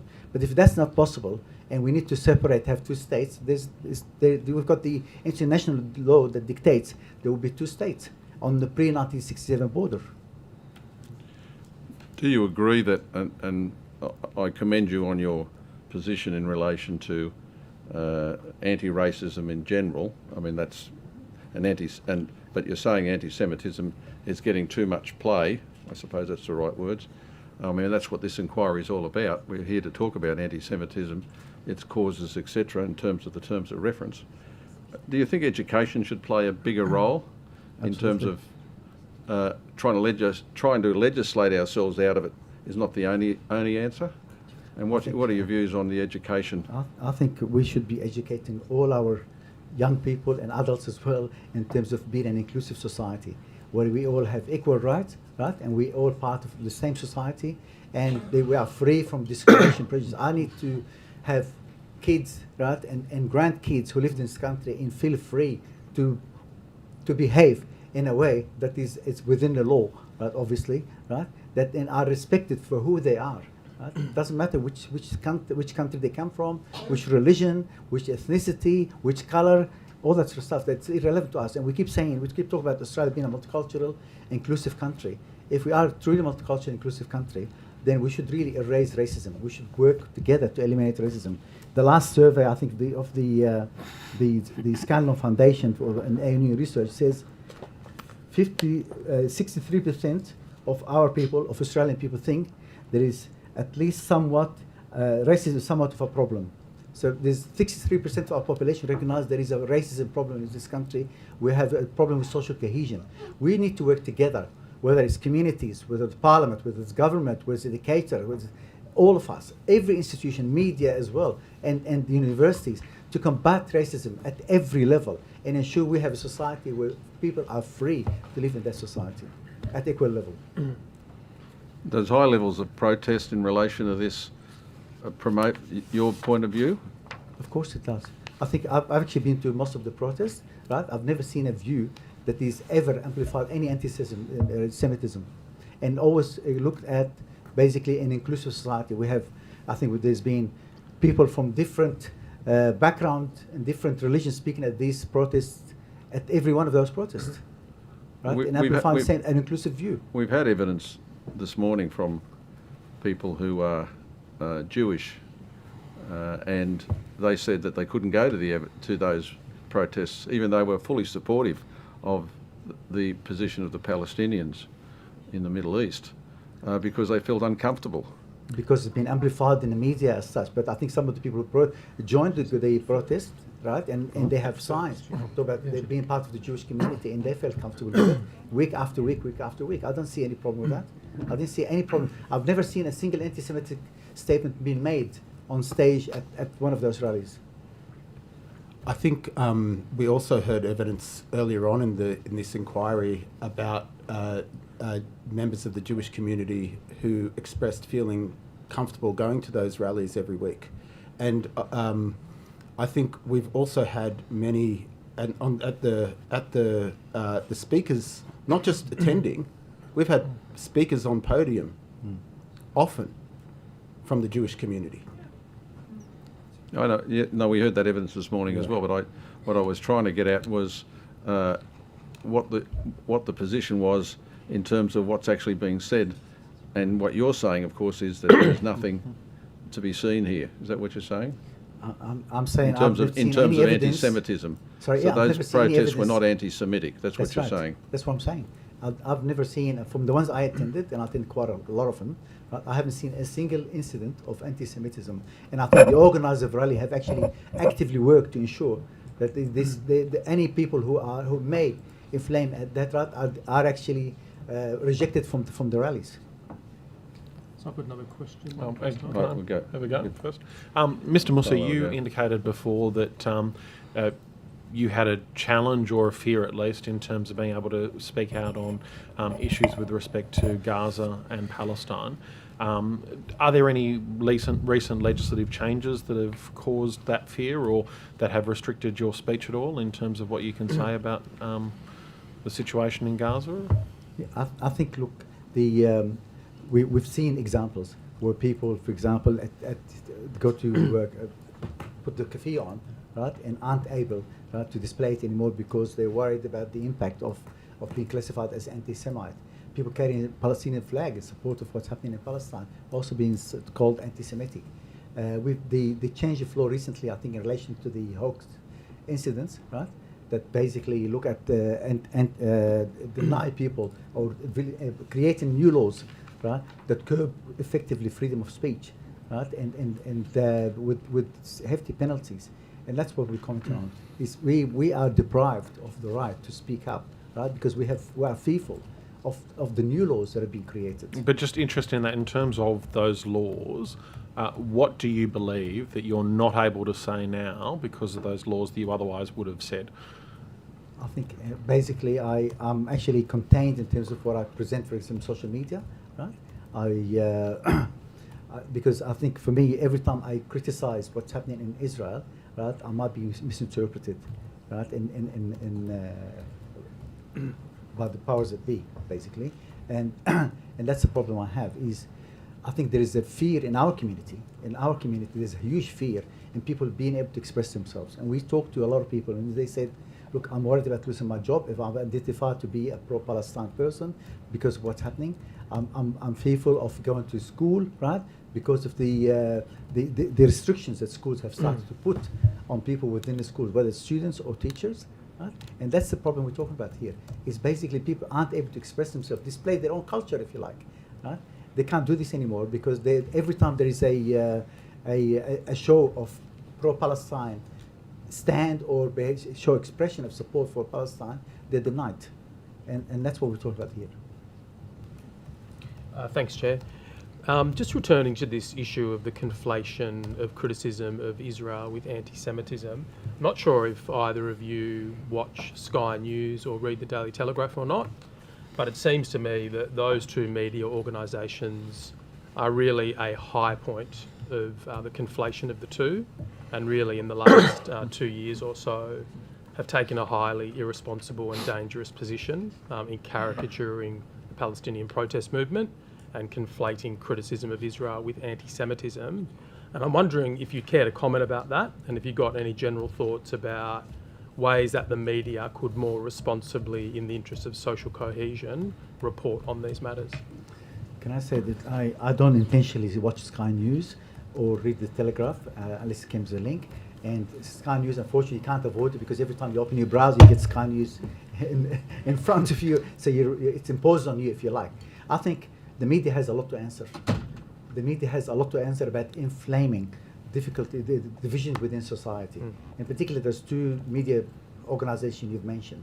I think they have a lot to answer for basically deflating, right, the capacity of people to respond to what's happening in Gaza and being themselves and expressing themselves and suppressing their emotion again. I think they have, and the way, I think, that's why I think people are fearful in this country to speak up, because they could be, right, the Sky News and Fox News could basically dissect and could damage their reputation, could damage their future, could damage their job, their future in this country. And I think it happened to many people. A lot of people, high-profile people, have paid a huge price for taking a stand on Palestine, and doxed by these organizations. Okay. Mr. Haddad, any thoughts on that? I think we have seen a lot of hit pieces that have targeted people who have spoken out by News Corp media. I think also News Corp media has, in general, promoted an extreme pro-Israel position about the conflict and sort of views has failed to properly report on the civilian harm that has been caused over the last 19 months and essentially repeated the talking points of the Israeli government in justifying what has gone on.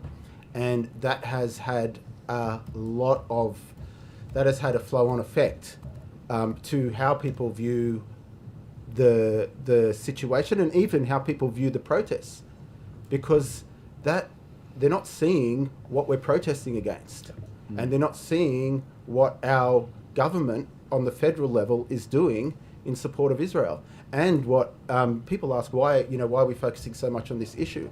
And I think it is important to note that Australia does provide some support to Israel, but we are part of a Western alliance, and our ally, the United States, has provided 70% of the budget, Israel's military budget, that it is used to perpetrate this genocide. Thank you, Mr. Haddad. Thanks, Chair. Those are the questions. No more questions? You got any questions? Okay, thanks very much for coming. Thank you. Thank you.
Thank you very much for coming in to give evidence today. Can you please, maybe starting with you, Mr. Trad, please give your full name, position, and swear either an oath or an affirmation. Sure. My name is Mohammed Trad. My current position is Education Coordinator at the Lebanese Muslim Association, but I've also been Imam in a number of different locations throughout the past 13 years.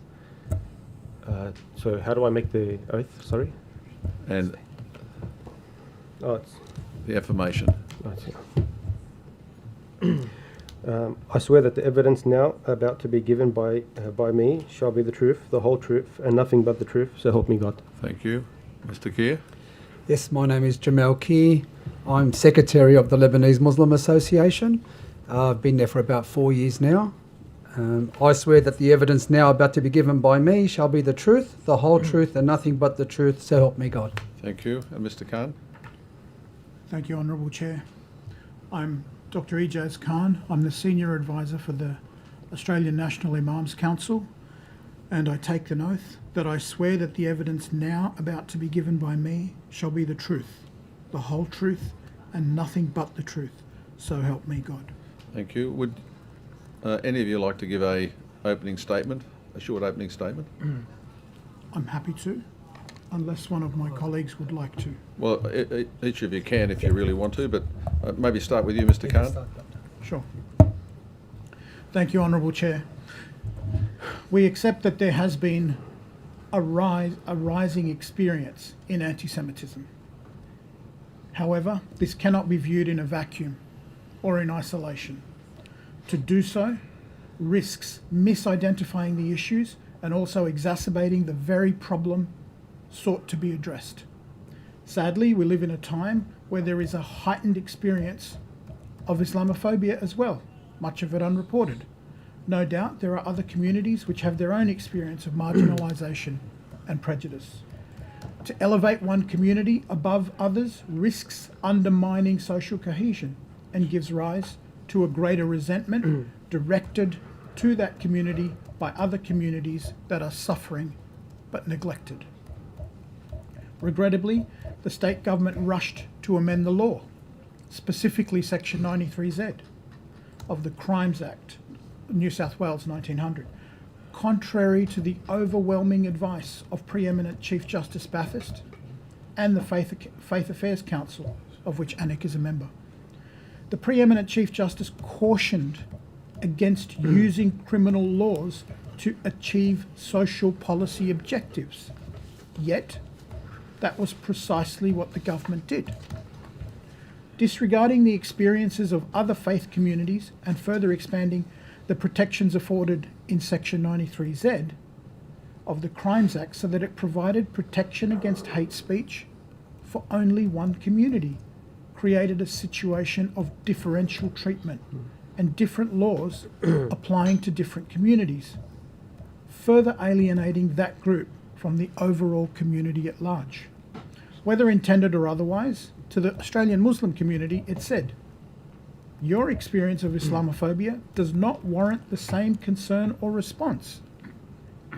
As a related point, care needs to be taken, and we've heard this in earlier sessions, to avoid conflating anti-Semitism with legitimate criticism directed at Israel's aggression related to Palestinians and Zionist ideology.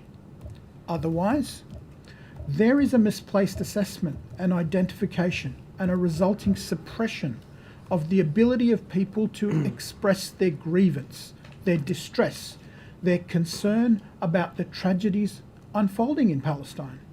Summarily, there needs to be a considered and appropriate approach to addressing anti-Semitism without diminishing other prejudice faced by different communities or using the label of anti-Semitism to stifle legitimate concerns of what is happening in Palestine. Otherwise, any responses and measures might have the opposite effect of contributing to the problem, undermining social cohesion, rather than bringing us all together. I thank you for the time. Thank you. Mr. Kia. Thank you, Chairperson and committee members. I appear today on behalf of the Lebanese Muslim Association, one of the largest and oldest Muslim community organisations in the country. We serve tens of thousands of families and have been at the heart of a community development, religious leadership, youth work, social services and cross-cultural dialogue for more than 6 decades. Let me begin by stating clearly and unequivocally, the LMA condemns all forms of racism, bigotry and religious hatred, including anti-Semitism. No person and no community should ever be subject to vilification, intimidation or violence because of their faith or background. We support strong, meaningful responses to anti-Semitism, just as we support responses to Islamophobia, anti-Arab racism, anti-Asian racism, and the ongoing structural disadvantages faced by our First Nations Australia. But our appearance here today is not just to affirm that basic principle. It is to respectfully but firmly raise a deeper concern that this inquiry, while well-intentioned, risks reinforcing a dangerous perception that some forms of hate are taken more seriously than others. In recent months, thousands of Australians have taken to the streets to express their outrage and sorrow at the catastrophic loss of life in Gaza. Those were not fringe demonstrations. They were large, peaceful, multi-faith gatherings calling for the most basic human demands, a ceasefire to stop the killing of civilians, particularly women and children. And yet, time and time again, these protests have been smeared, often by politicians and commentators as breeding grounds for anti-Semitism. A handful of isolated incidents already denounced by protest organisers and community leaders have been used to delegitimise entire movements. People who marched in good faith, students, mothers, teachers, doctors, have been made to feel like suspects, extremists, or even threatened. Consider the case of a young Muslim teacher from Western Sydney who attended a rally with her extended family. She carried a sign quoting Nelson Mandela, "Our freedom is incomplete without the freedom of the Palestinians." The next day, she was called into a meeting by her school principal and warned that her presence might bring reputational damage to the school. Or the 15-year-old student who told her teacher that she felt afraid when politicians called for the arrest at pro-Palestinian rallies. When asked why, she said, "Because they don't mean people breaking the law. They mean people like me." These are not hypotheticals. These are real people in our community, people who are starting to believe that their voice, their identity, and their grief are not welcome in Australian public life. Why is it that when Australian Muslims speak out, we are accused of fueling division, but when we are vilified, threatened, or targeted, the response is silence, or worse, justification? Mosques across Sydney have reported an increase in hate messages and threats. Our imams and funeral workers have been sent abusive emails accusing them of supporting terrorism. A community centre in the inner west had its front doors graffitied with the words, "Go back to Gaza," even though the people who used that centre are Australians born and raised here. Meanwhile, politicians share platforms with organisations like the Australian Jewish Association, a group whose public commentary includes statements that label Palestinians as inherently violent and incompatible with the Australian society. When these associations are criticised, we're told that they don't represent the mainstream Jewish community, and we agree. But why then is it so easy to paint all Muslims or pro-Palestinian groups with the same broad brush? And while this inquiry rightfully examines anti-Semitism, it takes place at a time when young Muslims on university campuses are being intimidated for peacefully expressing support for the Palestinian human rights. University management in several New South Wales institutions has removed students' posters, shut down peaceful vigils, and threatened disciplinary action, all under the guise of safety. Yet no evidence has been provided that these students pose any threat. Their only crime was caring publicly about the suffering of others. What message does this send to a generation of Australians growing up Muslim, Arab, or pro-Palestinian? That their freedom of speech is conditional, that their safety is negotiable, that their belonging in this country depends on remaining silent in the face of injustice. It is this double standard, that this selective moral outrage, that is fueling a deep and growing distrust in institutions. The Muslim community has worked tirelessly for decades to build bridges. After the Cronulla riots, it was organisations like mine, the LMA, that launched programs in schools, created dialogue circles with Jewish and Christian leaders, partnered with police, and built resilient projects with government funding. We have been at the front line of social cohesion, often quietly and without recognition. But the burden cannot fall on us alone. Social cohesion is a shared responsibility, and it begins with fairness. We call on this committee to ensure that the fight against anti-Semitism does not come at the expense or stigmatisation of another community. That a concern for Jewish safety does not transition into Muslim silencing. That defending one community's dignity does not mean ignoring another's pain. Let this inquiry be a starting point for a broader, braver conversation, one that upholds justice, equality, that protects all communities from hate, and that restores faith in the idea that this country belongs to all of us. Thank you very much. Thank you. Thank you, Questions? Chair. And thank you for that opening statement, Mr. Keir. Something that I noticed when I spent some time living in Ramallah in the West Bank was that Palestinians, a lot of Palestinians didn't like Israel very much. The other thing I noticed was that there seemed to be a lot of reasons for that. And ancient anti-Semitism, to my mind, seemed to be far down the list in terms of reasons not to like Israel. I think in terms of social cohesion. It is important for people to try to see things from the position of the other and understand the context and the history that informs the position of the other. And I'm wondering if you could talk about why so many members of the Arab community, the Lebanese community maybe, have very strong criticisms of Israel, and explain why, by and large, those are not anti-Semitism motivated. Thank you very much for that question. Look, let me first address the fact that, and I'm glad you mentioned it's a criticism of Israel.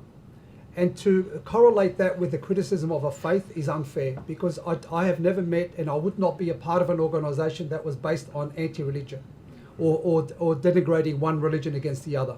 That is not the agenda, and nor is it the principle that we all believe in.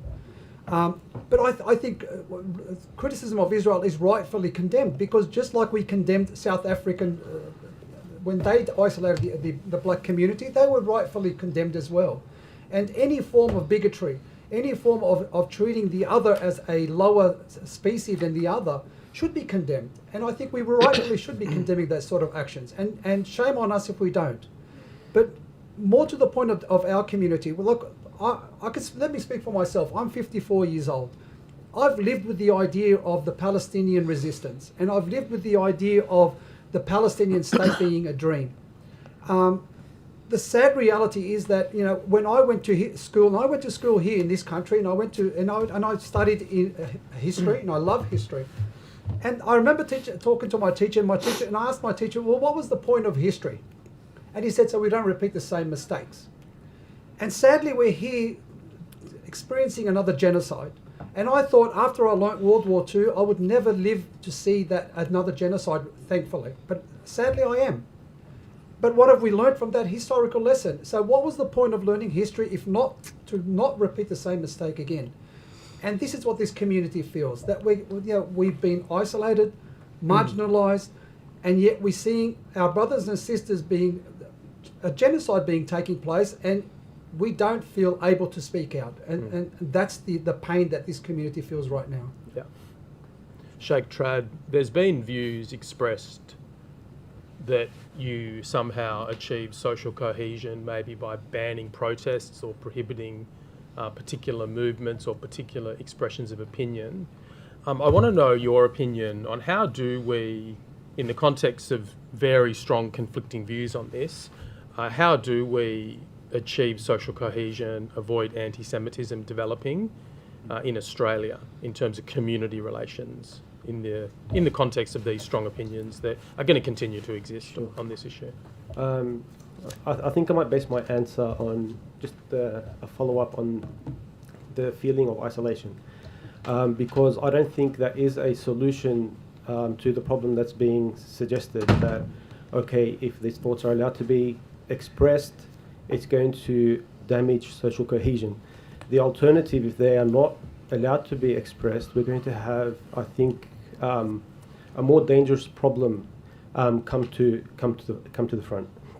And so what happens with that? You know, people have a lot of anguish and frustration that is building up inside them, and they don't have an outlet for it.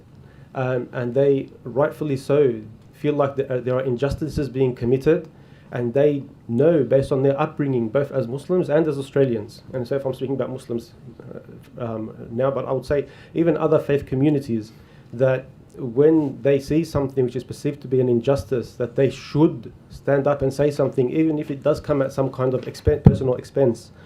But what we are finding is that because of the sensitivity around this topic, which is really unfortunate, to be honest, the sensitivity around this topic is causing people to be really really feel that isolation. And if you allow me, I'll just give an example of somebody that I sat with maybe 6 or 7 months ago, because I was recently the imam in North Sydney, in Hornsby, and a teacher reached out to me expressing some of these frustrations that what's happening in the school system, students are not being allowed to express their frustrations or their thoughts about what's happening. And teachers are not being allowed to teach students and to help students navigate these thoughts and these feelings. So this teacher was extremely frustrated and was unsure how to cope and how to express what she knows as a teacher she should be expressing in these situations. So I went and sat down with her, and she, like, if she had sent me the details of what she had said, I'll be able to read them to you. But it's to the point where she did not want to send them in a message. She just wanted to sit down with me and have the discussion.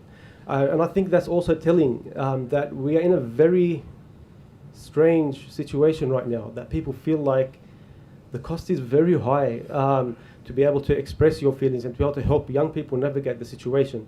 And I actually have some of the notes that I sent back to her in relation to this, because I think this situation, like what's happening with regards to the, one might call it silencing of the pro-Palestinian narrative, is that it's affecting all aspects of our community.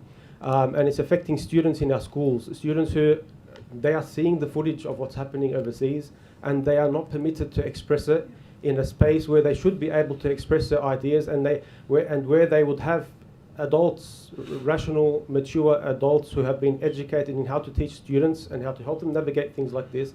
They are not being allowed to express them openly in front of their teachers. If I may, I'd just like to read just a few of those notes that I sent them. Okay. So I sent these notes to her just as just some suggestions on how she may approach the school executive about the situation.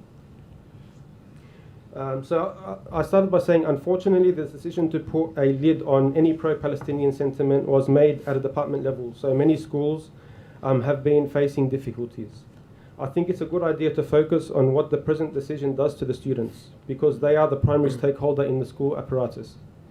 We focus on the fact that the decisions we make and the messaging we employ are teaching students how they should respond to clear violations of human rights and what kind of value we place on human life. It is therefore unbecoming of the school leadership to model a behaviour of minimalisation, whataboutism, and willing dismissal of a serious and significant world event. Sorry, just one sec. How can we ignore the fact that our students and our teachers, so this is both, I think, in relation to our students and our teachers, because our teachers are experiencing a lot of this frustration as well. How can we ignore the fact that our students and our teachers are very likely regularly exposed to footage and news about the ongoing violations in Palestine? Are we employing best practice for how to manage this? Are we validating the right kind of emotional response or the wrong kind? Are we acknowledging there are violations or pretending they are not so? Leadership is often not easy, and we need to remember our duty of care.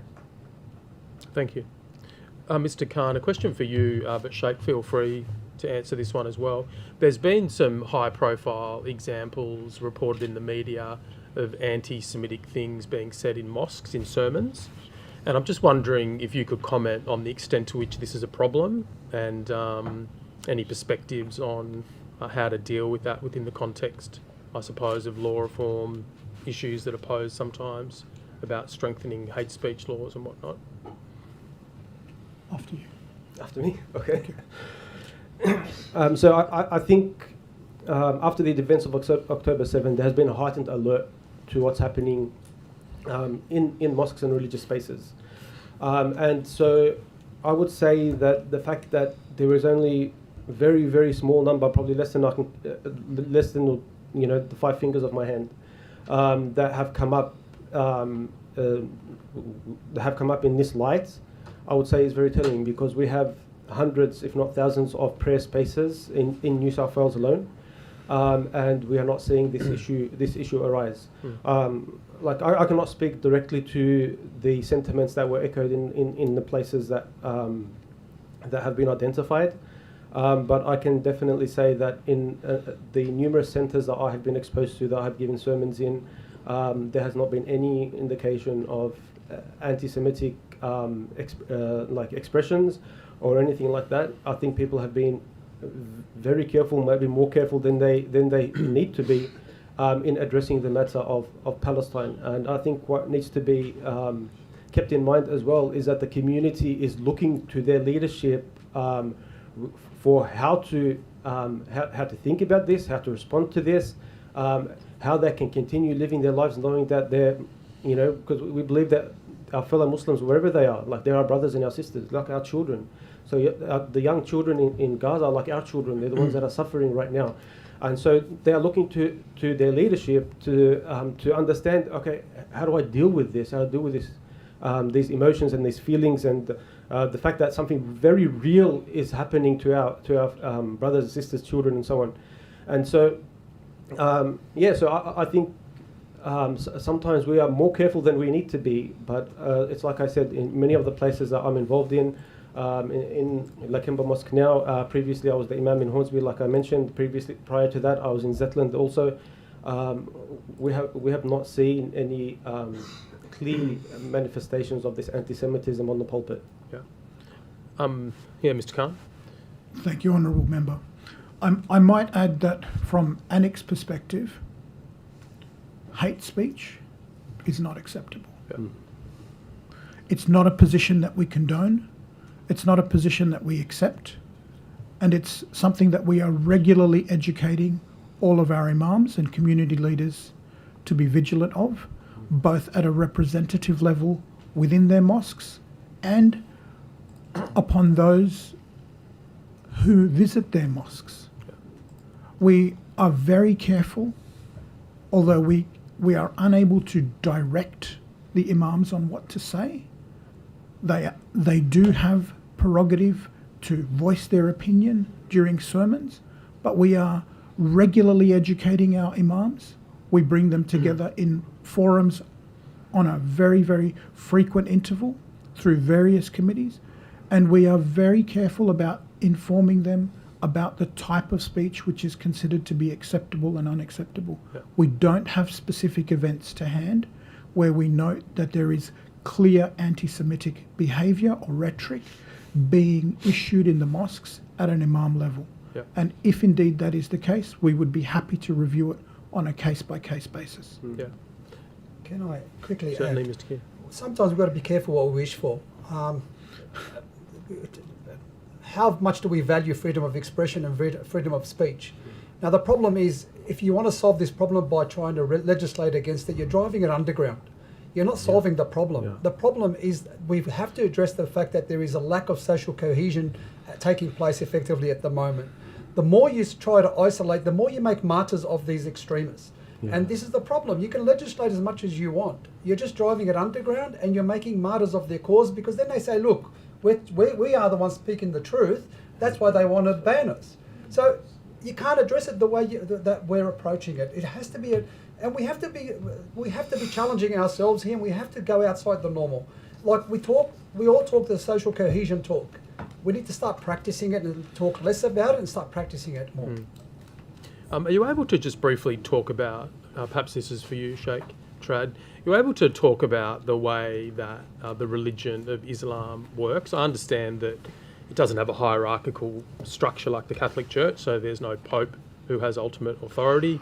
I know that there's different strands of thought and so forth.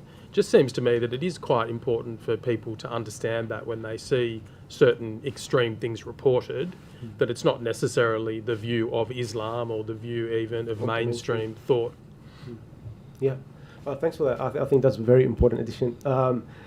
So for us, we don't have a very clear hierarchy where everybody reports back through like levels all the way up to, as you mentioned, in the Catholic tradition, they have the Pope. We do have what people refer to the Mufti, but the Mufti is more someone who we turn to for advice on a particular jurisprudential matter, so a legal, like Islamic legal matter, and they'll give advice on those matters.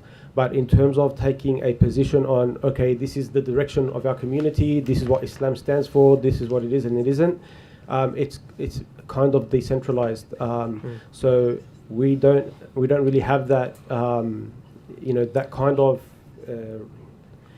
so me like being responsible back to that kind of hierarchical structure. Yeah. I would say probably what we do have, and this is not like in a formal way or not a very structural way, it's just that you have the older generation of sheikhs or imams. They might have a bit more influence over the younger generation, but that's a very informal type thing, and it's also because we have people with very varying ideas on certain matters, they don't always respect each other and fall in line to, as you mentioned, the mainstream. And I think it's important to consider the mainstream because it's like we mentioned, like those instances of where you might see concerning views or ideas put forward. They're a very small handful, and they're not representative of the mainstream. If they were representative of the mainstream, we would be seeing a news article every other day about the matter, but we're not seeing that. That's very helpful, thank you. Any thoughts on that, Mr. Khan? There's a social aphorism. Sorry. Well, you're... Yeah. No, that's please, okay. You go. You go. Thank you. You go. There's a social aphorism. We say, don't follow the follower, follow the religion. When in doubt, don't take your example from the follower. Yeah. Take your example from the text of the religion. Thank you.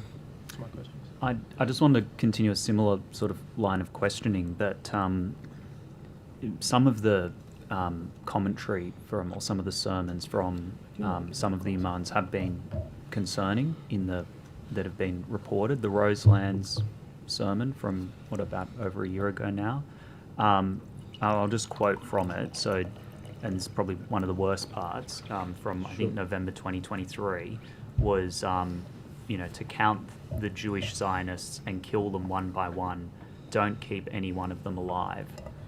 Like, that's purely an example of hate speech, I would assume. Do you agree it is anti-Semitic hate speech? And how do you go about addressing something like that? If the comments like that are so strong, so violent in nature, it's very hard for organisations like yours to address that type of hate speech, isn't it? Or to police it. Sorry? Or to police it as well. But can I ask, were they quoting scripture when mentioning this, or was it just?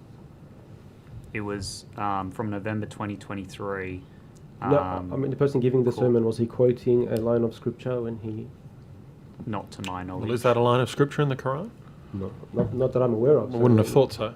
Yeah. Not that I'm aware of. No. Yeah. Go ahead. If I may just add a bit more to that.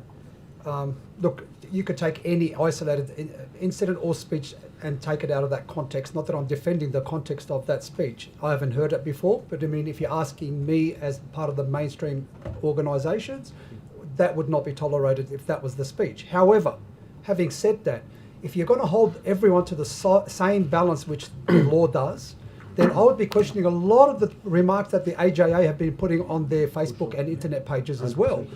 Now, either we address this wholeheartedly, or are we aiming at certain statements out of whether they're taken in or out of context? My point is, we are not defending those statements. To the contrary, the religion in a whole would condemn that sort of statement.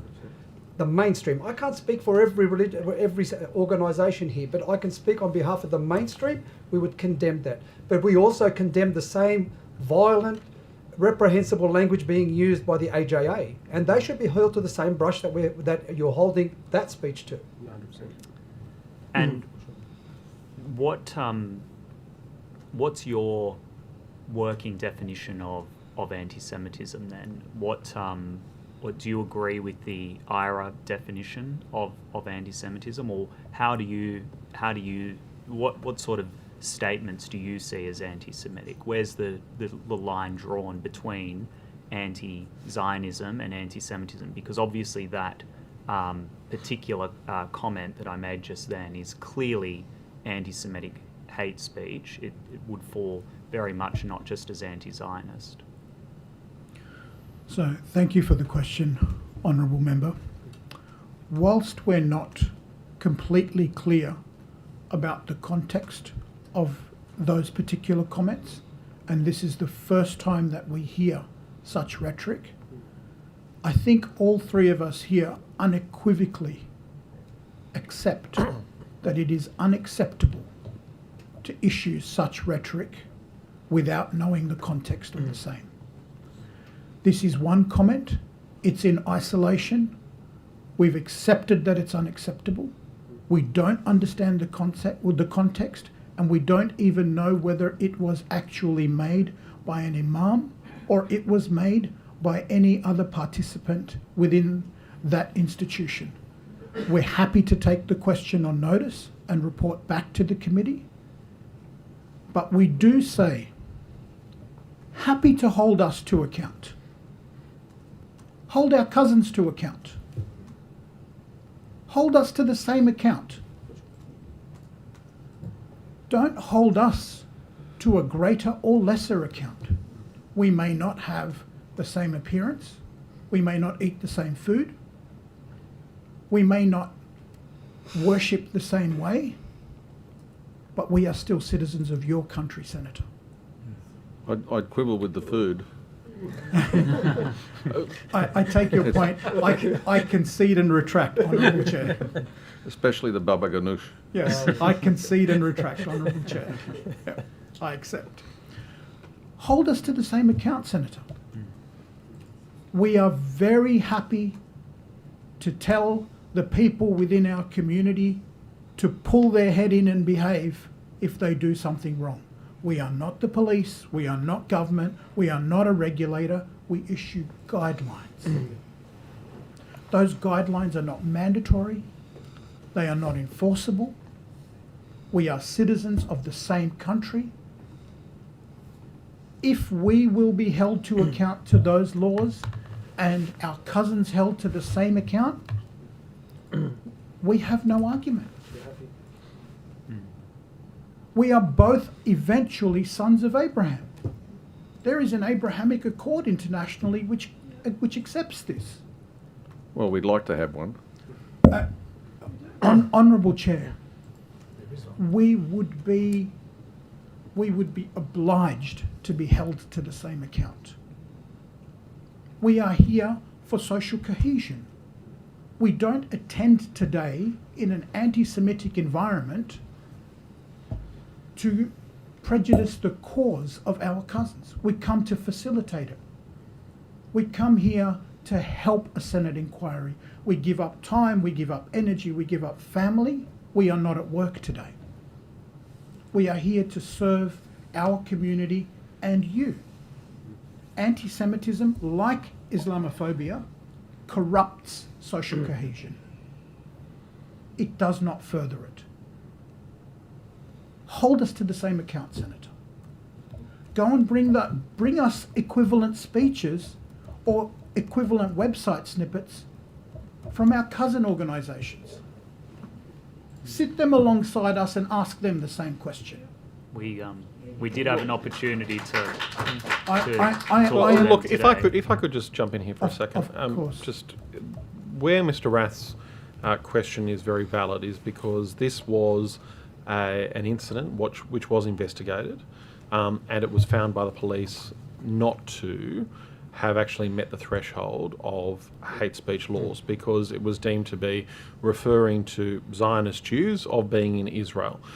There, of course, have been changes subsequent to the hate speech laws in New South Wales and Section 93Z in particular. Yes. So I guess this question, in a sense, as Mr. Rath has put to you, is looking at that, where should the marker be drawn in terms of what constitutes freedom of expression and what constitutes hate speech, and where you would think you could have or where you would give edicts to or guidelines, I think, as you said, in terms of that communication within mosques or the like. Where should that line be drawn? Where should the committee be recommending that the line be drawn? I thank you for the follow-up question, Honourable Member. It's actually the hardest question I'll probably be asked today. We think in an educated capacity within our organisation that the guideline should be non-offensive speech, mutually. Anything that we say to our community about offending any other community is not acceptable. Now, if by virtue of our existence we are offensive, we cannot help that. If by virtue of our existence of wearing a scarf We cannot help that. If by virtue of us saying that there are atrocities being committed and those are backed up by the ICJ, we cannot help that.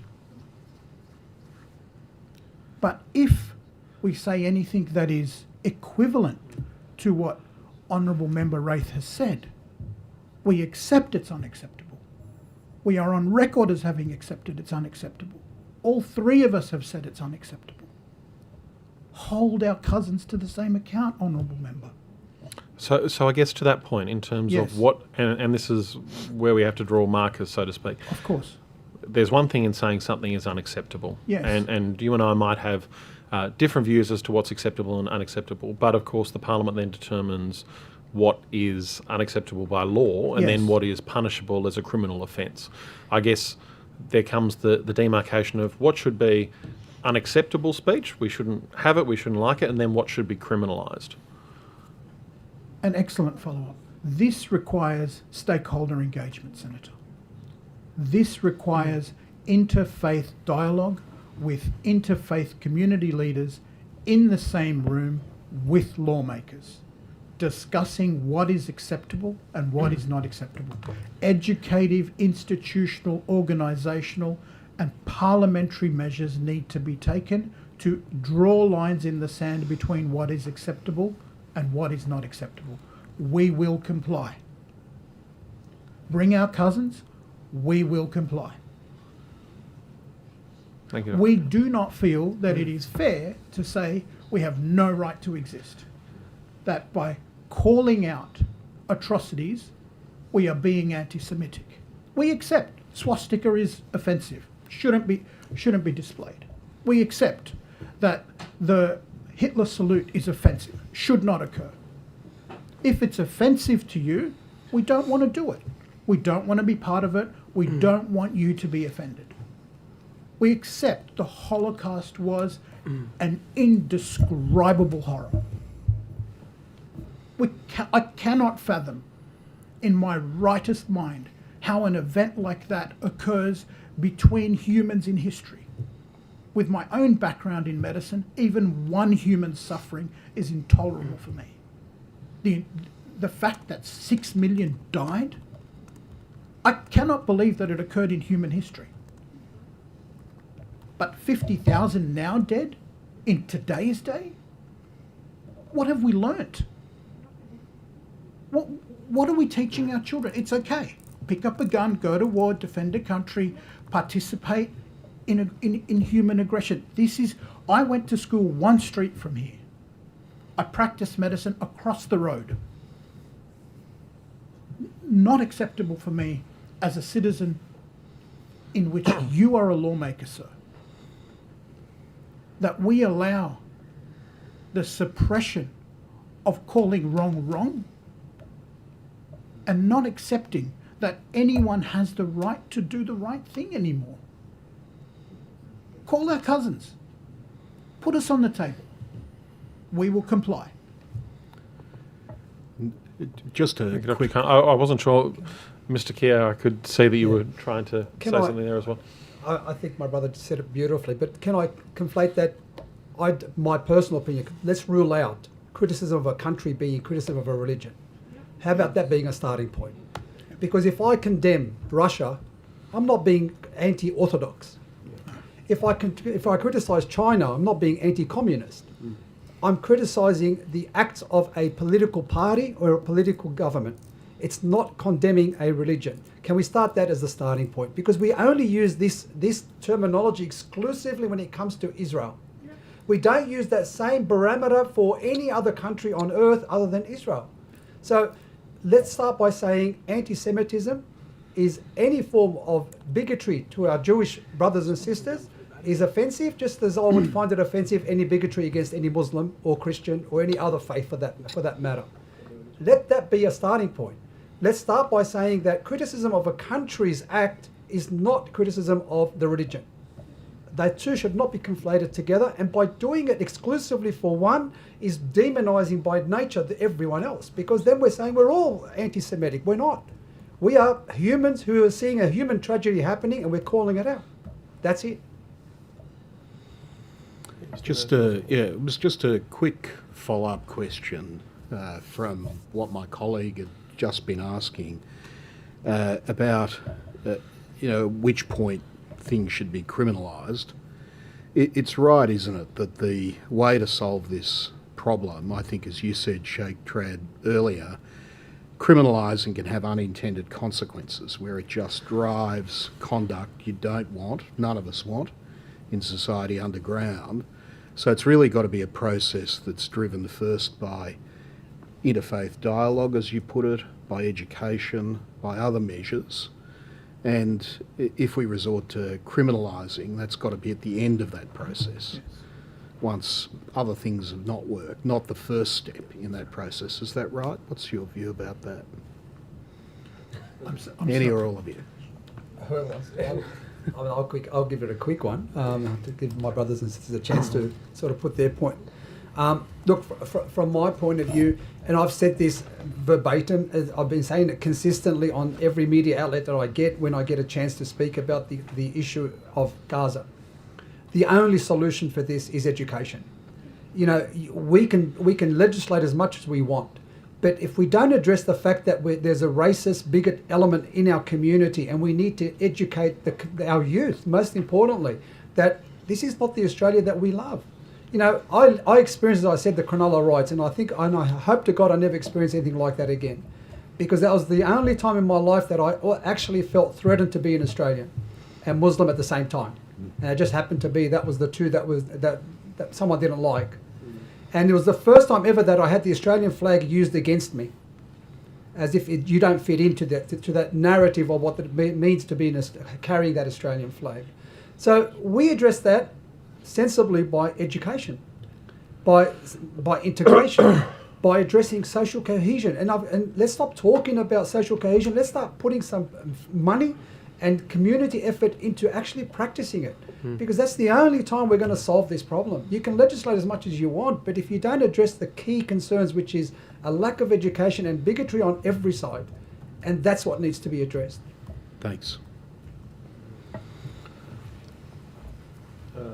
Maybe I'll just add I think it's like a bit more of an elaboration on what I mentioned earlier, and like I'm trying to look at it from the perspective of the work that I do on the ground and what I see people going through and the thoughts that are going through their heads. And when I stand there and they're talking to me, and they're all sitting down and talking to me in the mosque or in Musalla, meaning the prayer center, you feel like they're just waiting for someone to express their feelings to them in a way that they can then go and convey without getting themselves into some kind of trouble. I think what we need to be very careful of, and this speaks to your point, that legislation really should be the kind of the last step in this process, is that what we are seeing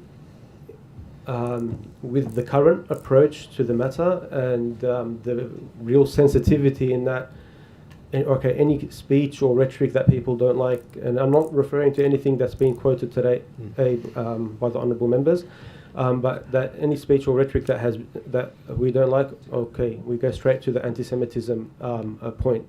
But what ends up happening is, I think what I'm seeing is that we end up with one of two eventualities. One is that people just keep bottling that anguish and that anger inside, and we know that that's a very maladaptive way to deal with hurt and to deal with pain and to deal with these kinds of feelings when they see clear injustices like in front of their eyes, really. And I think what exacerbates that is that with regards to this, and this is because it's not the only atrocity that's happening in the world. I mean, we talk about what's been happening in Sudan. We talk about what's been happening what happened in Bangladesh recently and in other areas. But with regards to this particular situation, it's like you're seeing it in front of your eyes, whilst at the same time it's out of your reach. So you're unable to really do much about the situation. So what are the two eventualities if you don't really have an outlet or a way to express your anger and your frustration? Is either it just keeps getting bottled up inside, and that causes a lot more anguish, or it's that we just become very desensitized to injustice. like I don't see a third alternative. And so that's why I think it's really important, and I really appreciate the comment that you made that we do set up avenues for people to really express legitimate and justified thoughts and ideas about what's happening. Yeah, because otherwise what you're saying really is that fear of being labelled an anti-Semite, if you're engaging in legitimate criticism or expression of your point of view, leads to a form of self-policing. It bottles things up, and that just encourages extremism eventually. Is that right? Yeah. All right, we might bring our questioning to an end. Thank you very much, gentlemen, for coming. Thank you for your evidence. We might have a break now, and since we might come back at 4.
Welcome, Ms. Tishman. I see you're smiling. You might not be smiling at the end, you just don't know, you know. Could you please give us your name and title, and please swear either an oath or an affirmation. My name is Danielle Tishman, and I am the co-president of the Australasian Union of Jewish Students, and I will take the oath. I swear that the evidence now about to be given by me shall be the truth, the whole truth, and nothing but the truth. So help me God. Thank you. Would you like to make a short opening statement? Yes, please. I would like to start by acknowledging that I'm here today before you on the Gadigal land of the Eora Nation and pay my respects to their elders, both past and present. I would also like to thank you for the opportunity to be here before you today and express our appreciation for the work you are doing to address anti-Semitism in our community. For many Jewish and Israeli students, being on campus today means hiding who you are. It means being kicked out of your share house for being a Zionist, knowing that if you speak up, if you wear a Star of David, or mention family in Israel, you risk being labeled, harassed, or shut out entirely. It means watching your peers turn their backs when you try to share your lived experience or engage in respectful debate. Anti-Semitism is no stranger to our campus or our streets. But over the past 19 months, we've seen a disturbing surge. Universities, meant to be sanctuaries of learning, have become places of fear and exclusion. The war in Israel and Palestine has intensified a campus culture already teetering on division and hostility. On many campuses, anti-Israel and anti-Zionist rhetoric has become a vehicle to vilify Jews as a collective, creating an environment where discrimination, even violence, is framed as justified resistance. And this isn't just about Jewish students. It's about the kind of society we are shaping. The values we foster on campus don't stay there. They follow us into our workplaces, our politics, and our communities. Right now, too many students are learning that it's acceptable to harass, intimidate, or exclude someone because of who they are or what they believe. We are raising a generation disconnected from one another, unable to build bridges, unable to have hard conversations with respect, and that's dangerous, not just for Jewish students, but for the future of our society. So I thank you for allowing us to engage in this inquiry and assist in the process of building a stronger, more inclusive society both on and off campus, and I look forward to answering your questions. Thank you. Questions? Chris? Thank you, Chair, and thank you for appearing today. In your submission, you said that anti-Semitism on campus is persistent and embedded. Do university policies give any comfort or protection to Jewish students?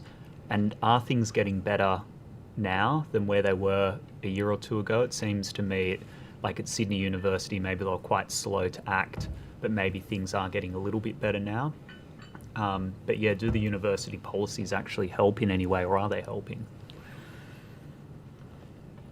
I think when it comes to university policies, each campus is different in what policies they have and how they affect campus culture. Obviously, in the last 18 months and the past federal inquiries, we've seen an influx of policies being introduced as a result of those inquiries.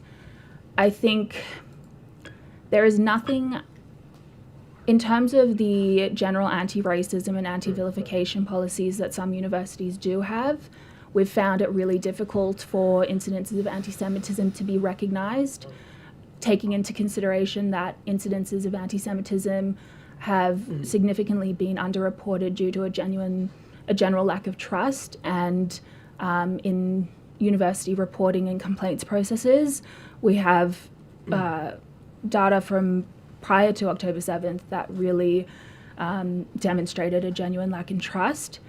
And I think when it comes to handling, if a student is to put forward, I've experienced anti-Semitism, without a definition of anti-Semitism, a lot of them, if they are put forward, go unaddressed or, dismissed. And we've had also instances where the complaints handling process has been frustrated by the person handling those complaints having preconceived notions of the current conflict, and whilst everyone is entitled to their opinion, we question the validity of that complaint handling process because of that situation. So it's a bit of both then. So is it it's that a lot of Jewish students won't report, so it goes massively underreported, but then is it also the case of when it is being reported, it's often not taken seriously, or it's too slow, or there's, the policies aren't fit for purpose? It's a bit of both, is it? Yes. Yeah. At Sydney Uni in particular, I wanted to focus a little bit on my former uni. I was wondering if you could talk to the encampment that was there and some of the examples that Jewish students would have faced at Sydney Uni. I've heard of examples of, flying a Taliban flag. I've heard of connections to Hizb ut-Tahrir, which is an outlawed terrorist organisation in so many countries around the world. What has life been like for Jewish students at Sydney University over the last 2.5 years and going through that encampment experience? It's been incredibly difficult for a lot of Jewish students at the University of Sydney. Some have deferred their studies at the University of Sydney. Some have just moved entirely from the University of Sydney. The encampments, whilst they were on, were just a really... the environment they created and the examples you mentioned, students were avoiding campus, and that sense has stayed with those students on campus, despite the encampment obviously not being there anymore. The feeling of Jewish students at USyd at the University of Sydney has just been a bit of despair, a bit of a lot of apprehension to engage in any conversations, and those that do are, a lot of the times harassed and intimidated, and it's just been a really isolating and hostile environment to the point where Jewish students are just not engaging in any parts of campus life. The language on campus at the University of Sydney, the justification we've seen by senior leadership over the last year, it just created an environment that was really unwelcoming to Jewish students. And obviously we need to try and get the balance right between freedom of speech and combating anti-Semitism, but when a Jewish student hears chants like "from the river to the sea" and "internationalise the Intifada" and sees flags like Taliban flags, I think there was an example of that at Sydney Uni, what impact does that have on them? Because it's not just seen, I assume, by Jewish students as being anti-Israel, but it's seen as being quite anti-Semitic and hurtful to them when they hear it. Is that a fair? Yeah,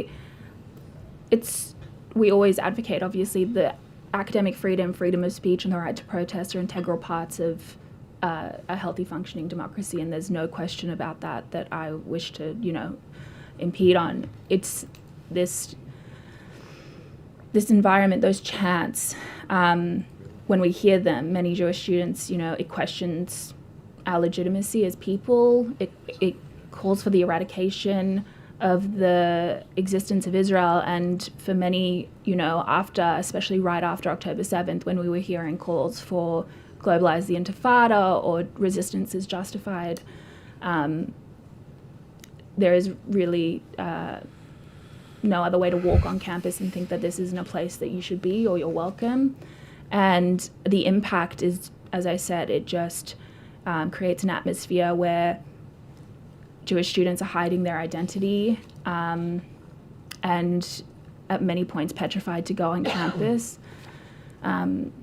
So I know that there's intention, obviously, behind those phrases and the uses of those phrases, and it's not always the intention to be anti-Semitic, but there is also no room for conversation to engage in conversation about what those phrases mean is not had on campuses. You say in your evidence that the Student Representative Council was promoting anti-Semitism. Is that right? Do you mind which example are you referring to? Is it the... I think under C, student testimonies, Student you representative say councils, the encampment and the hateful rhetoric surrounding Jews by this student representative council.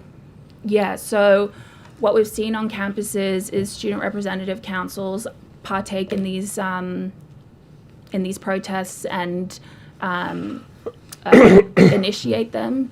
And obviously, like for Jewish students, our thought process is, I know that there are Jewish students that have been a part of the SRC or affiliated groups or been tempted to engage in it, and then when they see these kind of actions are no longer, feeling like they're going to be welcome.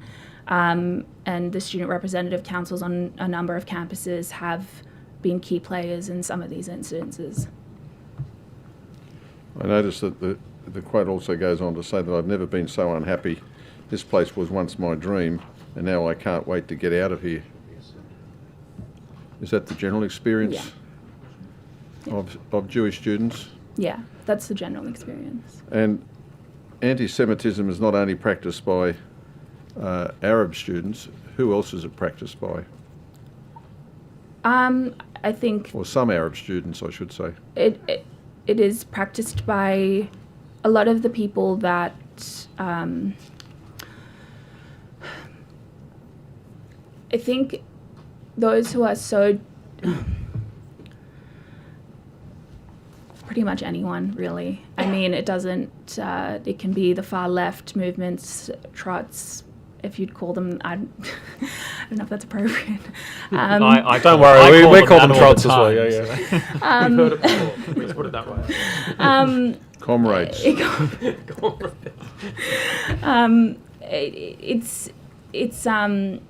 It's student representative leaders, presidents of student councils. It's really it's a lot of people on campus. Not everyone, obviously, and obviously a lot of the people I think don't really know what they are doing is anti-Semitic or harmful, spreading ideas that are harmful to Jews. So I think that's where we really advocate for those respectful debates and education. Has Sydney University cleaned up its act? I think they're trying to. I do appreciate that they have made a really valid effort to address the concerns after a lot of scrutiny, I might add. So I think we're getting there. Has the Sydney University Student Representative Council cleaned up their act? I wouldn't go that far. Are they actually representative of all students? I would not go that far, no. You wouldn't go that far, so they're not representative of Jewish students? No. Okay. Last question. Thanks, Chair, and thanks so much for coming along, and thank you for your role as a student leader as well. I've got a couple of questions. The first one is, there's obviously a number of critiques of the state of Israel that you'll be exposed to as a university student. You're obviously going to be exposed to the critique about the displacement of Palestinians, the fact that Palestinians don't have access to Israel, they can't live there, even though, and I'm talking about the ones who left in 1948 and afterwards, they can't return to that place, even though any Jewish person can. There's also a critique, I think, that you might call a left-wing critique. You'll hear critiques that Israel's a settler state, Israel's part of the American alliance, and there's criticisms along that sort of nature, How do you distinguish between those critiques that might be advanced in a way that you don't agree with but are advanced in good faith as opposed to anti-Semitism? What do you see as the dividing line there? Well, I would start by saying I don't think anything that those critiques would amount to anti-Semitism. I think it can turn into anti-Semitism when it's a malicious vilification and dehumanization, which usually on campus we see, all Zionists and Nazis, Zionist pigs, and a general complicity placed on Jewish students. You could walk up to a booth or something and a question might be posed. if you pose a question that might open up a discussion about the war or, October 7th, there is no room for debate then and there. So, like I said, those critiques are not inherently anti-Semitic by any means. It's this conspiratorial nature that goes on to Zionists, and I say in the submission that, the use of Zionism or Zionist as a filler word for Jew is what we feel is happening in many cases. And again, I emphasize that there is not intention to do that by a lot of the people. But when it comes to criticism about Israel on campus, it's those kinds of conversations. It's the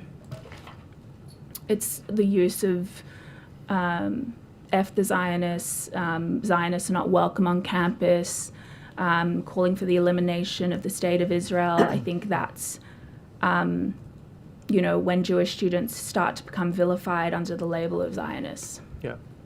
In terms of the elimination of Israel, would you include within the breadth of that concept calls for a one-state solution, if I can put it that way?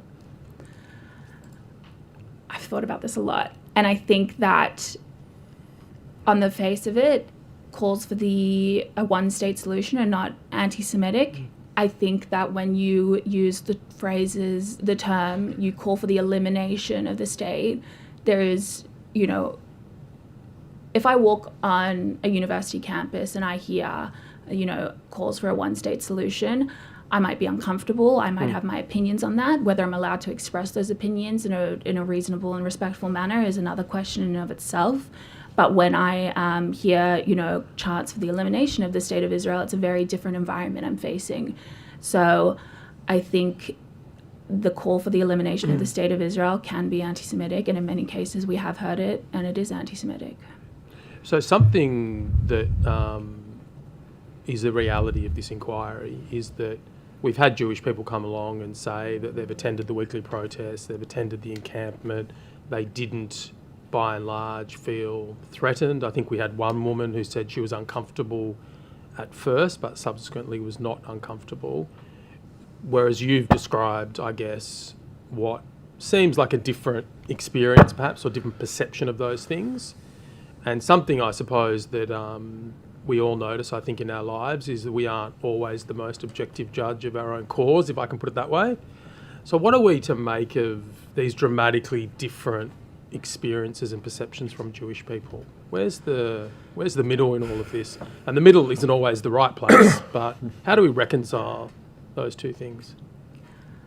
I think from my position, I can speak for Jewish students, and it might be a different experience for someone that isn't a student. And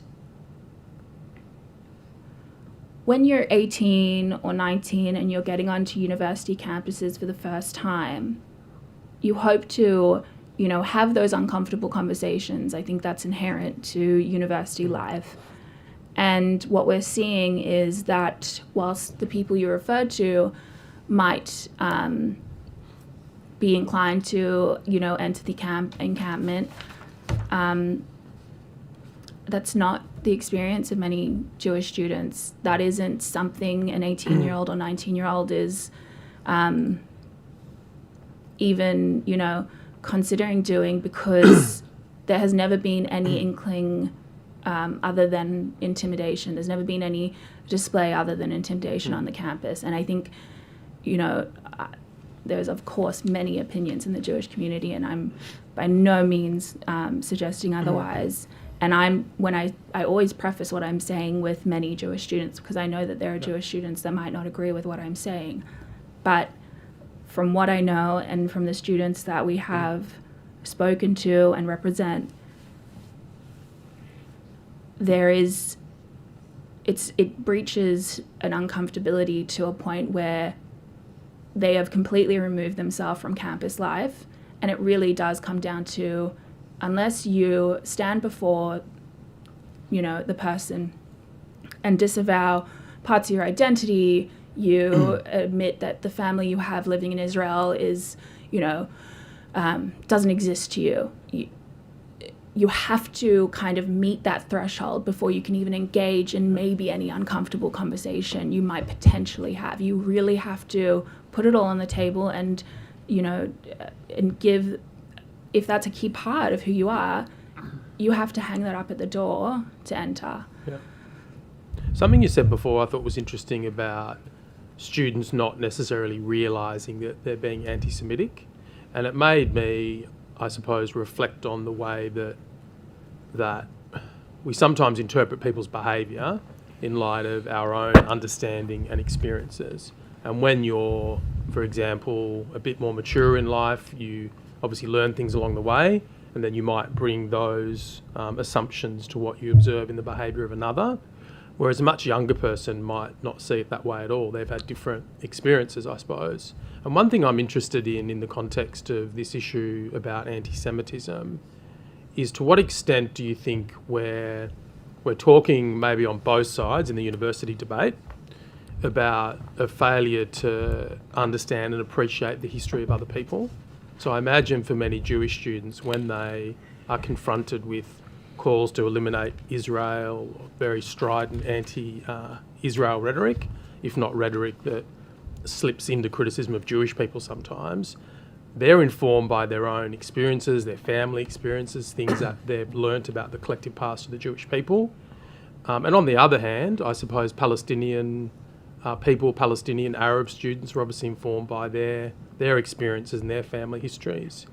In the university context, where there's often a collision of ideas and people generally are young, how do we better facilitate true informed debate in an understanding way on these issues so that people are less likely to slip into tropes, whether unconsciously or somewhat unconsciously, or adopt language that resonates differently with another person?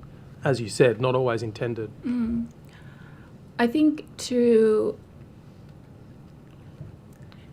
if I'm getting the question correct, it's just how do we teach or how do we manage to have respectful debate despite our lived experiences that might guide our opinions on the matter, whether knowingly or not. I think, one, it comes down to a general education of each person's lived experience and really encouraging, I think it also, and really encouraging that patience and empathy and curiosity. I know that's, when I speak to Jewish students, that's how I encourage them to engage in these conversations. And I think that message can be taught from a young age, and it can be fed into broader community and society. So really encouraging that curiosity from a young age is important. And the binary language that is often used to discuss, if it's the current war, can really be divisive. You can hold two truths at the same time. You can be empathetic to anyone and everyone. So I think that's another way in which to host those more respectful conversations. And I do think it comes down to, as I said, education, not just anti-Semitism and Jewish history education, but also, empathy training pretty much. So you said before that I think you said this, that it feels on campus that you can't sort of enter conversations about this issue without denouncing Israel or denouncing Zionism, renouncing family who might be living there, things like that. And that resonated with me in terms of, we've got evidence basically about an expectation on Muslim leaders, for example, to denounce October 7 and to consistently do it, and to do it without sort of context that they might have or believe about it. And I'm interested, and I've asked a few witnesses about this, I'm interested in your thoughts on how do we move away from a culture where we are continually asking each other to denounce things that each of us see in fundamentally different ways and have context and perception around that. That means that it's sometimes not a yes or a no. It's sometimes difficult to respond to these requests for condemnation without explaining your worldview at length. Are we able to agree to disagree on some of these issues? I think there are some aspects, of a debate that there is room for agree to disagree kind of mentality, but I also do think that there are things that should be condemned and things that should be acknowledged. And I would say that in my own right, and in the Australasian of Union Jewish Students, there are matters that we would condemn that aren't particularly inherently related to just us, or I think that's just being a part of society and being part of a community. We look out for each other, and there are things that should be condemned, and hate and violence is one of those. And I think when we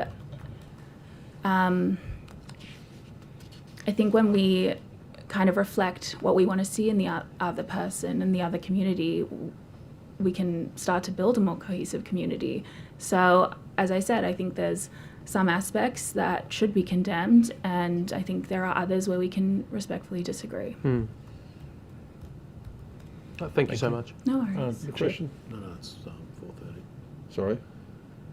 It's 4:30. I think we've got another 5 minutes because we started 5 minutes late. Yeah. You happy if I ask a few more questions? Yeah, go for it. Sure. Thank you. Ms. Tishman, you outlined a couple of the tropes that you hear on campus, or the slurs that you hear on campus, and I noticed a little bit of a theme in terms of Zionist coming through constantly. Now, we've had a lot of discussion about Zionism today in the inquiry. Do you think Zionism is being substituted somewhat in the anti-Semitic phrase book, in a sense, because people don't feel that they could say Jew, for instance, but feel that it's acceptable then to say Zionist, and then that makes everything all right in whatever they're saying, because they're not attacking you as a Jew, for instance, but are attacking you as a Zionist? Yes, I do. I think that the ambiguity that I don't see, but some do, around when it can cross the line, when Zionism is used to kind of be that shield. I think they leverage that on campus particularly, and in broader society. I think that there have been instances where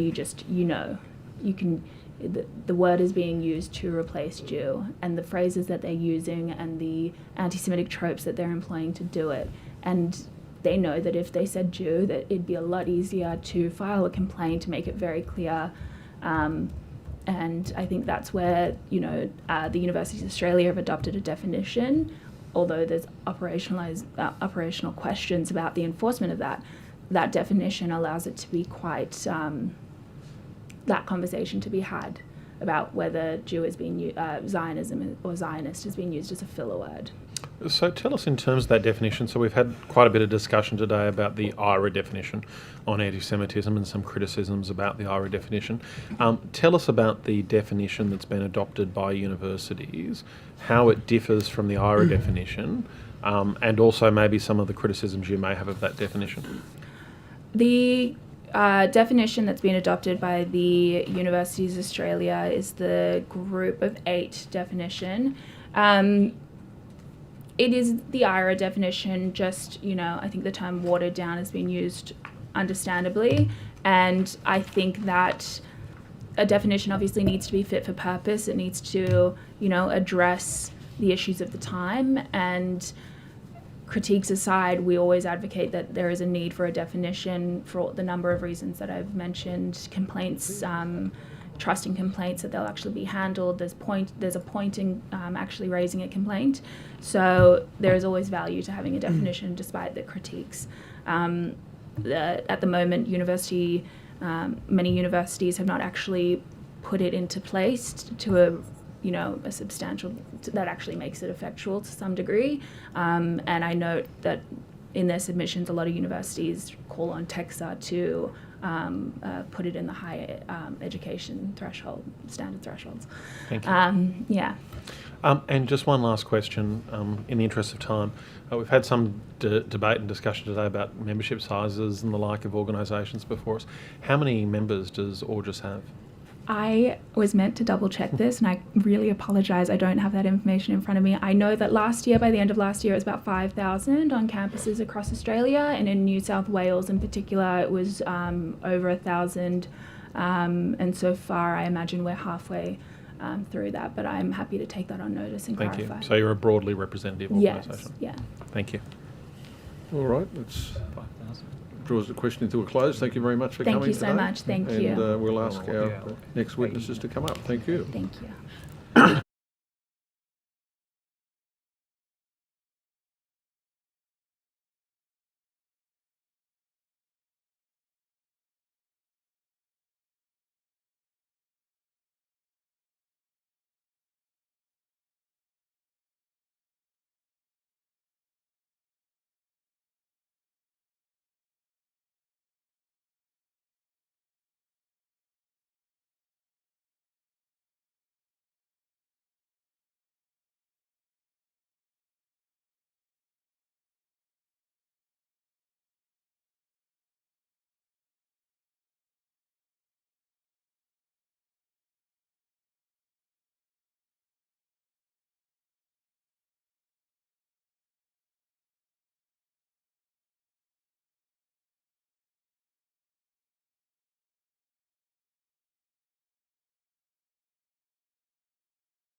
We've got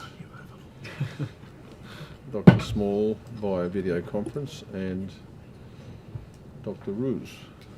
So which one's Dr. Small? Can you hear me? Hello? They can't hear us. It's Dr. Small's on the top of the screen. Sorry? Dr. Small's at the top of the screen, but you don't have audio connection, I don't think. Oh yeah, I don't know that he can hear us.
Now we're cooking. Now we're cooking. All right. Thank you. Thank you very much for coming. We've got Professor Rose and Mr. Knoll here, and we've got Dr. Roos and Dr. Small online via teleconference. I might start with, first of all, welcome you all for coming this afternoon. This is the final part of the hearing today, so thanks for turning up. We might just ask you to each, maybe starting with you, Professor Rose, identify yourself, name, title, and take either an oath or an affirmation, please. Yep, Dr. Josh Roos, Associate Professor of Politics at Deakin University. I'll give the oath. I swear that the evidence now about to be given by me shall be the truth, the whole truth, and nothing but the truth. So help me God. Okay, Professor Rose?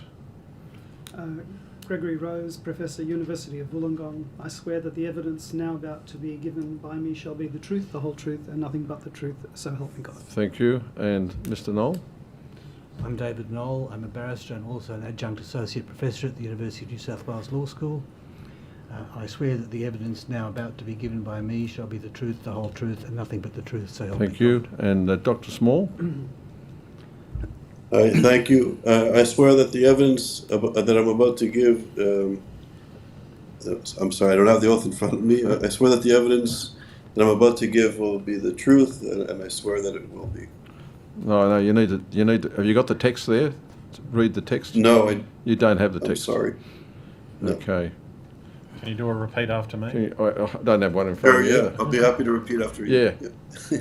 David, give me a text. Shall I read it for Charles? Can I get your Can I get your position too, please? Yeah, I'm the director of ISGAP, the Institute for the Study of Global Anti-Semitism and Policy, which is international. I'm also based at St Edmund's College at the University of Cambridge. Thank you. All right, repeat after me. I swear that the evidence now. I swear that the evidence now. About to be given by me. About to be given by me. Shall be the truth. Shall be the truth. The whole truth and nothing but the truth. The whole truth and nothing but the truth. So help me God. Thank you for. So help me God. Thank you for your help. Gee, we got through all of that. All right. We might. Would any of you care to make a short opening statement? Yes, indeed. Maybe we'll start with Mr. Knoll, please. Thank you. And I should indicate that I brought copies, which I'll tender formally so that you each have a written copy. Okay. Would you just pull your microphone across in front of you a bit better, please? Is that Thank better you. for you? That's much better. Thank you. I'm a deaf old shooter. I don't hear very much. That's why I've got my hearing aids in. Yeah. 5A represents just under 300 academics and professional staff across 32 Australian universities. Our members are both Jewish and non-Jewish. They are concerned with the emergence of anti-Semitism on their campus in the tertiary sector in this country. The written submission which you have was limited to 4 of the terms of reference, A, B, C and H. We're going to focus a little today on B in particular. There are record levels of anti-Semitism on university campuses and in schools that we consider undermine student safety. The survey 5A conducted last year and has now been released revealed how severe the situation on campuses actually is. 67% of students and staff reported experiences of anti-Semitism that had a significant impact on their lives. Only a third of students and staff felt physically safe on campus. That echoes Ms Tishman's testimony just a few moments ago. And the question we ask is how this is possible in Australia in 2025. We're not proposing to repeat everything that's in our opening statement, but I want to come in and deal with a couple of questions that were asked of Ms Tishman, which we anticipated would be asked. And preface it by saying this. I would echo the sentiment of Dr. Jamal Rifi, a very good friend, that we have got to learn to respect ourselves and to disagree respectfully, and we are a long way from that at the moment. Australian Zionists include most Australian Jews, some 91%. That proportion is similar to that which is found in the Jewish diaspora throughout the world. Moreover, Israelis as a national group are overwhelmingly Zionist, and they comprise almost half the global Jewish population. It is a common false proposition set out, for example, in Submission 41, that there has been a conflation of anti-Semitism with criticism of Israel and Zionism. These assertions misapprehend, sometimes, as Ms Tishman said, inadvertently, but sometimes deliberately, what Zionism actually is. Zionism is the belief grounded in centuries-old Jewish prayer and held by many people not of the Jewish faith in the Jewish right to self-determination in their own indigenous land, just like all other people on the earth. That right is embedded in the UN Charter. But over 3,000 years ago, before the UN was even conceived, the children of Israel lived in the land. And the State of Israel plays an important part in Jewish identity. Anti-Zionism is the belief that all people, but not the Jewish people, are entitled to self-determination in their own indigenous land. To quote the late Rabbi Lord Jonathan Sacks from a piece he published in 2016, almost a decade ago, anti-Semitism is a virus that survives by mutating. In the Middle Ages, Jews were hated because of their religion. In the 19th and 20th century, they were hated because of their race. Today, they are hated because their nation-state Israel. Anti-Zionism is the new anti-Semitism. That's Rabbi Sacks. From our perspective, anti-Zionism is traditional anti-Semitism, disguised as wine, but truly an old poison, rebottled, labelled with new academic terminologies that misrepresent and deceive. It has become a vehicle for contemporary anti-Semitism and the exclusion of Jewish views and people from campuses across Australia, and in particular in New South Wales. I know you've been discussing the University of Sydney, but the University of Sydney is not unique. An illustrative example, though, was the meeting of the SRC last Wednesday, the 14th of May, at Sydney University, where resolutions were adopted for the dismantling of Israel and to end academic exchange programs with Israeli universities. The purported purpose of that meeting was to consider the university's adoption of the University of Australia definition of anti-Semitism, which the SRC inevitably rejected. The student representatives literally turned their backs on the Jewish students at the meeting and rejected Jewish student views on what constitutes anti-Semitism. They would never deny the right of Indigenous Australians to call out racism against Australia's first people, but they openly deny the Jewish people's right to identify and to respond to anti-Jewish racism, because that's what anti-Semitism is. That example last Wednesday is far from unique. And we ask, why does it matter? It matters because singling the Jewish people out alone as having no right of self-determination, a theme that has become normalised in the academy and now in the public square, makes Jewish citizens unsafe. That normalisation facilitates harassment and other forms of violence, including firebombs against actual and perceived Jewish targets. I don't need to read the examples, they're all across the news. It has to stop, and to reinforce the legislation passed by the Parliament of New South Wales, which we wholly support, the recommendations which we at 5A and the New South Wales Jewish Board of Deputies, whose submission we have read, if implemented, will go a considerable way towards turning back the tide of normalising anti-Semitism. There isn't time in 3 minutes of opening remarks to explain the history or sociology that underpins the aberrant behaviour that we're now seeing. There's plenty of academic work that addresses that, but the adverse impact on social cohesion in this state should be obvious. And I thank you for the opportunity. Thank you. Professor Rose, do you want to say something? I'm happy to answer questions. Okay. Dr. Roos, do you want to make an opening statement? I'll defer to Dr. Small to speak for ISGAP. Okay. Dr. Small? Okay, thank you. I'm very honored to be here with you today, and thank you for the opportunity. Thank you, Chair and members of the committee.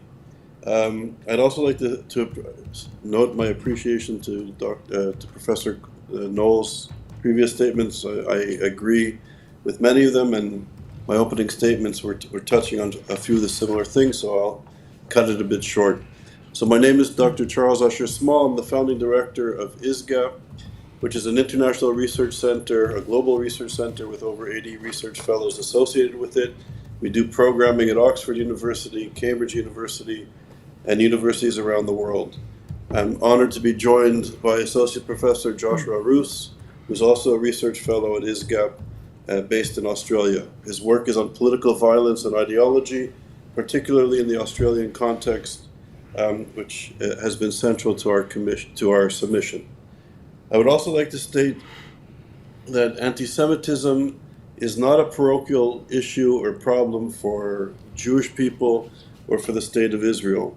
Professor Elie Wiesel, Nobel Prize winner and the founding president of ISGAP, which I had the honor to work with, taught us several things. He first taught us that anti-Semitism may begin with the Jewish people, but it never ever ends with the Jewish people. And this assault of anti-Semitism, the virus of anti-Semitism, once it's unleashed, it knows no bounds and attacks the very democratic institutions and principles that Australia and other democratic countries are based.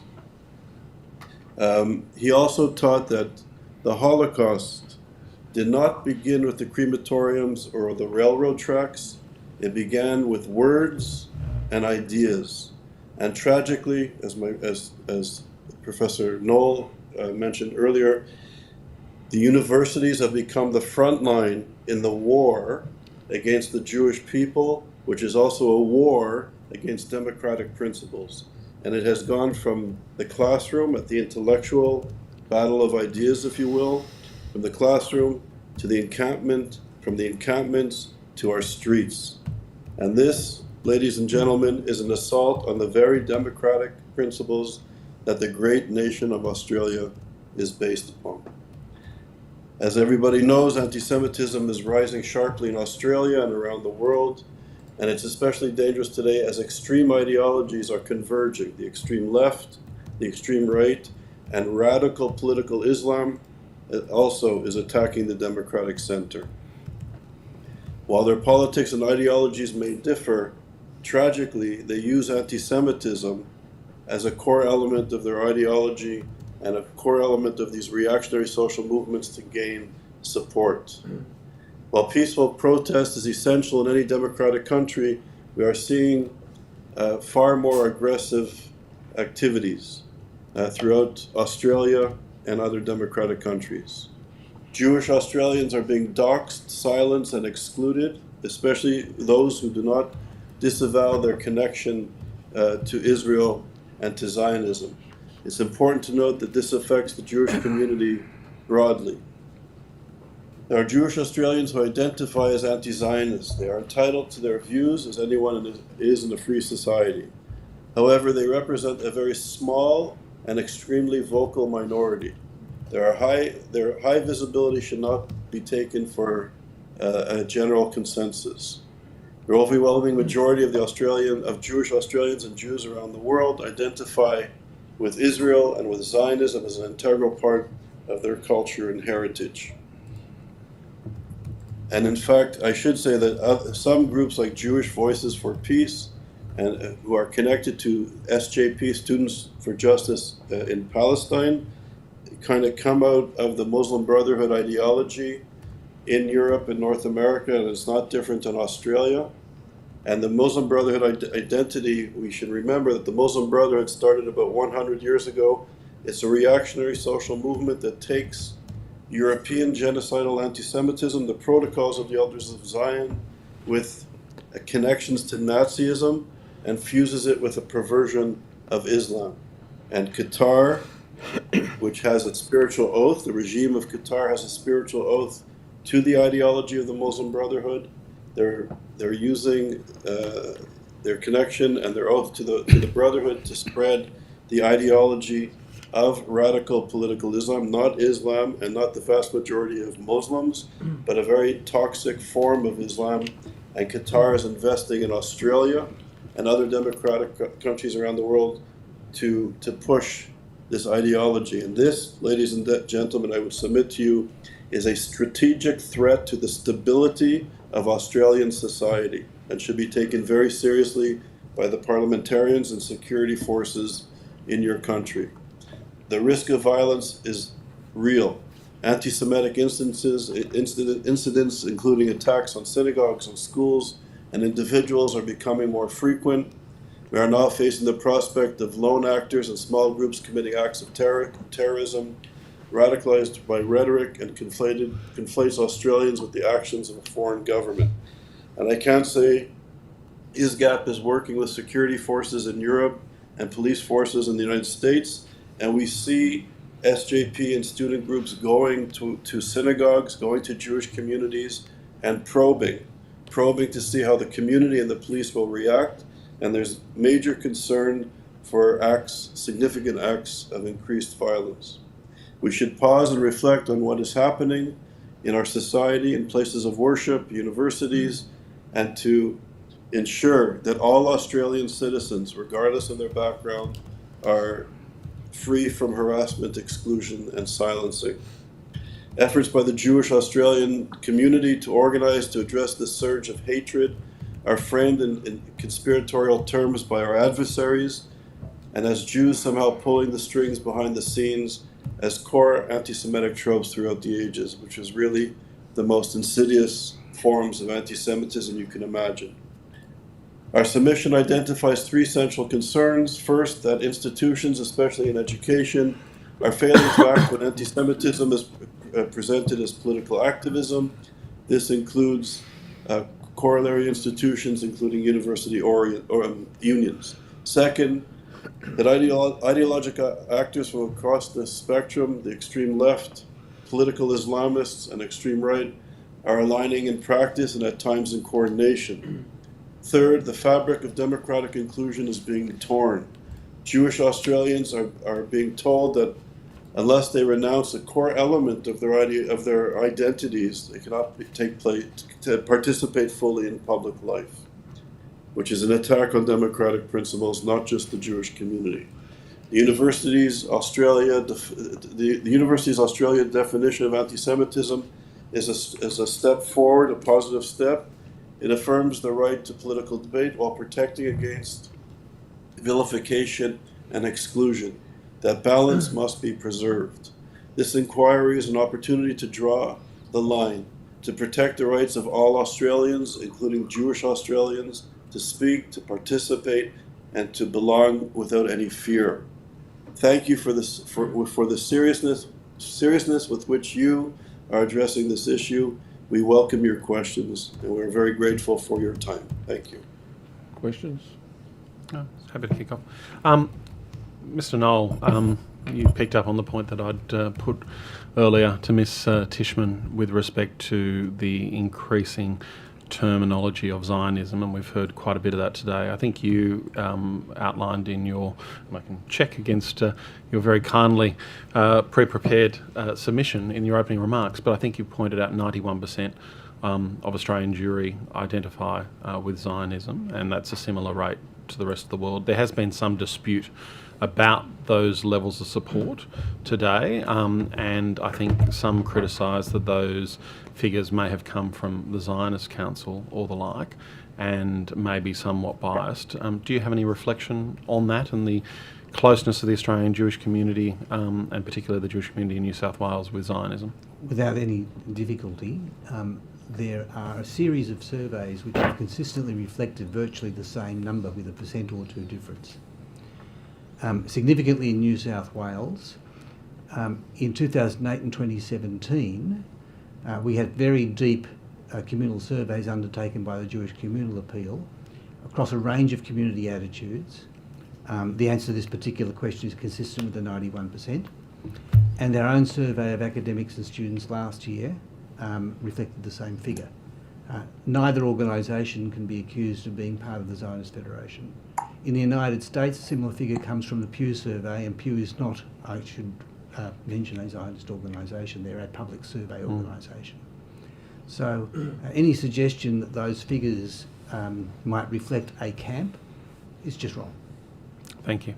And Mr. Knoll, with respect to Zionism, there is, I guess, this balancing act, and I've asked several witnesses, no matter what their views are on this, how we get to that balance, so to speak, between what can be legitimate, justified criticism of the State of Israel, even potentially in terms of a State of Israel existing, and then what then becomes anti-Semitism or what becomes hate speech. I'd be interested in your views as to where that line should be drawn. I'll add a few comments. Or Professor Rose will add a few comments. I differ somewhat from Ms. Tishman, whose lived experience as a student, and it was very observable from the way she was very careful in her responses. She, like so many of the students, including some who I have seen on campus and have come and talked to me privately after classes, respond from a position of genuine fear. And that fear is pervasive across campuses. Why is it a matter of fear?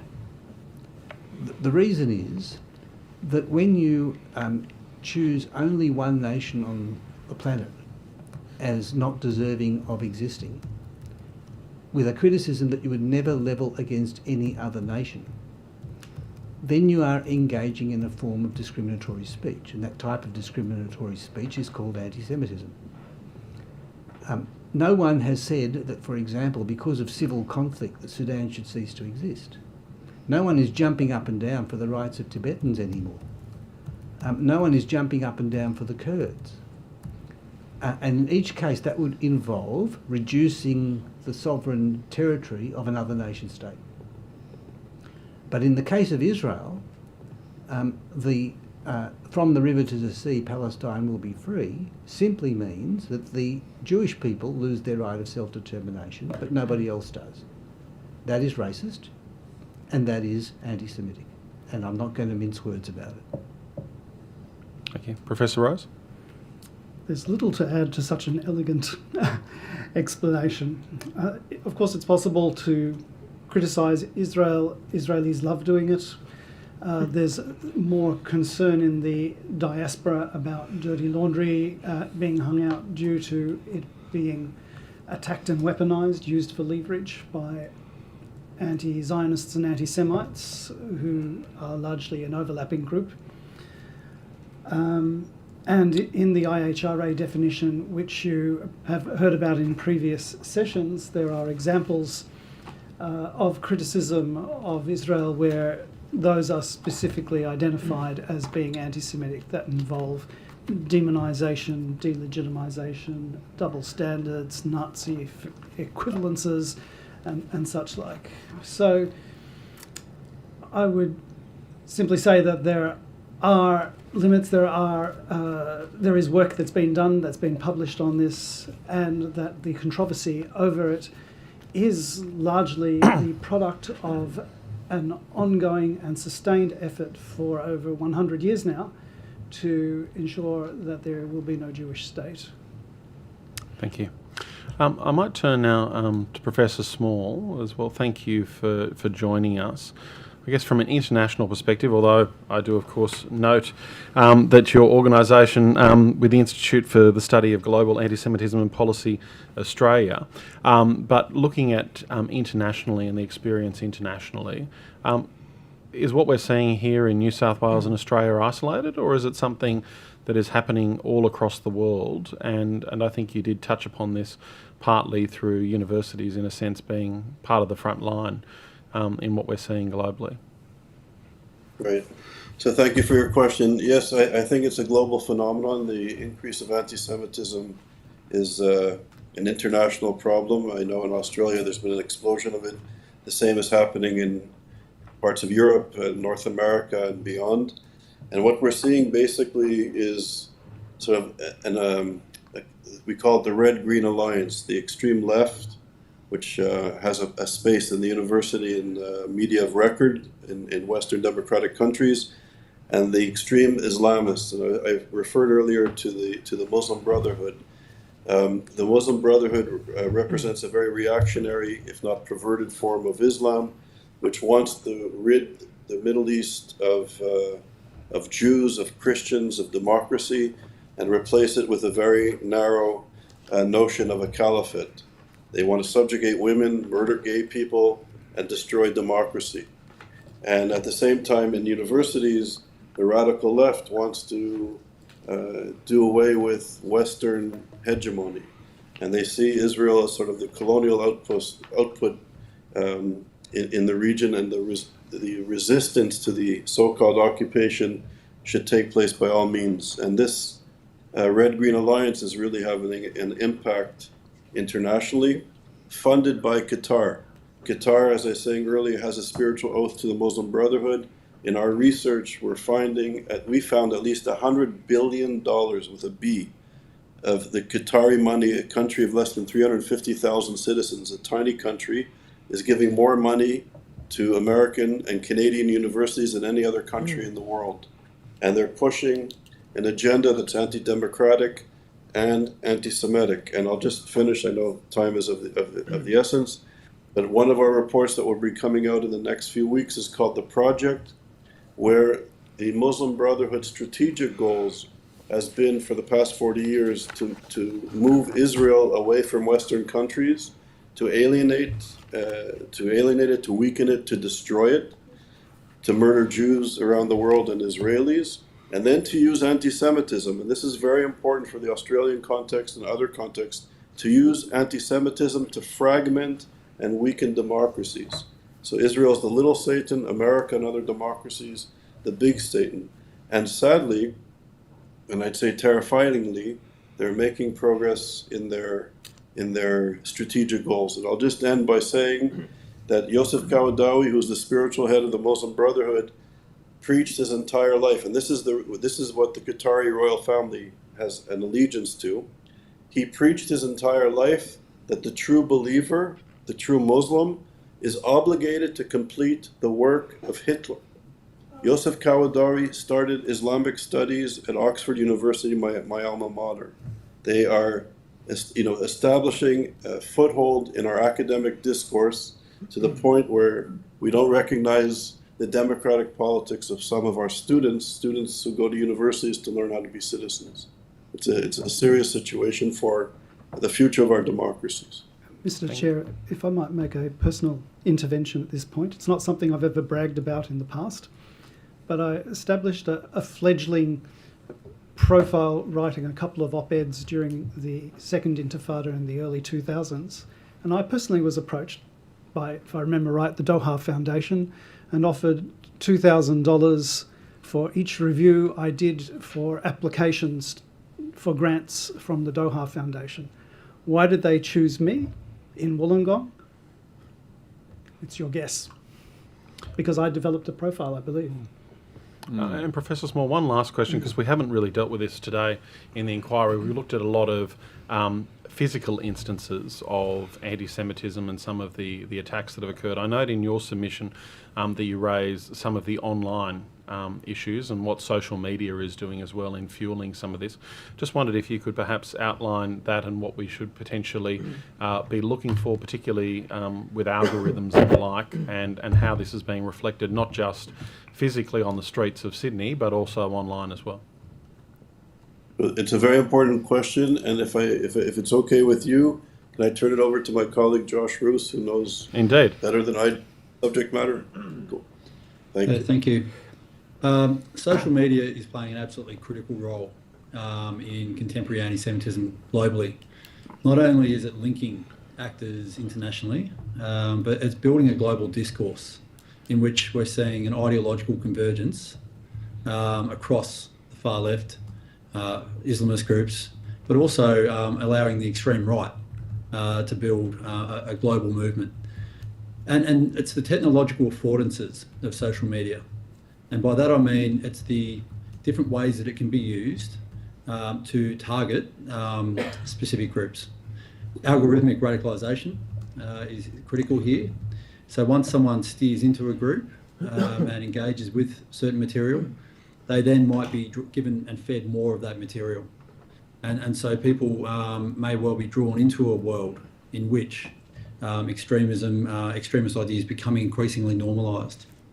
And I'll give you the example of, for example, the Hamas Red Triangle, which was used in online videos for targeting Israelis, and that they'd post it online and show where they were about to attack, and then show a successful attack using that red triangle. That has now become mainstream as a way of expressing your support for like the war in Gaza, but obviously on the Palestinian side, and allegiance effectively. It's become, despite it becoming a known form, a known hate symbol, which has been painted on people's houses, on businesses, it continues to be spread online without any form of governance, of any form of attempt to take it down. And we're seeing this play out across many platforms. If you look at platforms like X, which are mainstream, we're seeing it. But then increasingly we're seeing a wider array of new encrypted messaging apps, but also video sharing, like we're talking here Rumble, We're talking Discord, which is a gaming forum. We're talking Telegram, which is really at the fore of contemporary anti-Semitism in so many ways, particularly on the extreme right. And we're seeing a complete failure at the government level, but also in terms of regulation of social media companies as well, to take this seriously. Why is it that it's not okay to use a swastika? It's now been legislated against to use a hacking cruise or to make a Nazi salute, to do that in public space. And yet people can do that in their own homes, publish that material online, spread it, and yet not be held to account at all. We're not seeing social media companies being forced to regulate and to govern that, but we're also seeing a lack of action from policing agencies in taking that on as well. So social media is playing an absolutely critical role in spreading hate. And we're seeing that play out both at the extreme level, in terms of violent extremism and terrorism, but we're also seeing it play out at the everyday grassroots activism level. People have a right to hold differing views, to criticise the state of Israel. That's beyond doubt. But what we're seeing here is a normalisation of extreme hate-fueled anti-Israeli, anti-Jewish bigotry, which is really targeting everyday people in the streets for doxing, for sharing their personal information, like we saw with the case of Jewish creatives having their names shared online and being targeted. And this is reminiscent of what we've seen historically. It's not only deeply concerning, it really speaks to the potential for escalation. Thank you, Mr. Roos. And I guess we've seen it in recent weeks as well with Kanye West's Heil Hitler, which is only being transmitted on Twitter at the moment, or X these days, and banned everywhere else. So thank you. Thanks, Chair. I've got a few questions. Yeah, please. Thanks very much for your evidence and your submissions. It seems to me that the history of anti-Semitism is so entrenched and so broad in terms of its tropes against Jewish people that a lot of stinging critiques that one might make of Israel might resonate with a trope. And I just thought of it when you, Mr. Rose, Professor Rose, I should say, was talking about Qatar and money issues and offers of money. If that was levelled against Israel or a Jewish person, it might resonate with a trope about international finance and Jewish people using money to control the world or something of that nature.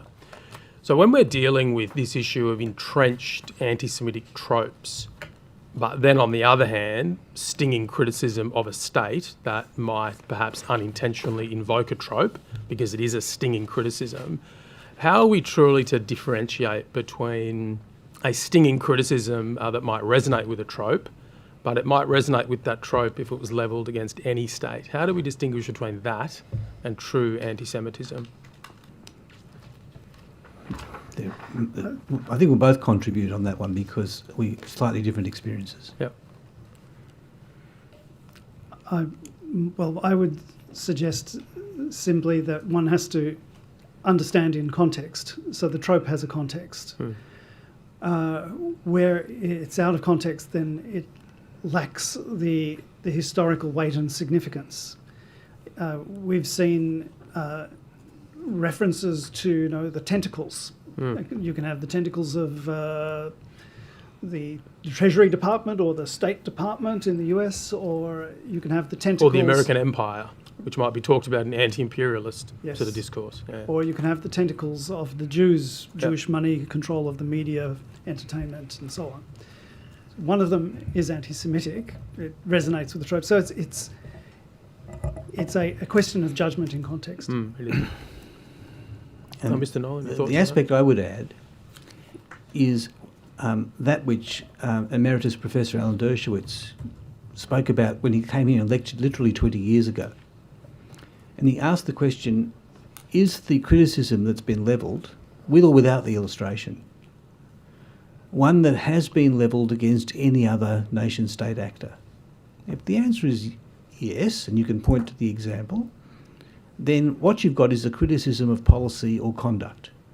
If the answer is no, and it only singles out the Jewish state, and as a practical matter these days is usually followed with a call for the termination of the State of Israel, not theoretically, as a practical matter, then you've got something that is profoundly anti-Semitic.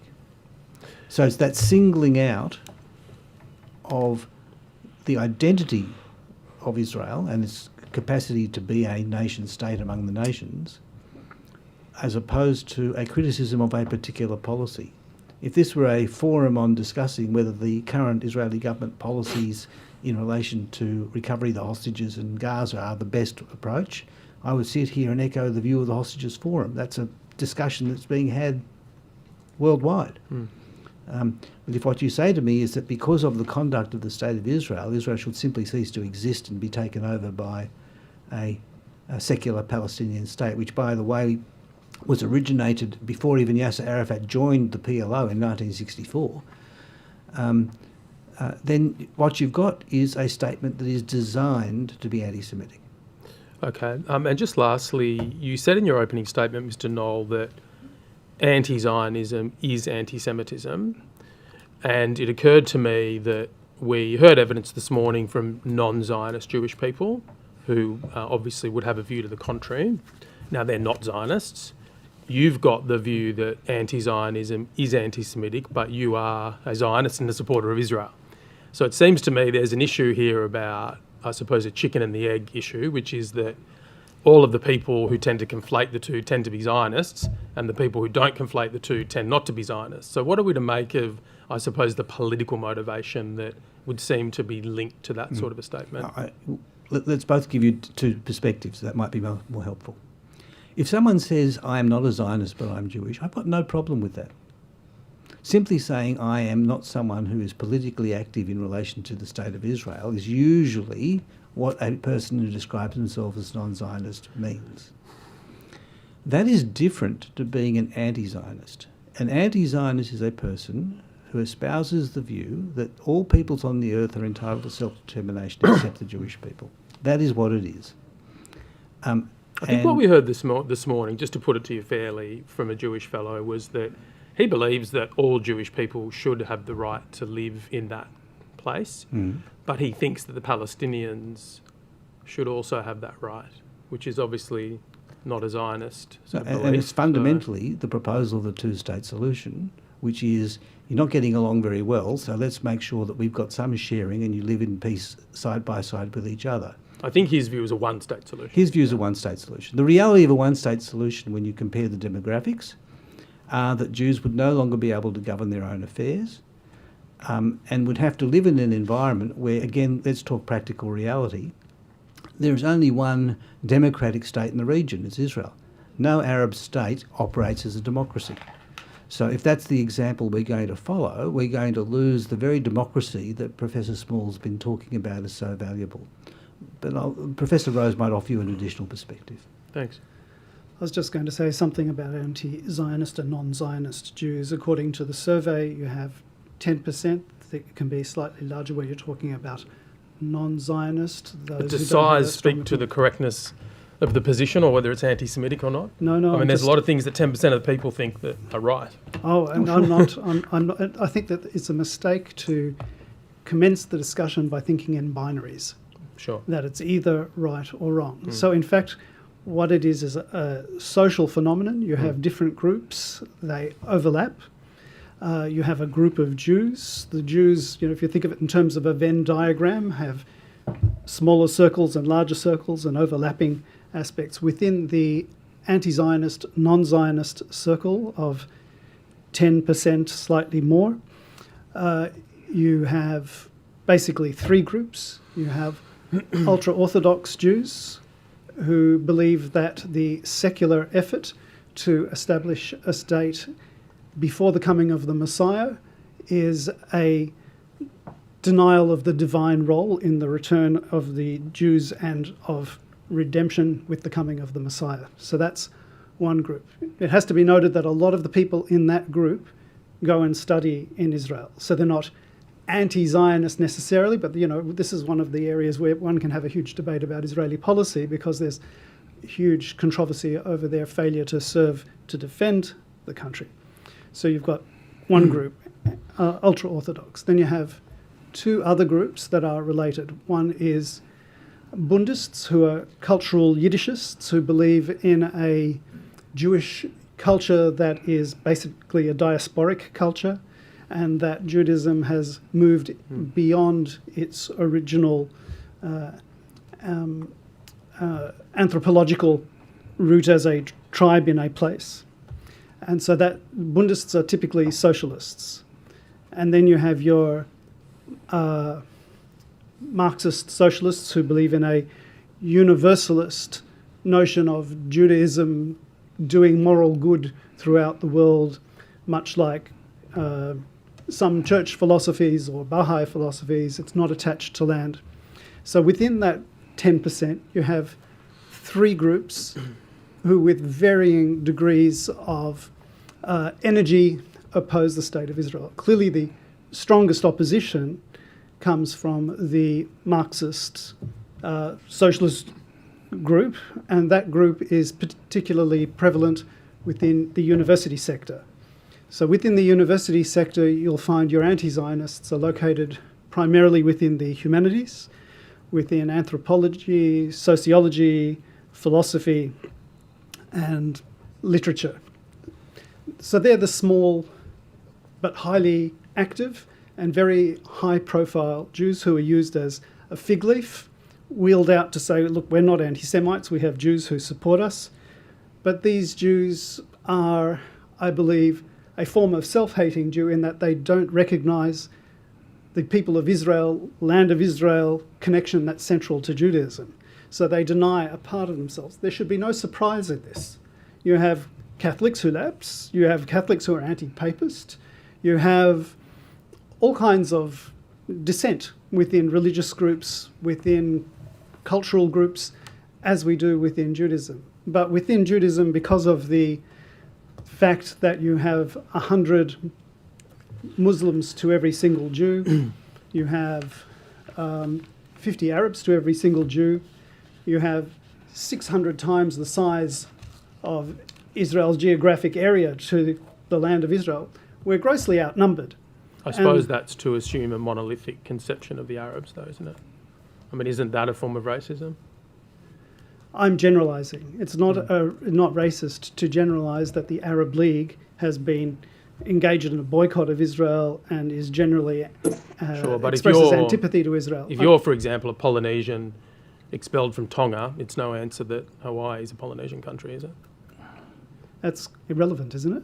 Well, no, just by way of analogy, though. relevance. Yeah, just by way of analogy, that you can say that the land mass of the Arab countries is X times Israel, but what does that mean for a Palestinian? Can I come in on that one, if you don't mind? Sure. Right, I spent my former life working for the Australian government, principally in the Muslim world. And the vast differences across different Muslim countries, whether the southern Soviet republics as they then were, Iran and Iraq, when it was safe to go to Iraq, and Pakistan, in each of which I spent considerable time looking after the interests of Australian entities working there. There are, without question, differences of nuance, differences of view. Some are Arab, some are not Arab. One of the most curious things is that there is a glue that holds them together. They all believe that they have an accurate understanding of the Quran, even though there are some differences. In Sydney, we have 5 Islamic high councils. They don't agree on everything.